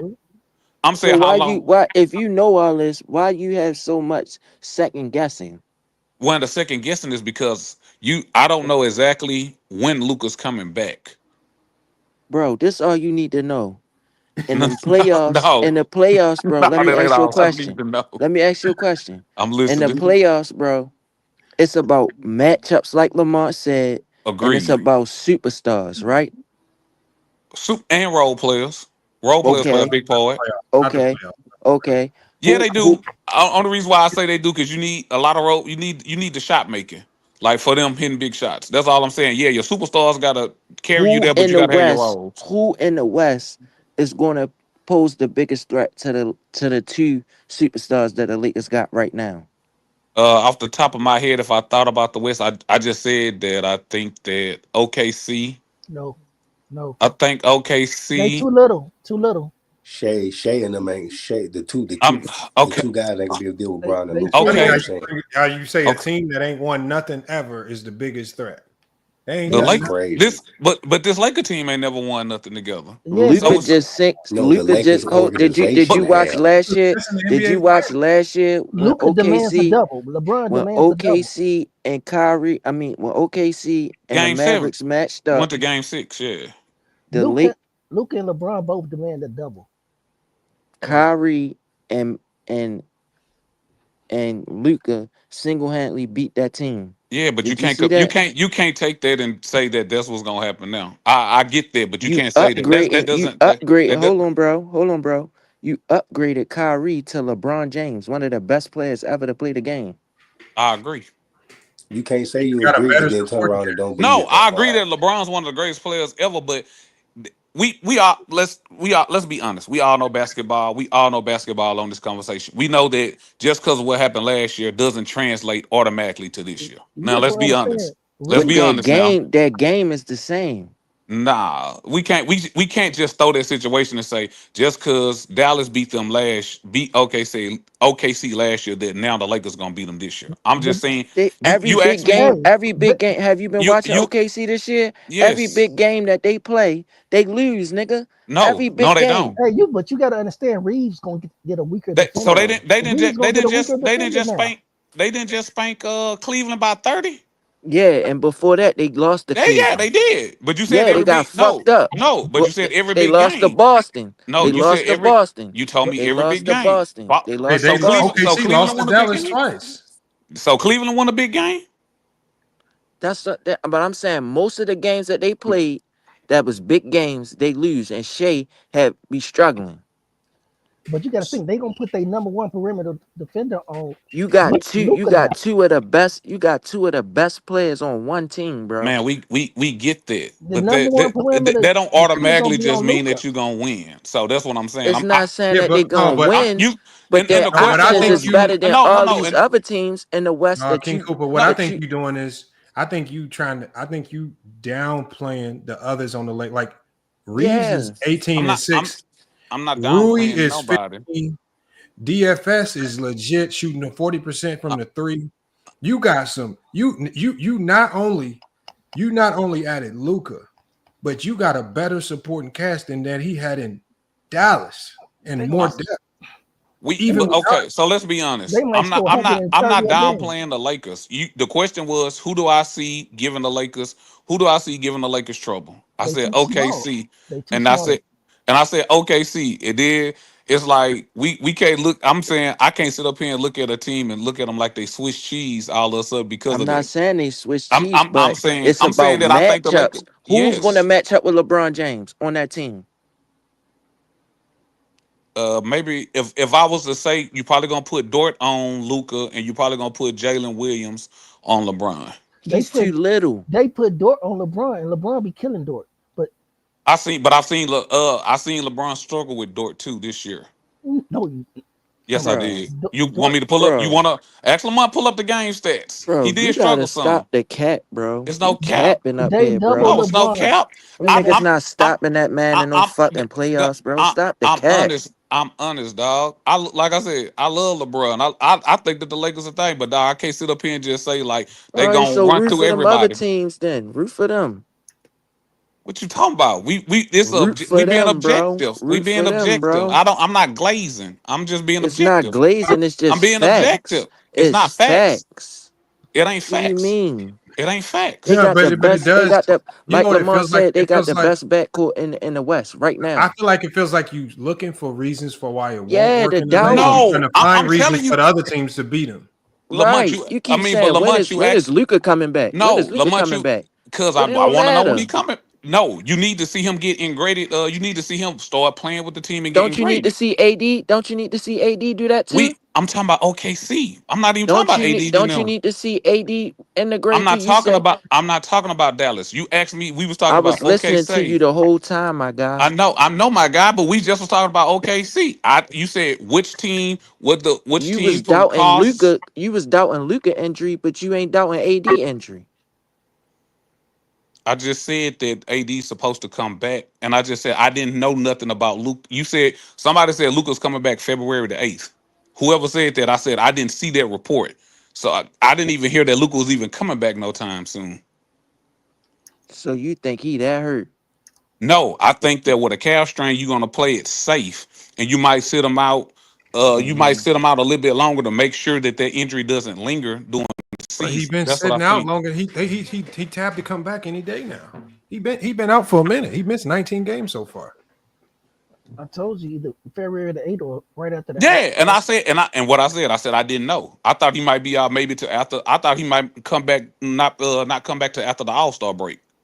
That's what I thought. Right around the corner. No, but what I'm saying, know. all I'm saying is the way the Lakers are playing right now, even without Luka and AD, if they just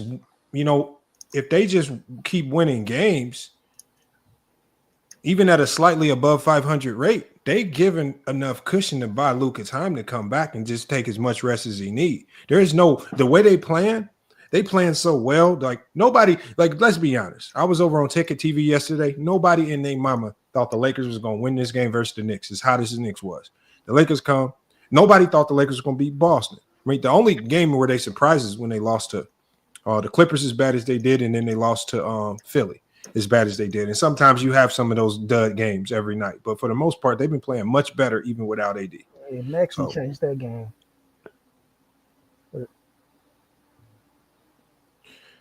But I mean, I know why Ticket and them going crazy right now over there. Nah, that's hate. Now that's hate that they got going on over there. That's hate. You can see the hate. They know what Lamar. time it is. You can see the hate, Lamar. That's hate over there. I can't even. You should have heard Farsino. I can't even deal with it, dog. That's not it's even a objective. reason. Why do you think players like when the Portland Trailblazers and when all the other teams that play, when that news caught wind of Luka going to the Lakers, why you think their eyes got wide and their mouths dropped? Casino threw a fit, boy. Did they mouth drop because AD was going to Dallas, or did they mouth drop because Luka was pairing up with LeBron? I think Luka, but I think too that I know Everybody nobody would have thought know that nobody would have thought that Luka get Ticket traded. was lying like it was a bad trade. Ticket was lying. Yeah, I know Luka. I know we know he gonna try to like the Ticket gonna say it's a bad trade. It's a bad trade for who? Ticket gonna. As long as the Lakers don't win a championship, he gonna be fine. Nah, even if they win the championship, if LeBron don't win Finals MVP, he gonna say it's a bad. No, trade. this a great trade for the Lakers. I don't know why nobody would say it's a bad trade. It's a great trade. I would have made a lot of these people that be on these podcasts that Lamont was speaking on, along with him and other people. They do not like Bron. So these type of situations, Lamont is not lying. And Casino, so I ain't that type of NBA. No, not you. I'm just saying. No. I was just saying I ain't that type of person. I'm objective. I think it's great. How often do you get a chance to get a top 3 player in the league? You don't get a chance to get top 3 players in the league. Hey, check this out, Lamont. I gotta go to work tomorrow. And one of my coworkers just texted me with an angry, mad face about Luka going over there. I'd be mad too. If you're not a Laker fan, and I'm not a Laker fan, I'm a Portland Trailblazer fan. It don't affect me, but he don't like LeBron. He feel that since he's 40 or going on 80 years old, he think he should retire. He think he ain't got it no more. He think OKC gonna be the guy that's gonna walk out the West and gonna win it all. Well, no, I think OKC still a year away. That's why I said spiffy. I'm saying this is a monkey wrench that nobody saw coming. That's why everybody and their mama, when the first thing I said it out loud, I saw my phone. I said, this can't be real. Yeah, I didn't think it was real either. And here's the thing, though, Lamont. Here's the thing, though, Lamont. Throughout the NBA talks for a couple months, people was wondering why the Lakers ain't been talking.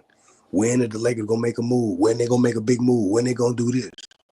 They've been quietly under the rug, and they have picked up somebody that nobody would never thought. No, because I saw the next move was supposed to be. I think it was supposed to be one of the biggest trades in NBA history. No, they was talking about Miles Turner. It was Miles Turner. That's all fake news. No, I'm just saying. It's all fake news. And Bogdanovich. Anytime you see players getting reported on in Bleacher Report, is all fake. This is the most stunning trade in NBA history. I will say that. Now that's true. It just came out of left field, and for them to just how late it get was much too. in return. And how late it was. Y'all think this is? Yeah, but it's not every day. It's not every day that you pick up your phone and we got Luka, man. Talent. I couldn't hear you. What you say? What you said? No, I'm saying you know how surprised. Like if I was Rob Pelinka, I wouldn't have never told nobody that Dallas called. I would have played it off like I ain't going much lie. I live in Dallas. We thought it was fake. We thought it was fake news. Right. 25 years old. That's crazy. To be honest with y'all, I thought it was fake as well. Till I listened to another podcast guy, and he just once I saw Sean, you know what I want to see, Lamont? Hold on, in the middle of his live, he broke the news. When I saw Sean, I want to hear Gilbert. I want to see what he think. Oh, he already. Hold on. He trolling. Bro, I hit Gilbert. Hold on. I text him. I'm gonna tell you what he was said. trolling. Bro, he sent me one word. Hold on, I'm gonna show you. I know he was dropping. I saw him trolling Rashad. He was trolling Rashad McCants. I said Luka to the Lakers. What the fuck? He said, huh? And I was like, yeah, Luka to the Lakers, man. He's like, let's go, man. You know he a Laker fan. You know he love that. I know. Gil know what time it is. Gil about to troll the shit out of the show. I know. They gonna hate. They gonna hate him. Oh my god! Y'all better tune in and go arena tomorrow. You know who about to be? He about to have a Luka jersey already. Watch. Yeah, you know who about to have a Luka Laker that make me want to go get a Luka jersey. Your boy I gonna don't be. even see why people would even take Rashad McCants serious when LeBron was giving him the business in his years in the NBA. Hey, Lamont, your boy gonna be sick about this, so you know he gonna make a show about it. Who, Stephen A? Can't lie. Your boy Dream. You know Dream was who? Dreamers. Bro. Tomorrow they're gonna be in full effect. There's gonna be live streams from everybody tomorrow. Carcino, Ticket, Dreamers Pro, all of them. Hey, hold on, Lamont. I ain't You said Carcino. I ain't never say him screaming. He was screaming to the top of his lungs. He Cause was they like, mad. They he can't. was, It's something out of Hey, their control. he was incensed. Like Because he, they know what time it is with this trade. If it wasn't that big of a deal, like they wasn't tripping when they traded D'Lo. Right. But you get Luka, it's time to trip now because they know, like I said, He got a you were. serious chance of winning. It's a serious chance that you can win another championship, and he Facts. knows them LeBron James fans is gonna be all in his inbox, his DM, and his channel, trolling the shit out of him. If Let me Bron ask get in there. y'all. So Facts. let me ask a You question, know what's fellas. crazy, Lamont? Go ahead. While I was on another stream and Mingle Jester gonna tell me, you ain't never like no Luka Dončić. I said, what? I was like, what? So how That many? is crazy to me. Quick question: how many years now do y'all think LeBron play now? That was crazy, Lamont. He was I in still my give back him about max that. of 3 to 4. Yeah, because I'm saying now with Luka here, do you think he gonna play? I thought next year was gonna be his last year. Me I personally. can't wait to see them he play gonna play though. 2 years. So I that's what I really Bro, do. this want shit to go about to be to a fun as hell game. to watch. I ain't gonna lie. This shit about Yeah, to I be ain't gonna fun lie. in I a want to bit. go to a game Let me because see I when ain't they come gonna to lie. Phoenix, bro. I Shit, had went to the game when they played Washington when the Mavs played Washington on my birthday. I went to the game, and I was gonna go to the game when the Lakers played Washington, but I ain't go. but you know what I'd be mad about with the Laker game, though, man. Like because when the Lakers when Phoenix play my team, I'm sitting courtside. Them are cheap as hell. You know what I'm saying? And when the Lakers come in town, tickets be sky high. as if a tax bracket, man. I can't. That's what I'm waiting on. It about to go up higher. Because I think I can't do that, bro. I think But I'm Lakers talking about come. Tickets about to Blazers go come up. in town. Blazers come in town a good 375, 450. Bro, I'm on the floor. Lakers come in town, boy. It'd be like 9,500, 12,000. Be crazy about them tickets, man. The most I ever You paid. know about Tick Pick? And you You know about always see Tick Pick, celebrities, Lamont? and you always see celebrities down there. I don't even be caring about the celebrities, man, no more. You know No, about Tick Pick, I know, Lamont? y'all don't. I don't either. It's just that when I hear the prices go up, it lets me know those certain individuals who more likely gonna be down there on them floor seats. Because I wish I could. When do Dallas play the Lakers again? Ain't they about to You play be in about a getting your month? tickets off Tick Pick, Lamont? That's gonna be the game we I never all heard want of to Yeah, see. ain't they about to play? Don't they play Yeah, in LA in download about a that month? app, right? The tickets be dirt cheap. Like it be like you gotta get the ticket like right before the game, like the day before, the night before. Like the tickets are drop. Yeah, they dropped the percentage on the tickets. Do it. I'm gonna have to check that out because I normally been Yeah. using StubHub. StubHub been solid for me. Yeah, I use Yeah, I be using I Tick use Pick. I I've been use having the StubHub plug and though. SeatGeek. I use Like StubHub and I SeatGeek. was probably like 5 or 6 rows from courtside, and I paid probably like almost 200. But I Ain't bad. paid the night before.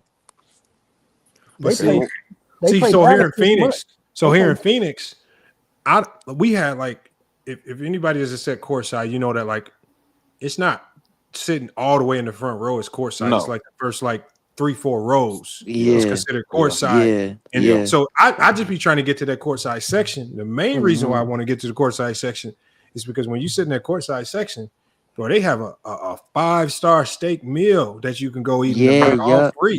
You got a whole buffet in the back. I'm talking about everything 5-star, everything you need. You go in that tunnel, go in the back, man. They got the full buffet. Yeah. You eating good. You don't have to pay a dime for nothing else. See, Other like than your ticket, man. Yep. That's how it is at the Wizard Stadium. They got like a section where they bring food and drinks all night while you at the game. The Lakers play the Dallas on 25th. Bro, that's why you 25th. need this. In LA. You know this too. In The LA. problem is don't. I'm telling everybody on this panel, don't sit courtside if you plan on trying to go back up to the higher seats. Once you sit courtside, you can't go back. You can't do it. It ain't gonna feel the same. It ain't gonna feel it's the right. experience. Yeah. To be honest with y'all, I ain't never made it to no floor seats. I've always been sitting somewhere. Man, like the last couple. Last couple games I've been at, man, they used to have them Man, sitting high. go when they play That's why somebody I sorry. said Wait, Go download when the they wait, play app Tick somebody Pick. sorry. When the Download team the yeah, got a app bro, dirt wait Tick till sheet. the end of the year when like meaningless games start getting played. Let's say Cause the see, Wizards walk through I'm town. out here in Detroit, so it's like it's Okay. different. You know what I'm Oh, saying? bro. Oh, see, Okay. Detroit got good now. So yeah, y'all tickets might not be cheap anymore. Yeah. Caden turned y'all boys around. Yeah, I had got Ravens tickets. Y'all got Detroit got the nastiest arena. They got the most raggediest arena I ever seen, man. Dang, he out cold to say that right over this. Yeah. Bro, hold on. He No, played. check this out. Bro, I'm Come walking on, through the Lamont, arena, man. right? Why you gotta do You can that, see, man? like they don't even have it cut. Like you can see the sky when you walking. Like it's weird. Little Caesars Arena, right? And then when we went to go see, like I sat courtside in that arena. We watched them play the Bulls. This is back when they had Vucevic in them. Yeah. Damn, that's a while. It was the most boring game I've ever been to in my life, man. Talk about Detroit Yeah. game, right? Boring. Only places was open was Little Caesars pieces all around the Bro, place. Detroit, a lot of these two Detroit games be boring to me. I ain't gonna lie to you. Not now though. Now it's gonna be Nah. Y'all No, better not now. now. I'm saying not Yeah, y'all now, but better. as time went on, like before now, but as time past then, man, you would catch me watching them or something like that here and there. Last game I think I was at was when Bronner them played them in the playoffs. That was my last time going to a game. When they Damn. sent them home 4 straight games. I ain't gonna lie. Detroit, the city wasn't that bad. It was a little cramped. Like the parking was crazy down. It was. I mean, to be honest with you though, the fact that they got the basketball stadium on Woodward, like a block away from the Tiger Stadium and all that, and the football in the Lions field is too crowded. Yeah, that was bad construction. Yeah, it's like you walk up the street, you at the Pistons Stadium. Bro, You walk down the I don't street. know. Them dudes who do the parking, bro. I don't know how They be finessing, Lamont. They be finessing. I don't know how $52 they for do it. That's anywhere you go, you're gonna get finesse for parking. No, it's not the price. It's not the price. Like the hotel I Oh. was at, they had these cars like door to door, bumper to bumper, cramped into this tiny parking lot. I'm like, how the hell you get cars in or out of here? I seen a parking lot like that, and I asked the same question until I seen the dude hop out of his trunk from the back seat. So yeah, Detroit was a decent city. I went to the casino out there. I went to the little casino. They can't win nothing. I went to the mall out there. It was Which decent. mall did you go to? Fairlane? It was one that when after I got back, they said it was the one I shouldn't have went to, but it was cool though. 9 times out of 10, you probably was Fairlane because Northland ain't jumping. It's either Fairlane, because I know you ain't go to Westland. I forgot which one it was, but when I got back to the hotel, they was like, "Yeah, you shouldn't have went to that one." I'm like, "Why?" They said, "Yeah, people getting robbed out there." Fairlane. Nah, I'm fool with it. I went to the what is it called? Motor something casino. What's it called? Motor something. You got one that's Motor City Casino, and then there's MGM Casino. Yeah, I went to Motor City Casino. That's where we went. Oh, you went to the one off Grand River, going toward downtown. So You know Stephen A narrative is they trying to move past LeBron. That's him. He don't like LeBron. I'm sick of that man, bro.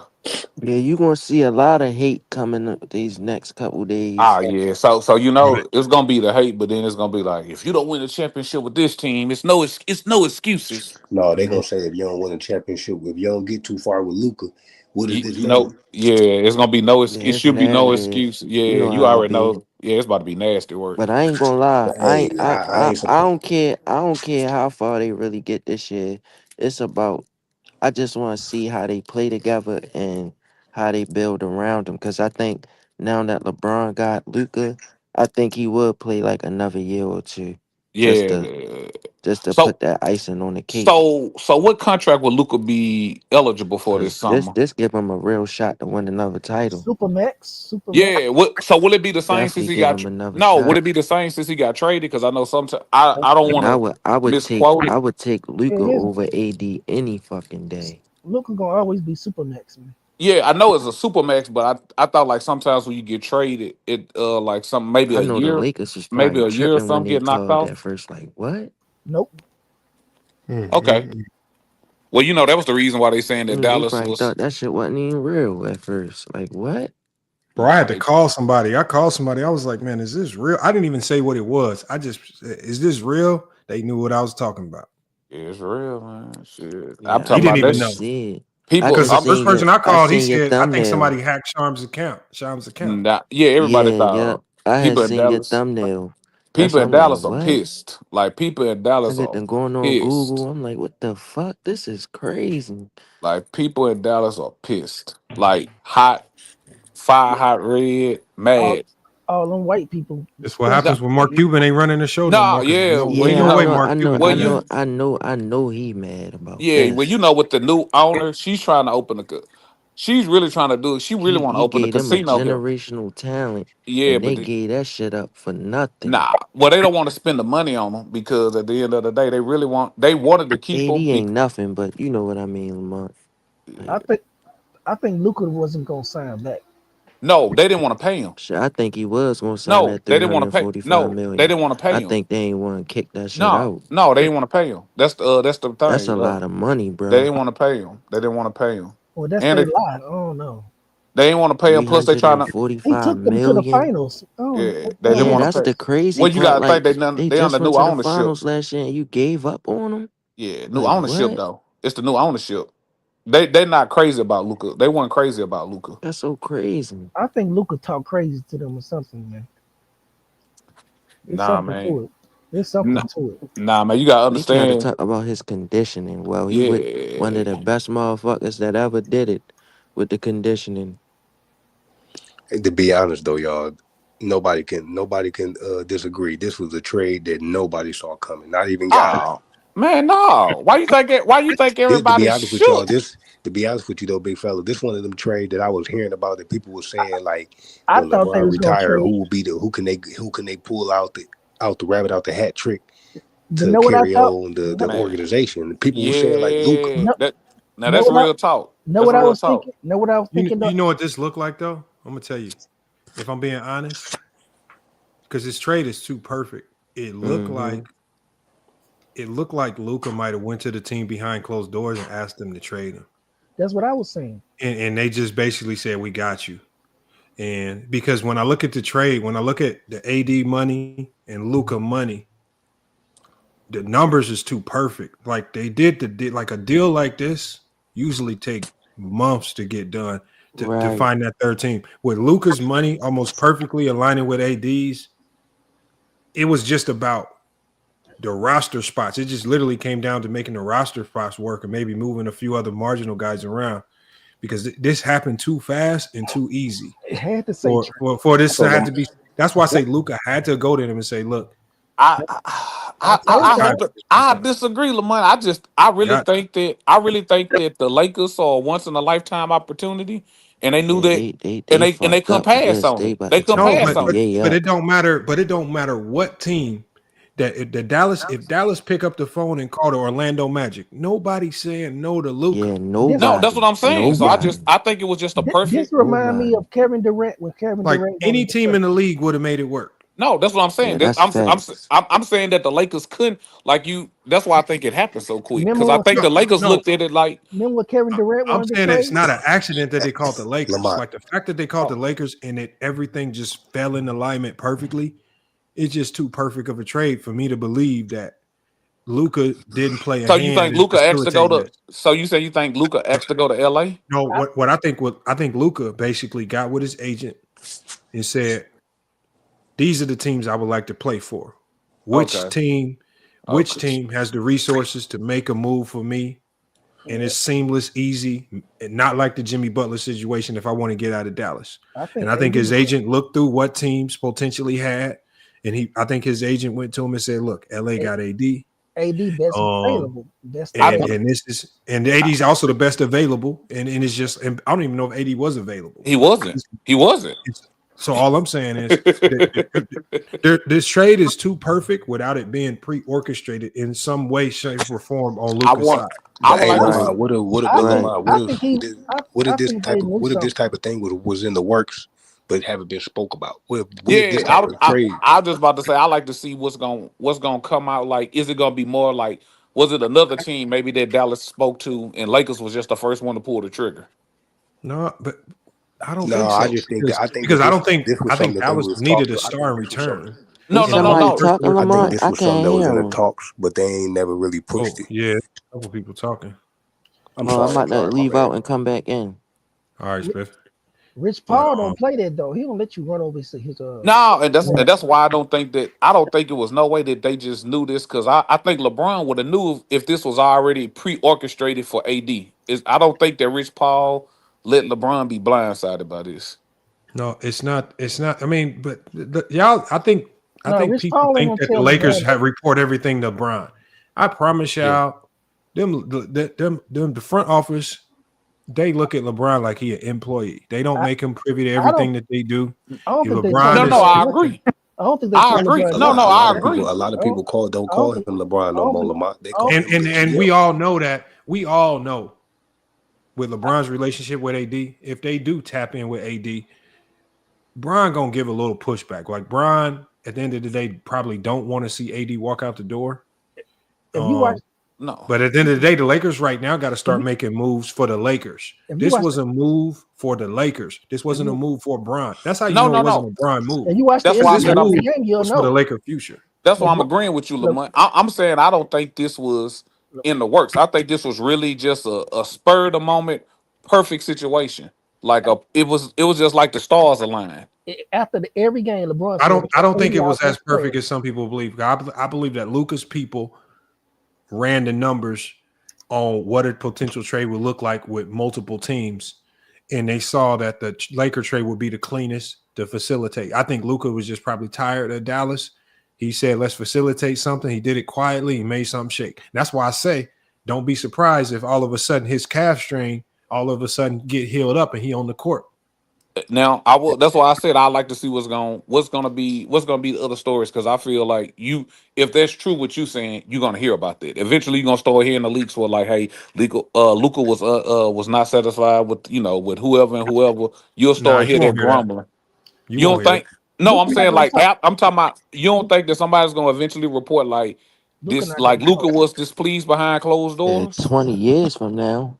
Yeah. Right I now. think a lot of people leak stuff now. No, Like whatever happened, like the thing is, because nobody leaked nothing about this trade.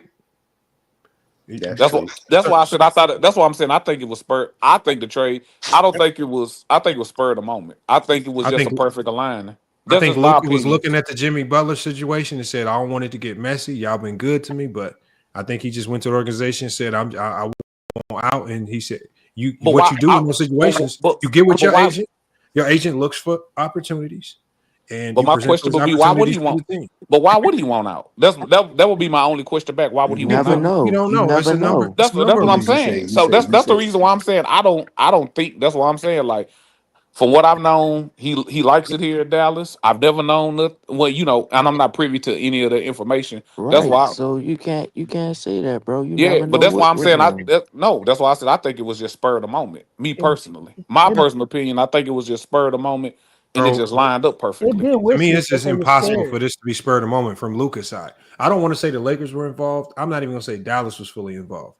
But I think from Luka's side, this too perfect for one party to not be up. Yeah, Like for this them was to too clean of a for trade. It them was to too say that clean. he don't know, for them to say that Luka didn't know, I think that's cap. I don't. I think it's true because I don't see. I'm just saying I don't see no reason why he would have wanted to leave. Nah, yeah, that's because that's your team. What? Who my team? No, I'm not even a Dallas fan. I you just talk live in about Dallas. Luka, right? Yeah, I just live in But Dallas. I seen players. I'm not hell dog. But hey, I'm my just man, saying I don't see why. I seen players in the same type of situation. But one of their reasons was they wanted to be in a better winning position. Now Luka been in a winning position with Dallas, but it's always been something that they've been short on. Playing with LeBron, he got a better chance than playing with Kyrie. No Yeah, that's disrespect. facts. That's facts. I You know mean, what I I'm saying? guess Kyrie, I guess. hold on, my man. Kyrie Go helped. ahead. You know what I'm saying? The way Luka was busting the Clippers in them head throughout these years, everybody can Mhm. agree to that. Yeah, Adding Kyrie on, it boosted his confidence up more when they got to OKC because people thought they were going to lose that series. Right. correct. And then they got to Boston and lost. Now here Right. it is, you Correct. playing with somebody that's way more higher level, way more experienced, basically one of the top vets in the league. Yeah. You playing with him. he gonna put you in situations that you ain't even been in before. Not saying it's not gonna be nothing bad, but it's gonna be something good. He'll be able to put him in way better situations. He'll be able to see a whole lot different than what he's seen with Derek Lively and Kyrie and them. LeBron I don't is fresh as hell, boy. Yeah, now, I people, don't hold agree. on. Now, people been giving Kyrie and Kevin Durant and James Harden them a pass, even though they wasn't all healthy in the playoffs. But y'all ain't even trying to give LeBron and Luka a chance. Nah, everybody gave Kyrie, James Harden, and Kevin Durant a chance before they even all played on the court together. I guess this will be my only pushback. I agree with you saying you can't ask to play with a better player than LeBron James. But I just will be like what? There's no guarantee that you go over there that you're going to be better. Granted that he's the better. It's not about being better though. It's about the situation. You ain't. No, I'm saying that's what I'm saying. That's what I'm saying. I'm saying it's no guarantee the situation is going to be better. It's not a guarantee. We think it is, but it's not a guarantee. It's going to be a better, a more winning situation or a better situation. That's what I'm saying. From Luka's understand what you brother. We all got different agreements and disagreements. Go ahead. Yeah, that's what I'm saying. I'm not agreeing. I'm just saying. How many teams? No, because you got to be objective. You just can't automatically. But sometimes you just gotta be realistic. You gotta be realistic. It's getting spicy, Lamont. Check this out though. What's the odds? What's the name one odds of team Luka in playing with history- LeBron? What's the odds of Luka playing with LeBron versus when he played with Kyrie versus when he played with what's my man name? Jalen Brunson? I got All a them question. guys. I Go got ahead. a Go question for you. Name a Mm-hmm. team that had two master facilitators like I don't know now. in history. I don't know now. Nobody. I just said I don't know now. That's why I said I don't know. one. You said name what? You A said name team what? that had two master facilitators like this. I said I don't know. The Rockets from 18. The Lakers No, 2020. y'all not listening to Lakers y'all 2020. not listening. When they Y'all had not listening to the key what they words. can score. Y'all No. No, when they had 2020. Harden. 2020. No, He right. y'all 2020 gotta Lakers. listen. No, Y'all gotta before listen to that. the key Before words. that. He said I'm talking about- master. I'm talking about He that can said score. master. 2020. Harden is a master. That's- Harden is a master 2020. When they facilitator. had who? Rondo and Bron, right? Rondo and Bron. That can score and pass. Rondo and Bron. CP3 When not and Harden. scoring. That can score and pass. Nobody. CP3 and Harden. Oh, And they won 65 games together. And they almost beat the Warriors, but CP3 got hurt. Yeah, that's a good one. But Bron and Rondo won the chip.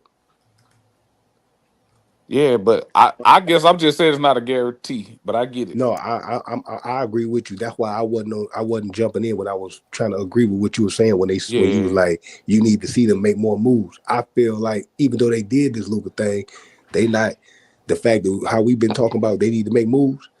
Lamont and I'm sure other people that Lamont know, like the Lakers and Five guys. We all had these talks throughout these months about the Lakers making trades, but nobody saw this type of trade coming. Nah, hell nah. So to be honest with you, I know they making more trades. We just Cleo don't know didn't- who it is. Cleo- It's Cleo gonna didn't see be this somebody damn trade. it's gonna be somebody that we ain't even expect. Cleo didn't see this damn trade. So yeah, I agree. Hey, Nobody. well, Stevie Wonder did, and he can't see. Nah, saying? So- like I said, man. Listen, man. The I don't know, man. Did God get a Lakers a magic ticket or something? But they some type of way they find a way to get a superstar Now, every decade. Now I'm gonna say this last thing right here, and I'm gonna mute my mic. And I'm gonna stay in the chat. I'm gonna stay in here with y'all. But let's check this out. From what we all been seeing so far, the West, not the East. We just talking about the West. They've been up and down. 1 minute these guys, 1 minute these guys to make it. 1 minute these guys to make it. So right now, from what I've been seeing, it's a toss up for the Lakers. If y'all put y'all things together and connect y'all dots, cross y'all I's and dot y'all T's, y'all will be able to get there. You know what I'm saying? So we're adding him right now. just add Luka right now. We got Luka, Maxi, Kleber. That's a big guy who can stretch. All you need is you somebody add you another simple piece. Y'all don't realize that it's a good the Lakers don't need no more. No, I'm Even not. if I'm they not, don't I'm make not, another I'm not, trade, listen. I don't want to see don't- this Laker I team don't in want no them to go. playoff I'm not series. expecting for them to go for nobody that can shoot three, do all this stuff. When you got so many of those players, you know what I'm saying? When you got so many of these players that can do that already, Bro, who they got to trade? You gave up AD and you gave up D. You ain't got nothing else to trade. Unless you're giving up the other first round draft pick. But I don't know what you No, want. they're in the first apron. You ain't trading no draft pick for player. You're gonna have to trade player for money. You gotta trade money. I don't know. Yeah, I don't think I'm talking about maybe a small piece, like a small, like not a major piece. If I'm saying the Lakers make us trade, There it's ain't not no gonna be no cheap major major. piece. There ain't no cheap for any center that the Lakers are thinking about bringing in. That ain't cheap. Vucevic ain't cheap. Miles Turner ain't gonna be cheap. So all the pieces that the Lakers, everybody's rumoring them to bring in, you talking about letting go of another 2 players to make another trade happen, bro. They are tapped out. They are tapped. They gave up Max Christie and a draft pick. They didn't even really want to part with that draft pick, but they got Luka. He's a long-term solution. They had to get At the end of the day, they got 3 guys. Bro, they are tapped out. Ain't no more trades. There's no more trades happening. If we're being honest about it, they're in the apron. They're too close to the second apron. I'm about to say, well, I was just about to ask. So Lamont, they did get 3 people. Am I correct, Lamont? No, they got 2. No, they got 3. They got 3. Morris. They got Morris. I don't even count Morris. I don't think Morris gonna play. I think Max Kleber. But I don't even think that's the Morris that played for the Clippers. That ain't the Morris that won with us last time. That's the Morris. He ain't gonna play. He ain't gonna play. He's just gonna be a veteran. Yeah, but anywho, he the dirty work guy. He the guy that be feisty and all this type of stuff. Yeah, Maxi Kleber was the piece that they were missing. I like Kleber. Kleber's not like again. And I was telling this on another channel. I was on the Locker Room channel. I said the Lakers was cooking the Lakers. I said the Lakers just need a center that can solve some of their problems, but don't expect for him to solve all of your problems with your cap situation. So Kleber answers some of your problems because of the spacing. He's gonna give you spacing. He's gonna open up the floor up. You're gonna kill in the pick and roll because you're gonna keep guys honest. That's all you can ask for. Now you make up for that. I mean, you already brought up Trey Jemison you got him on a 2-way deal. You got to just work to grind to develop him because I knew it was something to bringing in Trey Jemison on the random. I don't know what they had up their sleeve, but they remember they let go of Quincy Oliveri and brought him back. And they re-signed him on a regular deal, but they let Trey Jemison, the center, get the 2-way deal. They need Trey Jemison on the 2-way deal so they can bring him up and down and play him with the rotational guys to see if he got what it takes to maybe play a third string role or even a backup role if need be. What's the other kid? What's the other kid they was playing this center? Koloko. Yeah, that's what I was about to say. Yeah, I couldn't think of They his got name. Koloko too. So now now you have a combination of guys where I think Koloko, when he gets fully recovered from his, from his setback, I think Koloko could play behind Jackson Hayes. He's athletic, but I think Koloko is one of those guys similar to a Derek Lively, who's a lob threat that Luka can elevate. I was just about to ask you that, Lamont. No, I think Jackson Hayes. I think Jackson Hayes should excel with that too. Hayes Everybody saying Kleber. I think he should excel with Luka. Everybody in the chat, they're saying Kleber's not a center, but they play him at center to stretch the floor. Yeah, Dallas was doing it. Yeah, he'll stretch 5. He'll stretch 5 or stretch 4. What are they talking about? You can't ask him to like go 1-on-1 toe-to-toe in defense. Nah. He'll pop. He'll pop. He's a pick and pop or a spot up. Yeah, Maxi Kleber only shoot it when he open. He ain't just gonna. In Australia just reported the trade. They said this is the biggest deal in NBA history. Everybody made the world making a big deal about this. Man, you just don't see top 3 players get traded. Like we consider, like no, it ain't even. It's the fact that he teamed up with LeBron. Yeah, that too. But I'm just saying. But that's like seeing Giannis move or somebody. Like you just don't, especially somebody 25. Yeah, then he's 25. That's like Giannis teaming up with Curry. That's why I say with him being so young, it had to be something else. Because you don't just wake up one day talking about you trading a 25-year-old superstar. Ain't no way in hell. Like, what type of brains you got to have going on? And then you trade him for the most fragile person you can find. Lamont, that's nasty. When Hurts was trying to say like they would. Bro, but like if I'm gonna trade a 25-year-old superstar, I need a 25, 26-year-old superstar in return, man. Don't give me no 30-year-old. But let's be honest, Lamont. Ain't nobody else giving up their 25, 26-year-old superstar. No, you not. But the fact that they had to settle with AD, which is a hell of a player to settle with. Yeah, you got another top 10 to top 15 player. Bro, something's going on with this trade that I'm telling y'all, Luka had more to do with this trade than people are believe. You Luka didn't had agree to with me. I request said the there's something trade. behind closed. I said we're gonna hear something about it later. I don't think we're gonna hear it right now, but I think we're gonna hear something. It's I gonna don't be think it something has that come anything out. to do with the Lakers side because there's No, no way no. Rob Pelinka is not that good to do No, this no, no, behind no. I'm closed doors. thinking we're gonna hear something about we gonna eventually hear something about Luka being disgruntled. That's what I'm saying. It's gonna be some type of report or something gonna leak out. If that's the case, we're gonna hear about it probably later. Not now, but we're gonna hear about something like I don't think him and that owner got along. That's just my personal opinion. No, I don't think Luka and Kyrie got along. Hey, Lamont. And it's not for the reason that y'all think, because somebody else, if somebody else told me about why they potentially wasn't getting along, it was because I have a player on my team from Israel. Hey, Lamont, they traded him to the West, though. They traded him to Yeah, but listen. I have a player on my team from Israel, right? The one thing I noticed about my player from Israel is I don't know how they do it, man, but if you do something against one of them, they all don't like you. Oh no, they family. For example, Starbucks sided with Palestine, in the Israel war. Bro, he came to me and said, me and my family, we don't drink Starbucks no more. And it's just like we don't have this.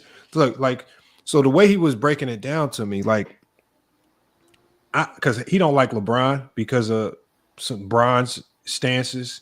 Oh yeah. He don't like Kyrie, especially because of the Hebrew Israelite stuff. He's from Israel. He speaks Israel. He speaks Hebrew. He's Jewish. So, the whole Kyrie thing is there's nothing Kyrie can ever do right to him. That he see Kyrie in the street, he damn near might slap him in the face. Right? That's how. I'm not joking, but they are dead set on it. And once you piss one of them off, they all don't like you. And Luka, being from Slovenia, has some strong connections to Israel. So, I mean, don't be surprised if Luka being on that team, he might have felt like bringing in Kyrie was a slap in the face because of his strong ties to Israel and Kyrie's stance with Palestine. You think that I never thought about that. I'm gonna tell you right now because my player, I'm talking about. If it wasn't so late, I'd get him on the show, bro. He had nothing. You can't tell him nothing. I mean, I'm talking about Kyrie could save his mom from a burning building. He won't. Fuck you, Kyrie. If I was go ahead, with you, man. I just wanted to say this, and I'm done. I just want to say I appreciate you for a dude like you to be able to have this type of information and stuff with basketball, because me as an outsider, I will be sitting there at work wondering, like, why would they make this trade? But for you to be able to break stuff down for real, for me to get a clear understanding on how this stuff works in the basketball nowadays, is very appreciated, because I wouldn't really understand it until you really break it down the way you break it down, brother. And Charles, it's not direct ties to Israel, but they closely connected because they mess with each other, right? They in the same vicinities, because the way he talks about Luka, even with Jokic. I mean, so it's not direct ties to Israel, but it's very strong, close ties. I just wouldn't be surprised if it has something to do. I think Kyrie's stance on the Hebrew Israelites. I think he fell out with the people at the top. I think it's the owner, man. I think that new ownership, that's just me personally, for being here in Dallas, they don't have the same type of relationship like Mark Cuban had with the players. Mark Cuban was a players, like a owner for the players. The new people who came in, they're more about the money, like just being a person, somebody Bro, who that lives. money ain't nothing, though. But I'm telling you right now. No. What I'm saying, but I'm saying I don't think Luka liked the upper man. I don't think he liked them. I think it's a different relationship that he had with Mark Cuban. No, I think when they went to Luka and start talking about that extension, I think Luka said, "I'm not feeling the extension," and I think Luka made it clear behind closed doors. It's probably best if we start facilitating the trade, and being that I'm injured right now is probably the best time to let's work on. My agent will work on getting it done. That's why I said the new owner. The new owner wasn't never, from what I'm hearing, the new owner was never just really all gushing over Luka like how Mark Cuban was. You gotta understand two different type of relationships. Bro, the trade, I'm telling y'all right now, this trade was too clean. it wasn't messy enough of a trade for me to believe But it was you something that just got then thrown you together at then the you saw last what the minute. and then you saw what the GM said too, right? Like, that's what make me say it was like not disagreeing with you saying, but the GM said like, hey, we were prioritizing defense. You hear the things leak out about them saying like Luka not being conditioned, not being in shape. I think that's So just PR talk, though. I think that's that's just PR babble, you though. think so? Because the thing is, once you trade for AD, you gotta tell people you prioritizing defense. What the hell else you gonna tell them? But what about You the conditioning and out of him not being conditioned, him being out of shape? No, because you can't say that because Luka done put in so much work over such a long period of time that if you can't come to me telling me he was out of conditioning and that's why I traded him, that won't fly. I didn't watch this man, even though he looking a little extra thick. I'm talking about this man done barbecued the best of the best, and he looking like he overweight. But if you're the owner and you about to get this man got to get him $400 million almost a $400 million contract, you might feel like he's not as dedicated and that you don't want to give him that Bro, contract. do you really think people care about that? Man, Nikola Jokic running around here No. drinking beer, riding horses. I think ownership. I think different people look at different stuff. Like I'm being honest with you. What they look at is, can you score the ball? Yes, can you score? But I'm about to And you make a can do it $400 at an million. elite level. Yeah, and I'm about to make a $400 million investment. Do I think that you're gonna make good I'm on telling it? you right now, they don't care about the money. The money they gonna make that back tenfold, especially when Double. you're going into the Double. playoff. Like you a team makes. I was looking at the numbers. Just getting to the first round of the playoffs and losing, your organization can make like $250-300 million. So we can't imagine what they're making throughout the course of imagine how much they made getting to the finals last year. They made enough to pay for his salary tenfold. They ain't tripping over the money. I know it's not the money. I'm just saying I think I don't think it's like flat out money, but I'm just saying like if upper management ain't rocking with what you like feeling what you doing, and like you said, even though you said it's not about the money, but they said, hey, this one I'm finna invest in you. You supposed to be my franchise player. That's the one thing that I might see. That's the only thing I can see. Owners aren't dumb. Owners know that the money they make is directly tied to whoever your best player is. Correct. And if you're telling me that I'm trading my money maker, not just my Dallas money maker, he bringing in international bread because he bringing in international eyes. So I'm trading my money maker because he's a little bit out of shape. Man, you must be crazy, man. Ain't no way. It's too much going on. It's just something ain't right. It's hard for me to believe. Right. It's hard for me to believe that Luka won't up out of there too, and knowing that they about. If you saying that it's not ownership, I don't see how it'll have to be the Kyrie situation that you gave almost because I don't see another situation. Hold on, we got Mac Jones who pulled up. I wanted to hear what Mac Jones had to say because he did pull up, man. I want to make sure he got his take in. Mic check. Well, we hear you, man. What's good? I was devastated, dog. I'm from Dallas, man. I was devastated. My homie called me here, Laker fan. He told me the news. I said, "You're lying." He told me, "Look on TMZ." So whenever something happens, somebody get killed or a celebrity, I always go to TMZ. And when I saw it, I was devastated. I was hurt. Hold on. But why were you devastated? You got another star in return. Well, because it's like we kind of birthed Luka. We sat here and watched him grow from a little baby all the way to a mature, a mature man in his 20s. And we saw his up and downs with Rick Carlisle playing that dumbass small ball shit that kept getting him hurt. So we saw the trials and tribulations with him. So it's just that we knew that on the rise we would get at least 2 or 3 championships with Luka. I mean, y'all was knocking on the door last year. Well, okay. So here we go. We was knocking on the door last year, but if we play Boston again, we're not gonna beat Boston. If we play the Lakers with AD, we wasn't gonna beat the Lakers. If we play Denver, we wasn't gonna beat Denver. It's just that I think the way we went through the playoffs, it just helped us by playing, OKC, playing the Clippers without Kawhi. So it's just that those games because OKC was the younger team, so it's like we kind of I felt like we kind of got a pass getting through the finals last year, my opinion. So you don't think y'all better? You don't think y'all better? I'm okay. for better right now, we have a window for the next probably 2-3 years to probably win a championship. With Kyrie Irving and AD, it's possible. With that to improve defense, kid is always, I watch his, every time we lose or win, I watch the post game and all that. He's always pressing about defense. That's how kid grew up basically. Because remember, he used to be the assist.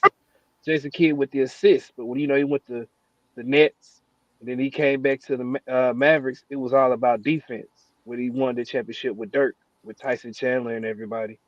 So I think Kidd was like, okay, if we could win it with defense. But now the problem is we only got one like superstar with a ball handler, which is Kyrie. You kind of want somebody else that can facilitate and create shots open. Because I heard somebody say earlier on the show that AD gets his shots when somebody gives him like the assist when he's open, right? Like when somebody creates something and he's the open man. No, I don't So think you have to create for him. I think he needs to get facilitated too. okay. If he, he needs the ball. You need the ball reversals, ball on attack from the elbow. If you need a sing, if you need that empty side, empty set or anything like that, a 2-on-2 type of set, you need a point guard who can go set that up, whatever offense that gets you into an empty set. So I just think that you can't just throw the ball to AD and just say go score. I mean, it sounds good in theory, but that's too easy to defend. Right. So knowing Nico, he makes trades, but he usually do back-to-back trades. So I think he's going to do another piece. I don't know if it's Jimmy Butler. I don't know who it could be, but he usually brings in another piece. He usually does a trade and if does y'all bring in Jimmy Butler, y'all gonna have 3 number 2 options on y'all team trying to win a championship. That'd be crazy. Will you think that'd be better for the Mavericks to bring Jimmy Butler or not? No. Jimmy Butler help, but y'all will be so depleted. Y'all won't have nothing left. Y'all won't have no bench. Y'all won't have nothing. Hey, but you know what you guys do have though in Dallas? This is what I promise you will have. You guys just gained a whole bunch of new fans from the LeBron James hater because if Kyrie wins a championship with Anthony Davis, LeBron will not hear the end of it, man. That will be the death of LeBron in the GOAT conversation to all the LeBron James haters, man. So for at least one season, y'all just gained about 1.52 million LeBron James haters as fans because they're gonna want to see Kyrie win it. Oh man, well we lost 1 million my Mavericks fans, all on the Maverick YouTube channels. Man, Everybody's listen, talking about selling the Twitter tickets. is They didn't brutal. pull up to the station. They cussing out. I mean, they pulled up to the arena. They didn't cussed out to the ring. They didn't wrote down fire Nico on cement. So right now, the white faces of Mavericks fans is upset, man. Yeah, it's brutal. That was their great white hope. Yeah, it's So, brutal. I know where this got to be the most shocking trade I've seen in a long, long time, man. When KD just said that was KD opinion of all time. And I didn't see. Look. You got to realize we watched Shaq get traded. We didn't watch some good players get traded. We watched KD get traded at the peak. Okay. I'm finna hit you with this though. This might be the most shocking trade I've when ever KD seen. was a sign. KD went to another team. We really want to trade. It is, but like we didn't see like good players get traded, and it wasn't like, damn, like this right here was like. You never saw nobody this young. Nobody this young. That's the problem. Yep. Nobody this young. Nobody this young. This trade wasn't reported. Something don't smell right, man, to me. It wasn't reported. It is true about the health situation, because he do drink beers, he do drink, he overeat. He's not a conditioned kind of guy. But you know who can help him? LeBron. LeBron can show him greatness. Yeah, but bro, I've seen Luka in person. Remember the playoff series where he barbecued the Phoenix Suns? I sat courtside one of them playoff games. Luka is just that motherfucker is big as hell when you see him in person. And that motherfucker he looked big. He looked like he might weigh a few extra pounds. Man, he went to work on the Phoenix Suns. Slow and all that, he might weigh a few extra pounds. It don't matter. His game ain't predicated on anything to do with his speed. So, I don't think it's conditioning because that's something that they can directly control. I'm telling you, that's a big part.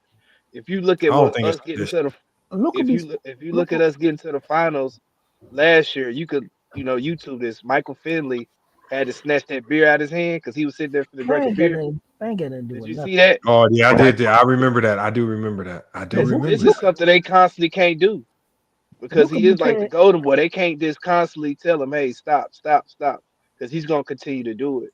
So that is a part Yeah, where they're like, man. Luka when be you got new but playing that's owners 40 and they're minutes a new. game. Luka be That's what playing I'm 40 saying. minutes. but that's one of the things with the international players. Like that's just part of their culture is a whole bunch of beer drinking. Yeah, Luka be Yeah, playing but 40 you gotta and that's why I was saying about the new owners. You got new owners that are not like Mark Cuban. These people are casino people. Like these Yep. people are all about money. They could care less. Yep. They're Man, coming to work and they're I saying, just "Where's think Luka? Oh, he's I at the think they happy hour care right about now." winning. That's what I think. I think they don't care about winning. That's all. They Because care about winning. They They do. care about winning. because I think they lucked Because up and got if to the not, we final. would have traded for picks. We would have traded for picks. No, you They can't care trade for about picks. winning. But see, the problem is you can't trade for picks no more because the new CBA screwing up that. Yeah, you gotta match money. You gotta be able So to now match you got some to of that match money. money. The You new gotta Oh CBA match was money. man. designed to stop people from loading up the three superstar super team. I think that's terrible. Oh. I think So Luka shit, is all terrible. them picks don't mean nothing no more. Now you better start drafting players. So that's why Utah sitting on all them picks. Brooklyn sitting on all them picks. All you doing is just holding a whole bunch of picks. Can't do Okay, nothing with them. OKC as well. I Sitting on think But the new okay, what CBA. did OKC finally start doing? They just said, "Fuck it, we gonna start drafting people," and they just yeah. started. They start hitting. They start hitting on some of them. I don't like Yep. the new CBA, but it is what it is. Yeah, they had to do the league had to do something though. That'd be real funny if Bronny started getting a lot more time with Luka out there. Nah, Oh, Fuck my no. Hell Fuck no. Now That'd look, make a lot of people that don't like there's two LeBron things that mad can if happen out Bronny of this. out there getting buckets This with Luka. move, this That ain't move, gonna happen. this Yeah, move that ain't can that ain't not gonna only happen. give LeBron another championship, but it can give Bronny a championship. Bro, it's so many effects that this can the ripple effects that can happen now. Man, Lakers secured their future. That was That's the that's what main I was gonna picture. say. Hey, In They because the there's a next, secured their guy. future. if I you have a guy said in you my could get comments. okay, Look, there's a guy in my comments. He's been saying it for like 6 months now. LeBron James, Bronny James, NBA champions. LeBron James, Bronny James, NBA champion. I'm talking about he's been spamming in my comments on videos that have nothing to do with Bron or Bronny. He's just been spamming in my comments. This motherfucker might have spoken into existence because I didn't think it was possible. Now we really having real conversations where with Luka, they could really make a real run. That'd be the Yeah. funniest shit ever. But LeBron is your defensive anchor, I guess. I mean, if you ask me my opinion, I think maybe in a year or two is when they can get a championship because this is midway through the trade. That's midway through the season. When we got Kyrie, 2 years ago, we thought the same thing, and we didn't. We didn't make the playoffs. So I mean, this is it could nah, it this could ain't the work. same. This It ain't the sounds same. to me, Same, bro. This ain't the when it same. comes This to ain't the LeBron same. James, all I hear is it's a chance. I don't think it's gonna work. I've been hearing that about when it comes to LeBron with a I'm lot telling of you, players. bro. I done seen a I'm whole just bunch saying of that because trades. y'all still I've need a been hearing big that man. since I've been hearing If that y'all since lost a big LeBron. man, We it's just hard to get a won. big man. A big man don't grow on trees. We just So But won. We got a big you Luka man. got didn't need no top flight big man. He just needed some guys he that can did. We never made it. We never beat the Clippers without a big man. We Whenever just we played got great Derek defense. Lively and We just Gafford, you can't say that's that what helped because us he get because the Nah, because they championship. struck Luka was gold. They cooking them. struck gold with Derek Lively. Derek Lively panned out to be Yes. way better than what people thought. And when Derek Lively started to activate and look way better than what people thought, that's when Dallas really started to turn up last year. Yes, It was sir. Lively, and then they went and got Gafford and PJ Gafford and Washington. PJ Washington. Yeah. Yeah, they went and Man, got them guys, but he said that they ain't do nothing until they got a big one. But we all remember when they had Kristaps Porzingis, they were still They were smashing threes. struggling. No, No, that we was were struggling. Clippers that was was the other putting coach. us out. better Clippers was coach. putting our ass out. Porzingis I kept getting hurt. Porzingis kept gotta White getting was hurt. understand dunking too. on our ass. I also understand too. Better coaching. You got a better coach. Yeah. That was under the old coach too. Yeah, Porzingis just man. All this shit gonna break down to matchups. Like it's gonna Yep. break down to who you match up with. Like that's Yeah, what's gonna determine the West. it's all about who you Yeah, running up against. yeah. That's gonna If determine it the was West. Who you match up with. It's all about if it work in your favor or if it don't. Yeah, it's gonna determine. It's gonna break down the matchups. Like who the better matchups. Like Lakers gotta honestly. Look, Lakers hold on. gotta Look at choose. JX. JX says this is a terrible trade. Mavs locking down the paint. Cavs Nuggets. No one will be able to deal with the Mavs. So okay. I don't know about that, Yeah. JX. I don't know about that, JX. I don't think nobody fears Spencer Dinwiddie in the Kyrie Irving backcourt, man. But that's what I was telling you. Nico is known for that second trade. We get the first trade and then we get the second trade. So we make another You trade. better hope. Yeah, better hope they got a second trade. We are. We're 6 days. 6 days left to the trade. Hey, and you know what? You know, the only other trade that makes sense now for Dallas, is bringing in De'Aaron Fox now. It's the only trade that makes sense. They better not do that shit. No, because they need a point guard. They don't have a point guard. Yeah, but I don't. But he's not a pure point neither. He's more of a shooter. But he's more of a point than Kyrie. That's two peas in the same pot almost. Though. He'll fit with Kyrie. He'll definitely fit with. I'm just saying there's more peas because I mean if we look at Sacramento, like who leads Sacramento in assists? Sabonis. Well, sure. Yeah, he got a point there.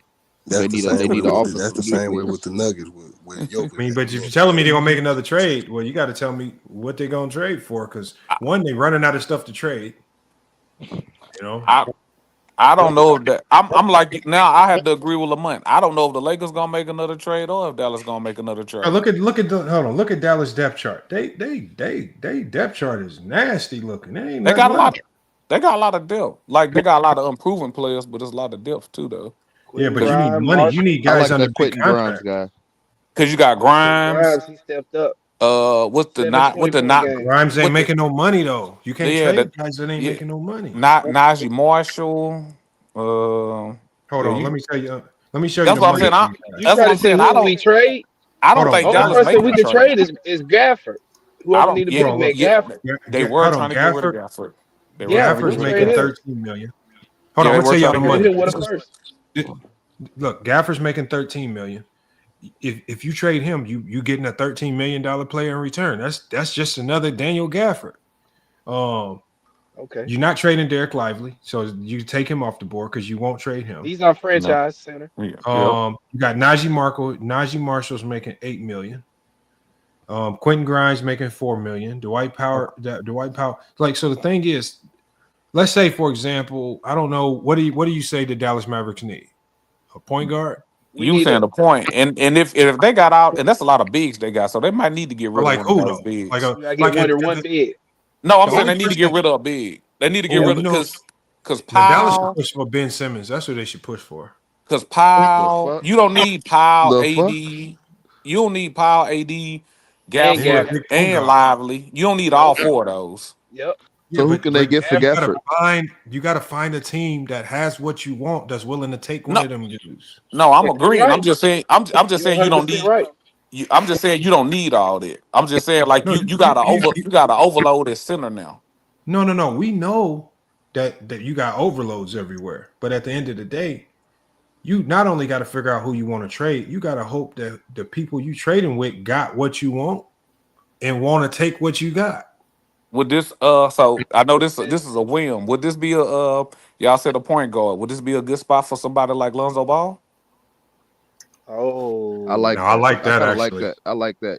I actually do like that. That's a good one right there. I ain't gonna defensively and offensively. I like that. That was a good one right there. I can't knock that one. Damn. I'm just they thinking about. They've been talking about getting rid of Lonzo. Would that be? Hold on. Let me look at Lonzo money. Let me look at Lonzo making what, over 20? Yeah, he had a $90 million contract. Damn, that actually would be a good, damn near a God mode trade for them if they were able to pull that one off. Play defense, actually, pass first point guard, looking to get people involved. Y'all say AD need to. Y'all say AD needs somebody who facilitates. He's not looking to score like that. He's looking more to facilitate. So that's perfect for AD. So Lonzo Ball is making $21 million. And you probably can do Gafford and probably Morris. But hold on, but the Bulls just had Gafford, didn't they? No, he was with Washington. PJ was with Charlotte. He was with the Bulls. No, he was with the Bulls. Gafford was with the. No, Gafford was with the Bulls before he went to the Wizards, wasn't he? I'm sure. almost positive he used to be with the Bulls. I don't know. I know he was with I Washington think he was with last. Washington. I know he was in I Washington. think I don't know who he was before that, so I don't he He want didn't to. tried to start his get career in Kyle Washington. Kuzma, and he declined the trade. So then we had to go get Gafford. But he was with Washington. He definitely started with Chicago Oh, well, I'm there you almost go. positive he's with the Bulls. There in you go, then. 2020. Tripping? 2020 Yeah, is rookie year. yeah. That's why I said I don't know, but shit, Yeah, Lamont see, say but that's what I'm saying. Like now you got to get the Bulls to buy back in on a player that they how used to many. have for So, 13 so, million. so, so, let me ask a question. How many? Lamont, look up. Do you know how many years Gafford got on his contract? So look, Gaffer's actually had two stints with the Bulls. Gafford was with the Bulls in 2019, 20. Then he was with the Wizards in 2020, 21. Then he went back to the Bulls in 2020, 2021. Then he went back to the Wizards for 3 years in a row. Yeah. Only reason I can see So that trade making sense, unless he got a year where the Bulls can look at it like if he got a year left on his deal and they know that money coming off the bro, books. That's the only way that just works. hold on. Sorry. That just killed the Lonzo Ball trade. The Bulls ain't taking no Gafford back. He had two stints with the Bulls. Yeah. It's over Okay. with. You Well, sure you he got had two stints? Lamont, you sure he had two stints with the Yes. Bulls? I'm looking at it right here. In 2019, 2020, he was with the Bulls for 43 games. Then he went to the Then the Wizards next year. that next year. Then he went back to the Bulls that 2020, 2021. Oh, it was that same season, actually. Yeah, it's saying that he got traded his second year to the Washington Wizards. Oh, he got traded to the Wizards. Okay, it has Yeah, it in the okay. wrong order right here. Okay, Oh, yeah. So he got traded. So he spent 2 years with the Bulls, then he went to the Wizards. I don't think the Bulls is taking him back. Not Only at way. 13 million. Yeah, but if he only got a year left, I could see that because he's gonna come off the books next year. That's why I said how many years he got left on his contract. Yeah, but how does that help anything? Why, that means you just giving away a player, basically. No, unless That means you Dallas just give him a giving pick. Lonzo Ball away. Well, he's gonna probably walk this summer. That's what I'm saying. Yeah, Unless Dallas probably throw in some second round picks. but you're not getting the first round pick out of Lonzo Ball right now. No, Ain't no no, way I in said hell. I said second. I said second. Bro, don't nobody We want just no got second. LA first round pick. No, Hold I'm on. saying second. Shit, we saw fucking Jay Crowder go for like 4 second round draft picks. Shit. So we got Lonzo Ball making 21 million. Yeah, the Lonzo Ball did. All right, You if won't we're be out on forgotten that, if you pulled it then off. I wouldn't mind getting Marcus Smart from Memphis. Man, they might well just go ahead and put all the ball boys on the That'd be same. that'd be right. Nah, Marcus Smart is That's garbage, man. I would not. No, hell. yeah, he hurt and he been hurt too. I don't know if I know he been on the bench. I don't know if he he's been faking. healthy. Oh really? I don't know. And he not a true point guard either. He's more of a. Oh, y'all do got Dante Exum. Dante Exum can hold it down for y'all, man. Yeah, is He's he injured. healthy? Is he He healthy? broke his wrist. He Oh, broke his wrist. okay, shit. I was about to Yeah, say. he been out, Lamont. He been I ain't out. saw him play. I about to say I ain't saw him play in a long time. So y'all literally don't have any point guards on the roster. But Kyrie, literally. Kyrie. That's why I say he's going to make another trade. He makes 2 trades. That's what he did. Look at Low up late in the morning. Low celebrate. Low. I'm saying, like I said, the Lakers' future is bright. You got to come up But here. y'all rolling the dice on the Lakers to win the championship right Low now. probably got drunk. Low definitely got drunk. Low definitely took some shots to celebrate, man. Come on up here, Low, man. Yeah, get him up here. I'll let him up here. I'm finna plug. It's late now. No, we got plenty of room, man. We got plenty of room, man. Low, man. Come on up here, Low, man. Oh, let him up there. Man, Low came up here quick, too. Low, and look, Low ain't Get him never up hit here. the link. Get him up here. What up, Low? Man, I ain't gonna lie. I was so surprised. I thought this shit was fake, bro. I woke up and saw that shit. There's no way. There's no way we got Luka, bro. Imagine waking up. It don't even feel real right now. I won't believe it until I see him with a Lakers jersey on the court. That's the legend of winning. that bitch about to sell out. Yeah, that mud about to sell out. You know, Luka love Bron too. It's crazy. Bro, when it happened, bro, I was like, bro, this what's up? Does this make them contenders officially? Who? Lakers. No, what the hell? No. All this did was you need a big man. Thank you, one Lo. big man. all You need a big man.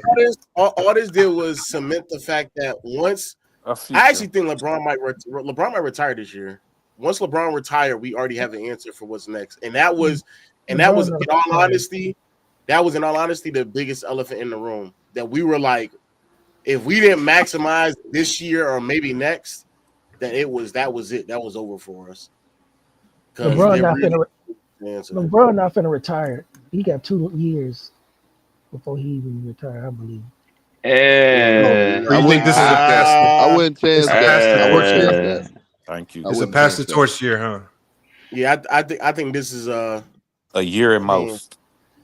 I think LeBron got at bare minimum. I mean, at most 1 more year. I give him like another year. He got like another year, but that's it though. Like he ain't gonna play like until he's 43 or 45 or something.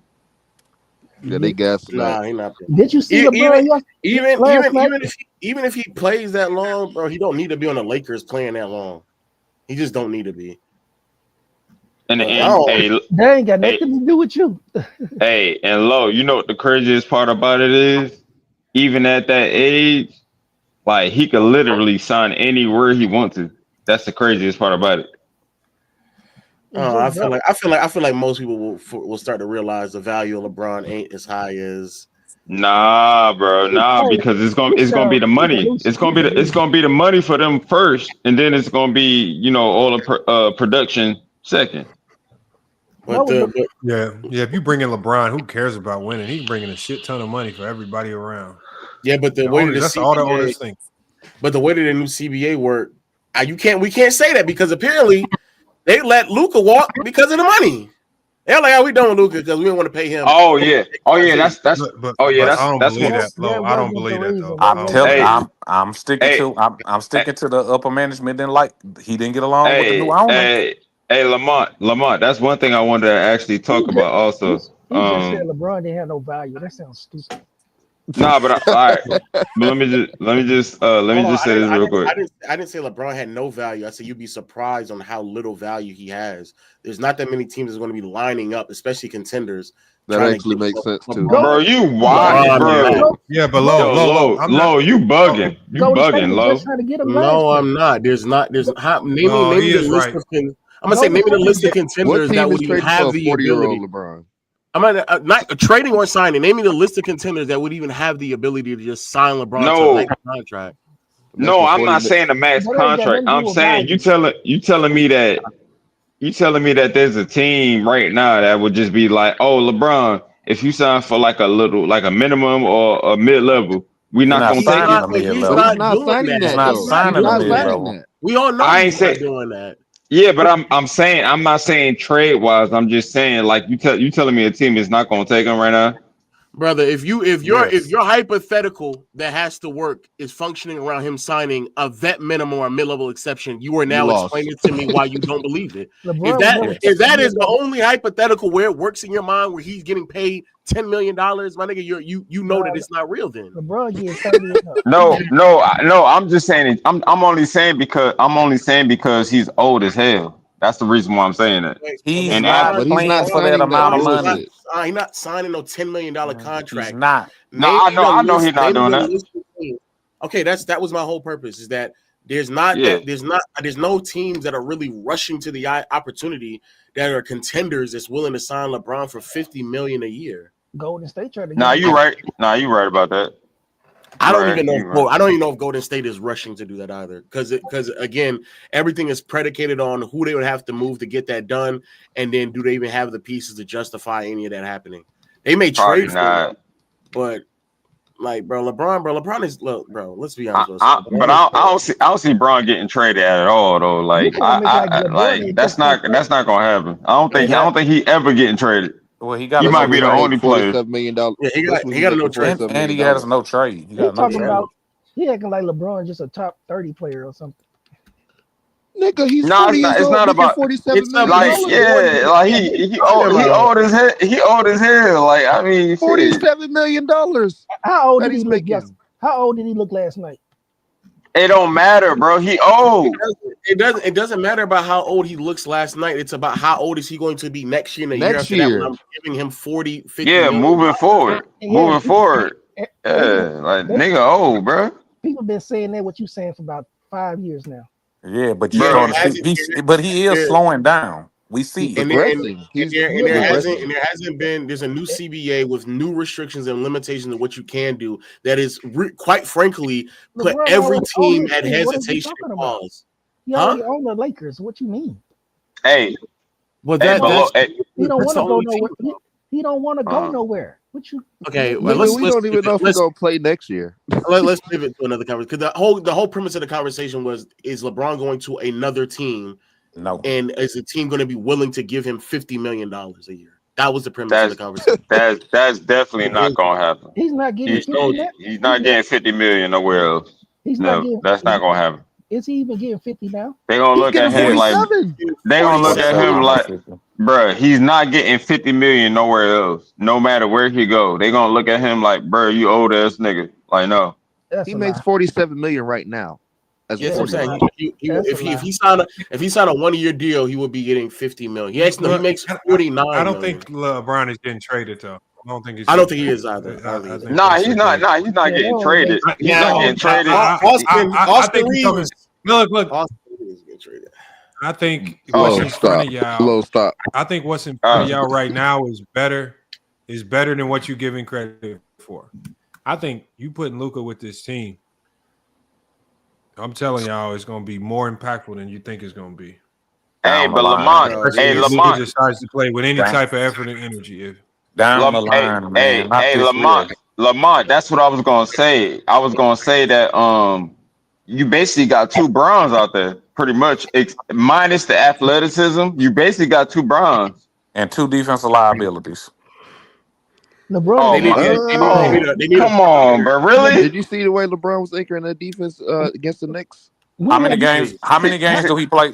And how many games do he play like that? See, that's that hating shit I be talking about, bro. It's not hating, man. I'm being real. How many his games do we defense see is not LeBron play elite like no that? more. His defense isn't elite no more. Thank you. That's all I'm saying. No, I think me being a Mavericks fan, good enough. He's not. It's like LeBron don't have to go out there and be an elite on ball stopper for them to have a good defense. Like none of them, bro. He can just anchor all the people where to go. He got good defense off ball and communication. Hold on, we just watched. Like I keep telling you, we just watched Kyrie and Luka get to the NBA Finals, and that's the worst defensive backcourt in the NBA. Exactly. So what the fuck you think Luka and LeBron gonna do? Can't compare the two. So I'm just saying, what you think Luka and LeBron gonna do though? If Kyrie and Luka could do it, what you think LeBron and Luka gonna do when they basically like the same player minus the athleticism for Luka? And LeBron is Lakers got a better supporting cast than that Dallas team last year. Okay, like I was telling you, we kind of got it easy because we played the Clippers without Kawhi. Then we played Minnesota, which was just a bad matchup. Bruh. Because they had big man and we had small guards that could shoot the three. So I mean, then we play OKC. OKC was just a young team. So I'm just saying we made it, but then what happened? We played a complete team. We got destroyed. Boston destroyed our ass. Bro, I promise you, minus OKC and maybe like minus OKC, maybe the Clippers. Maybe not even the Clippers, but maybe the Clippers and like Boston or something like that, bro. It's not gonna be too many teams that's gonna beat the Lakers. Didn't we just spank Boston like a couple of days? We spanked. No, I'm saying with Luka. With Luka, y'all need a big man, or the Joker will eat you alive. Hey, they definitely trade. They trade in Reeves. They trade in Reeves. You think so? I mean, you don't need three. You don't need three ball handlers. They definitely not trading the Reeves. You think they're gonna trade for Miles Turner? They not trading. Nah, that's a good point, Lo. Why would they not trade Reeves? They don't have anything left to trade. They don't have no value trade. Reeves is not making enough to be tradable. Yeah, like you can argue that. You can argue that, but the reason I'm saying they trade in Reeves is because they're not going to put Reeves and Luka in the backcourt with one another with LeBron on top of that as well. They need a Why? 5. Reeves is not a bad defender. Yes, he The is. fuck? What? Well, even if you don't believe that, the point is that they need a 5 more than they need another ball handler. Nah. Hey, Low, you are right about that. But Reeves is not a bad. He's not a bad. He's a bad on ball defender. He be getting cooked. I will give you that. But he's not a bad defender. Hold on, Reeves at his position. He's only Austin Reeves at his position has to guard the best scorers in the NBA. Some of them best in NBA history. He has to go against the D Books, the KDs, the Anthony Edwards. He is facing. So no, yes, we've seen. Well, hold on, when they were playing the Phoenix Suns, who was guarding KD? KD actually started talking shit to Austin Reeves. But they were switching though. That was them actively going after the. Yeah, but what I'm saying is when we see Austin Reeves mashed up on the perimeter, especially in those one-on-one situations, he's going. It's not just eighth man on the bench cooking them. It be some of the best players in the NBA cooking them. At the end of the day, these same players been drop cooking everybody. The one thing Austin Reeves is giving, he's giving a whole bunch of effort on the defensive end every single night, no matter what his assignment is. And all the defensive assignments that he has, there's nobody else stopping these guys. Nobody's stopping Anthony Edwards. Nobody. So the thing is, y'all be asking Austin Reeves to do what you've seen no other defender in the NBA do. All people are saying is that you have three defensive liabilities. Now. Reeves ain't a liability. Okay. Sometimes he is. No, he's not. Getting scored on don't make you a liability. And LeBron ain't this liability you making on the B either. Everybody gets scored on. You don't think that LeBron's a liability? LeBron on ball. When have you ever seen? LeBron only becomes a liability when he would get tired. And now that don't hustle. Hold on. What you can't hustle when you're tired. I want you to go try it. I want you to go run 17 laps around the track and then go try to hustle. Bro, you talking? Hold on. Wait, hey, you talking about a 40-year-old? You talking about a 40-year-old? What the? This is crazy, bro. I be really wanting y'all, like, the most tiring thing you can do in basketball, like for anybody that's hooped, if you've ever scored 20 or 30 points in a game, you are gassed like a motherfucker. Scoring burns you out more than anything. And then on top, like, so the guys that score the ball at a high level, it doesn't surprise me if they give sometimes lackluster efforts on the defensive end, because the most exhausting thing you can do on offense, especially if you ask to score on a whole bunch, it exhausts you. It will exhaust you. Jokic. Anybody that scored 20 or 30 in a game will tell you this. Scoring at a high level will burn you out quicker than doing anything else on the court. You will be gassed.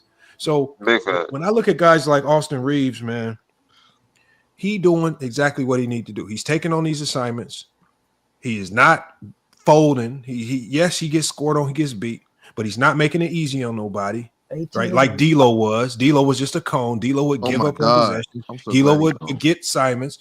Reeves out there giving effort. Like when Jamal Murray would be scoring Reeves hand all in the face. He jumping. He flying all over the place. He out there giving effort. I don't know what more you can ask. Like they used to pressure D'Lo up the court. That would made me mad about him. I just think that Reeves is the best thing you got going. If you the Lakers, if you trade him, you a fool.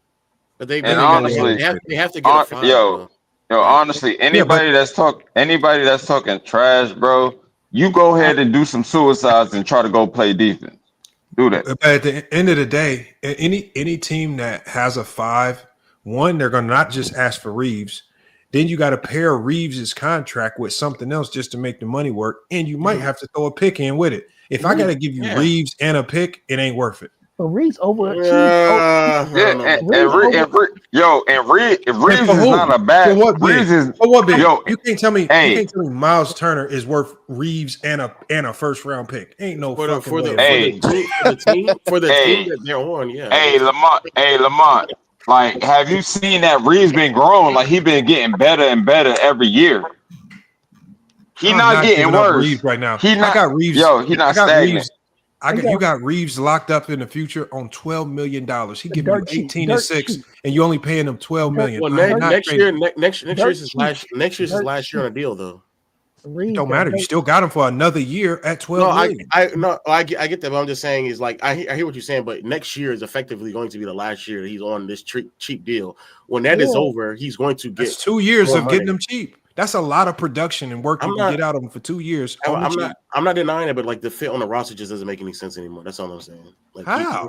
Because the team doesn't have a 5. They're already gotta have a struggling bench. with that, and on top of that. And on You top of gotta that, have like a the roster is going to be constructed in a way in which it would just make more sense to get a 5. There's no 5s to get. That's not true because that's not true because there were several conversations of them trying to get 5s, but the reason why they wouldn't trade it is because Reeves would have to have been in the asking deal. price.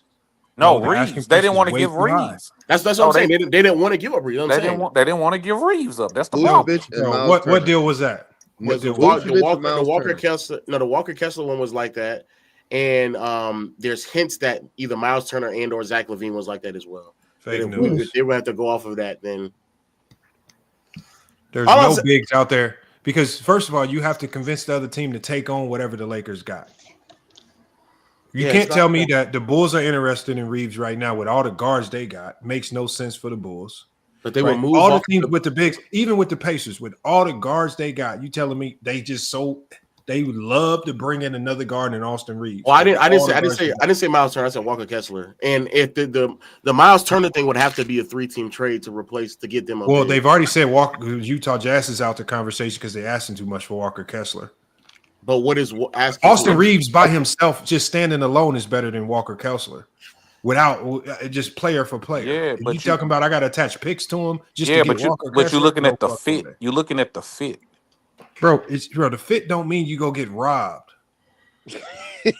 Jesus I hear what you're saying, but the Lakers right now are up on 2 different trades. The Lakers got DFS without moving a pick and got Luka Dončić and only move 1. Like the Lakers are up right now off of 2 trades in the last month of basketball where they have as much flexibility. And so you trade the best third option that you've had in years. The only thing that's been consistent on this team over the last 2 years, you want to trade. He's going to cost you. Because the whole it's about to identity cost of you 30 to 40 million. The whole identity of the roster just changed. Yes. No, it didn't. Because Austin Reeves is like a unicorn in the sense that he can fit into whatever you got. You don't need a special system for him to thrive. Then Lamont, He thrives with AD. He thrives without AD. He thrives with LeBron on the court. He thrives without LeBron on the court. When Bron and AD are both out, he still thrives. It don't matter what situation you put Austin Reeves in. Austin Reeves has found a way to thrive. He's fit anywhere. But it's going to be different when Luka is now. Look, we're talking about a completely different player on the roster now. And all Austin Reeves is showing you is that he can mold to any identity that you put out there.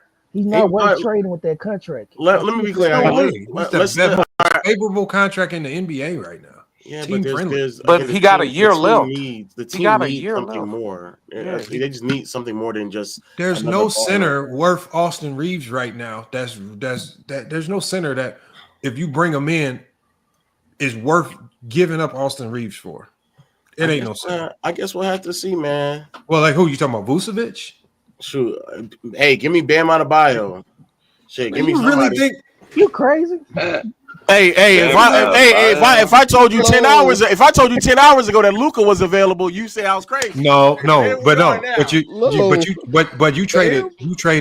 you traded star for star. You talking about trading Bam? You really think the Miami Heat gonna trade Bam? No, I'm just yapping, but I'm just saying in a general sense, like I hear what you're saying about the value he's on, and I wholeheartedly. There's nobody out there. There's no centers. What I'm saying is the dream center that y'all been looking for. The dream center y'all been looking for. Y'all would have got it when AD was there. Y'all ain't got this dream center because the dream center deal ain't there. The dream center always consisted of trading Reeves. That's what it was.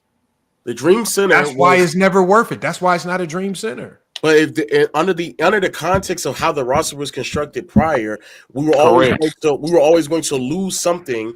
We were always going to gain something, but lose something that was also very valuable in the process. All AD needed was a center, and y'all didn't even get a center. Y'all don't even need one now. They've been saying Reeves was. Yes, why would we not need a center now after losing AD? All Luka's shown you is he's been a floor raiser for centers. You give him anything at the center spot, he gonna raise it. Yeah, but Jackson Hayes, that's too low. No, That's no, I too don't low want of a Jackson floor. Hayes That's playing. too low of a floor. That's too low of a floor. Yeah, get him out. Get him out. Then I don't This know. is this is Laker fans, y'all. Lakers, they strike gold. Y'all want to just want to just try to fly to Venus now. What? I mean, come on, man. Look, y'all got Luka. This is the best it's gonna get. Nah, bro, we really out here hooping though, bro. We really got we really got a top 5 player in the league, bro. At 25 years old, bro. This genuinely is like one of the worst trades. Is this nastier than the Kwame Brown trade? I think this is quite literally just one, especially all the news that's being broken about how they didn't really survey the rest of the NBA. They just came to the Lakers and said, "Hey, we want to make this deal." Like, this is genuinely speaking one of the worst trades I've seen in a while. That's why I think Luka demanded the trade quietly and gave the team some trade scenarios that he thought would work with his agent. He just went and figured out some trades that could be easy because it was too easy. It was too the money is almost perfect. Yeah, but that's 80, why I was 43, Luka 43. I mean, I was like, who else did they reach? Trade. But I was like, that's why I was saying too. You might hear. That's why I was like, asking, like, you gonna hear somebody? Did they reach out to somebody else, or did they only just reach out to the Lakers? They said that they said they reached out to one more franchise, but they told them no. Yeah, that's what I was saying. Like, I want to know what idiot said no to Luka. I really want to know. They need to release that. And Mike, you think it's Milwaukee with Giannis? Damn, you think they really went and asked for Giannis? Why not? Why not? Why not? Why not? Why not? Shit. Why not? Yeah, that's true. It had to be. Mm-hmm. Yeah, but I'm not giving you Giannis. I'm just waiting for it to come out that him and the owner don't get along, and then I can be like, I'm right. But that's basically what they're saying. Luka had to be doing some crazy shit behind the scenes for them to be like, we don't think that we can win with you. Like, he had to be doing some nut shit behind the scenes. That's what I'm telling you. Remember he had that personal stuff going on with his mom behind the scenes. I was like, dog, the owner don't like Luka, the new owner. Bro, he had to be doing some shit because I can't even imagine how someone could come to the conclusion that they couldn't win with a 25-year-old who just took you to the championship. Yeah, that just got to the finals, but that don't make no sense at all. He had to be doing some crazy stuff behind the scenes and went to the conference finals without any really good player. Hey, y'all, look, I gotta shut this one down, man. I'm still in shock. This was the craziest trade I've seen in a long time. It might be the craziest trade ever. Yeah, it's 5 o'clock. Bro, because I'm almost positive 99% of people who picked up their phone said, "What the fuck? This got to be fake." I woke up to it, Lamont. Bro, I thought he got his phone stolen. I was like, bro, that's what Goten. I called A Johnny. He was like, he said, "I'm not even reporting on it, man." He said, I think Shams got hacked, man. He said, "There's no way I'm reporting on this." Yeah. I said, "Hey Johnny, I think it's real." I agree. Whatever it was nuts because all the reports just keep coming out saying that Dallas did not see him as a future building block. It was worth seeing Carcino screaming to the top of his lungs like he about to die. And ticket mad, man. Go watch. He was screaming like he was standing up and everything. Hey man, but we back, man. Lakers back. Look at him now. Look at him. See this? Hey man, let's go. We back, man. I want to see Gil. When Gil? Are you and Gil gonna be doing another playback soon? If we do it tomorrow, I'll bump into him. But he definitely. I mean, they not gonna hop on until Monday. I'm about to upload my reaction because we were on stream when that shit happened, and we were just like, bro, that's fake, bro. There's just no way. That's fake. It's hacked. Like, there's no way that they just traded Luka of all players, bro. That don't make no sense. And it would have felt. You know what would have made it feel more real is if the Lakers would have got like blown out by the Knicks or something tonight. Doing that after, yes, doing it after they beat them. I was like, bro, the Lakers winning 6 out of their last 7, one against the Knicks without AD. Max Christie played Max and DFS and Vando. That lineup was working effortlessly. I'm like, bro. Bro, I'm thinking Max turned the corner. I seen Max drive, go into the body, get the layup. I said, Max done turned the corner. Yeah, he was balling. And then traded. Then he traded, man. Max was balling, man. Yeah, Max was balling. But hey, man, we got ourselves. But like what I said, Lamont, when you see him, I ain't never seen Carcino cussing, and he was like, that's tripped me out. It's funny though. Hey, look, man, I appreciate y'all pulling up. Salute, low, man. I appreciate it. I know it's late. Low, I'll be looking for that reaction. Oh yeah, I'm about to upload. I'm probably about to upload like an hour. Hold on, what channel you dropping it on? It's on Low Post. It's on Low Post. Okay, I got you. Yeah, I'm definitely gonna be tuning into that as well, man. Appreciate you pulling up, low. All right, but yeah, we got Wiggins Wick. I'm gonna drop you down. Appreciate you. I got it. Low. Yeah. Appreciate you, man. We have Spiffy up here. Let me drop Spiffy. But look, y'all, man, Lakers, man, trade for Anthony Davis, man. It's not gonna feel real until we see Luka in a Lakers jersey on the court. Cam the Hooper said, "My heart hurt, Lamont. Can't believe Nico would do that." Yeah, Nico let y'all.